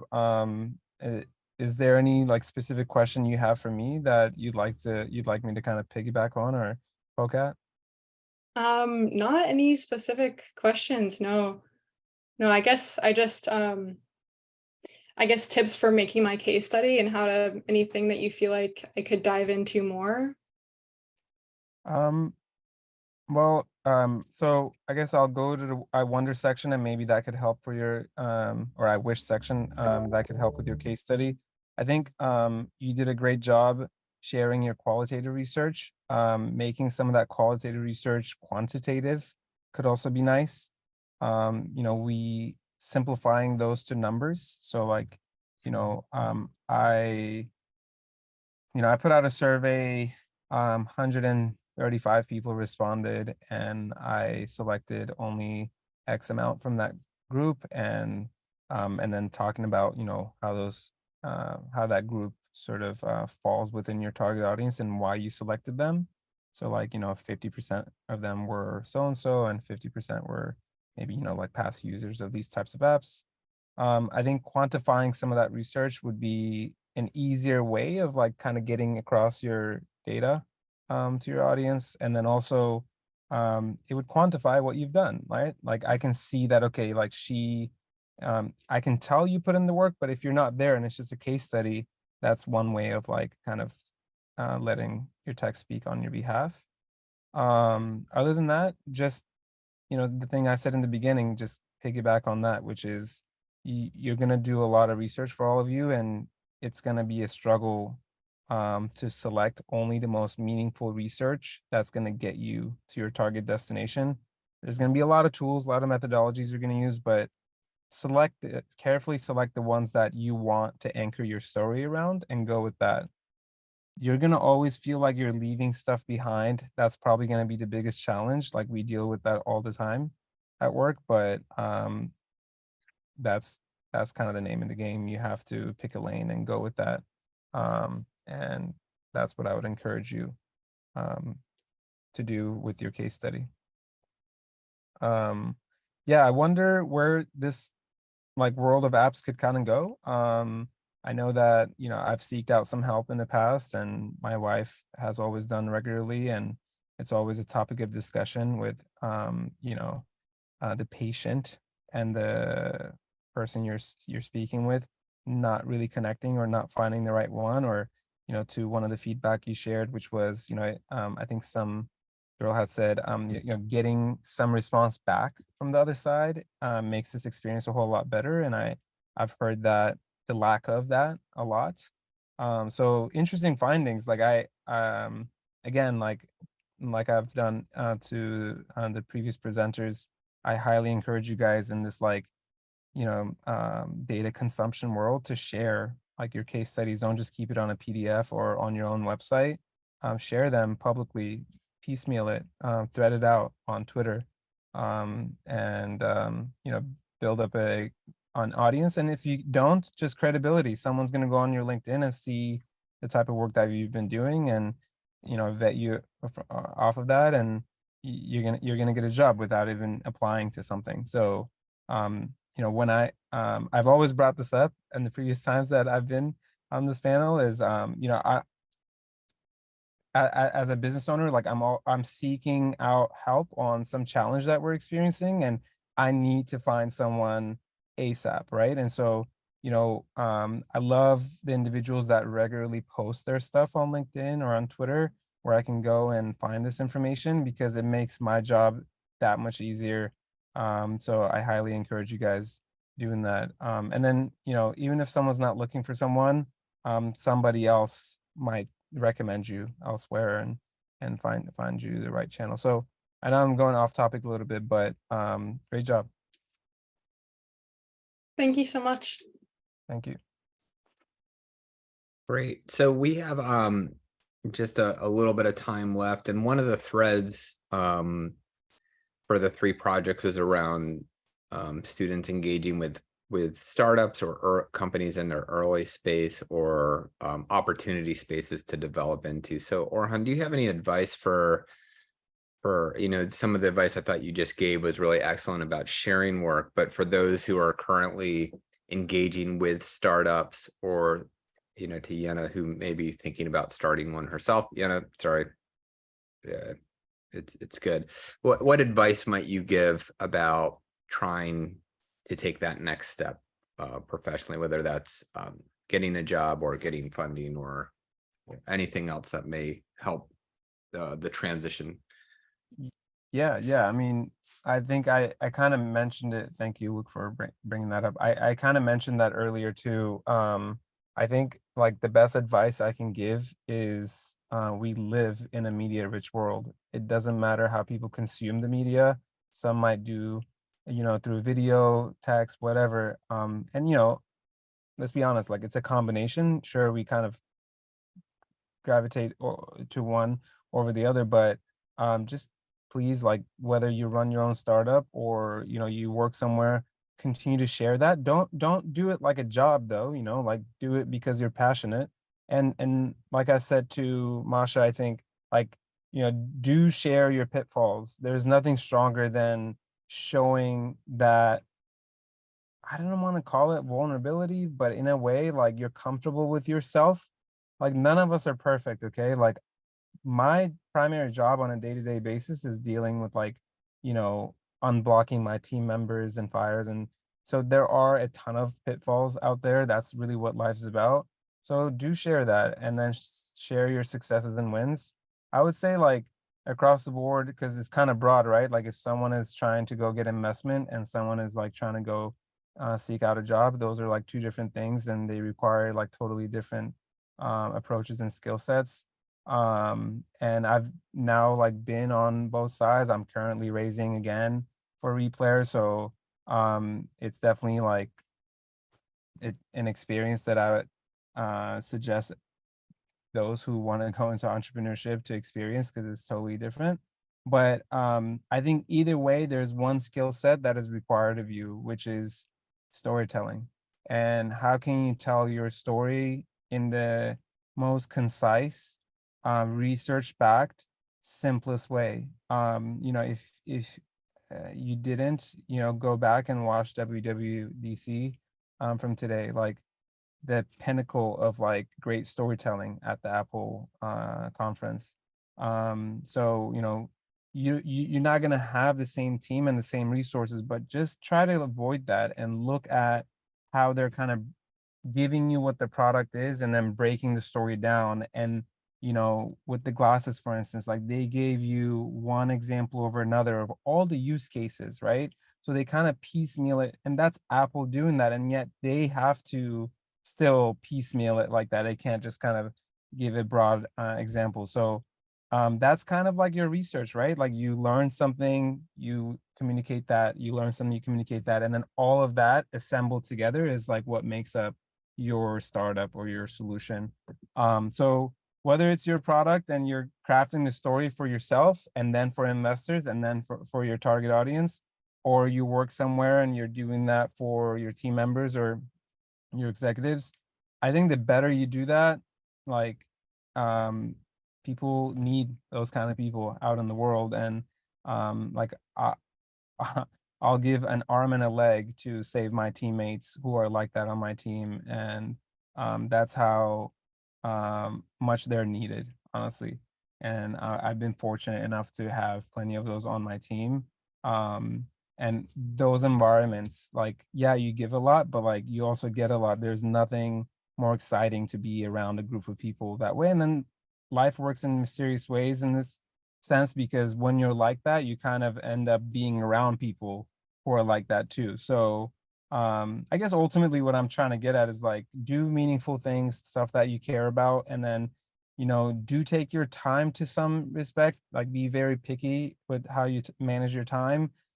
Enjoy what you're doing, and takes that sense of responsibility, that craft and what you're doing now, and how that's gonna lead to some difference maker. Ultimately, like be very careful about this. Like you're always trying to make a difference in the world, whether it's a small solution or a big solution. Like how is the thing that you're doing going to make a difference in the product, therefore in the world?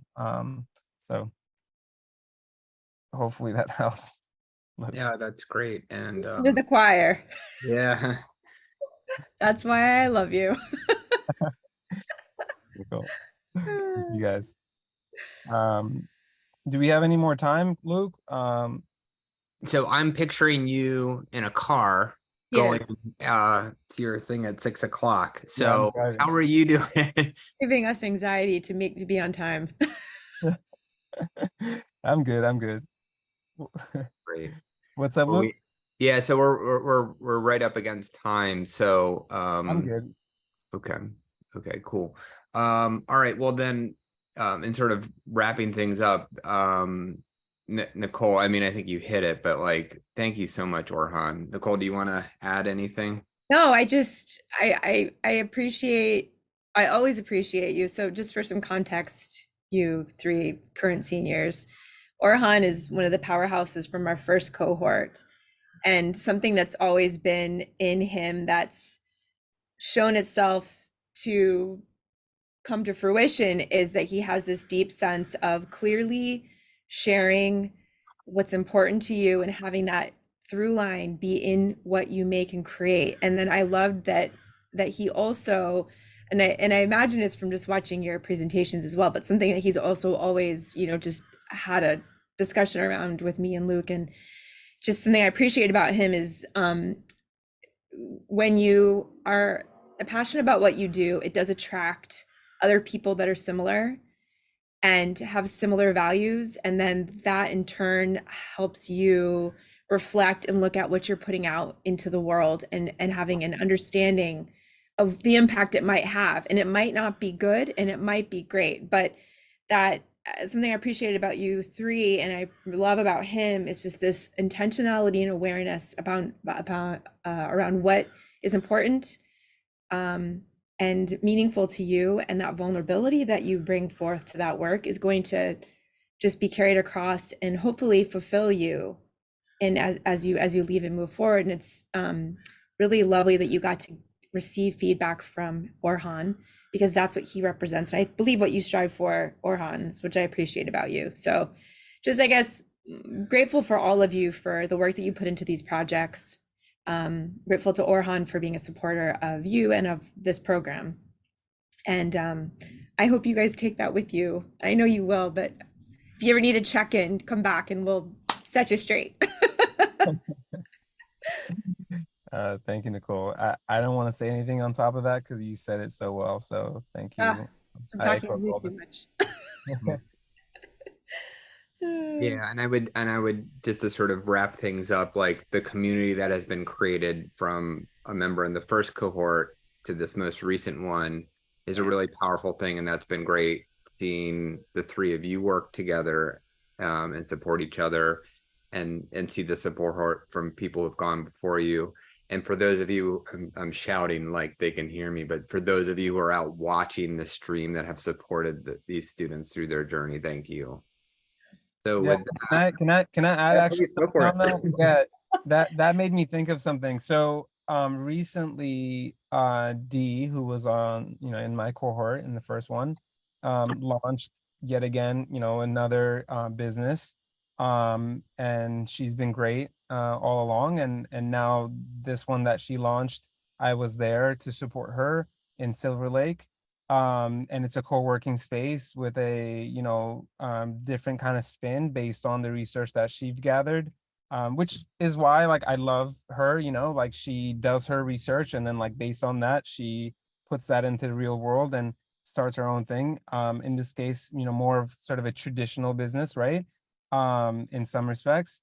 And but the point I wanted to make was, as you guys are kind of leaving the program now, like don't think that you're gonna kind of go your own ways, and you are for the most part, but like do stay in touch. Like this is your group, as much as I'd like to say that I'm part of the first cohort, therefore like I'm in that network and I keep up with all the other cohorts. I really don't have the time, and I don't, but the closeness that you've developed in the program through the thick and thin that you've been through is what brings you that much closer. So I guess what I'm trying to say is like be there for one another and celebrate your wins, and be there for when someone needs the help, because you have each other and you need each other. Like that's what the real world's about. I'm not trying to make it scary because it isn't, but we're people at the end of the day, and we like to do things together.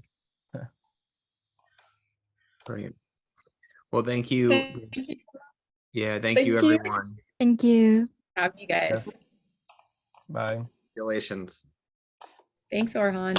Thank you guys. Thank you, Nicole. See you Bye, later. bye, Maxim. Bye.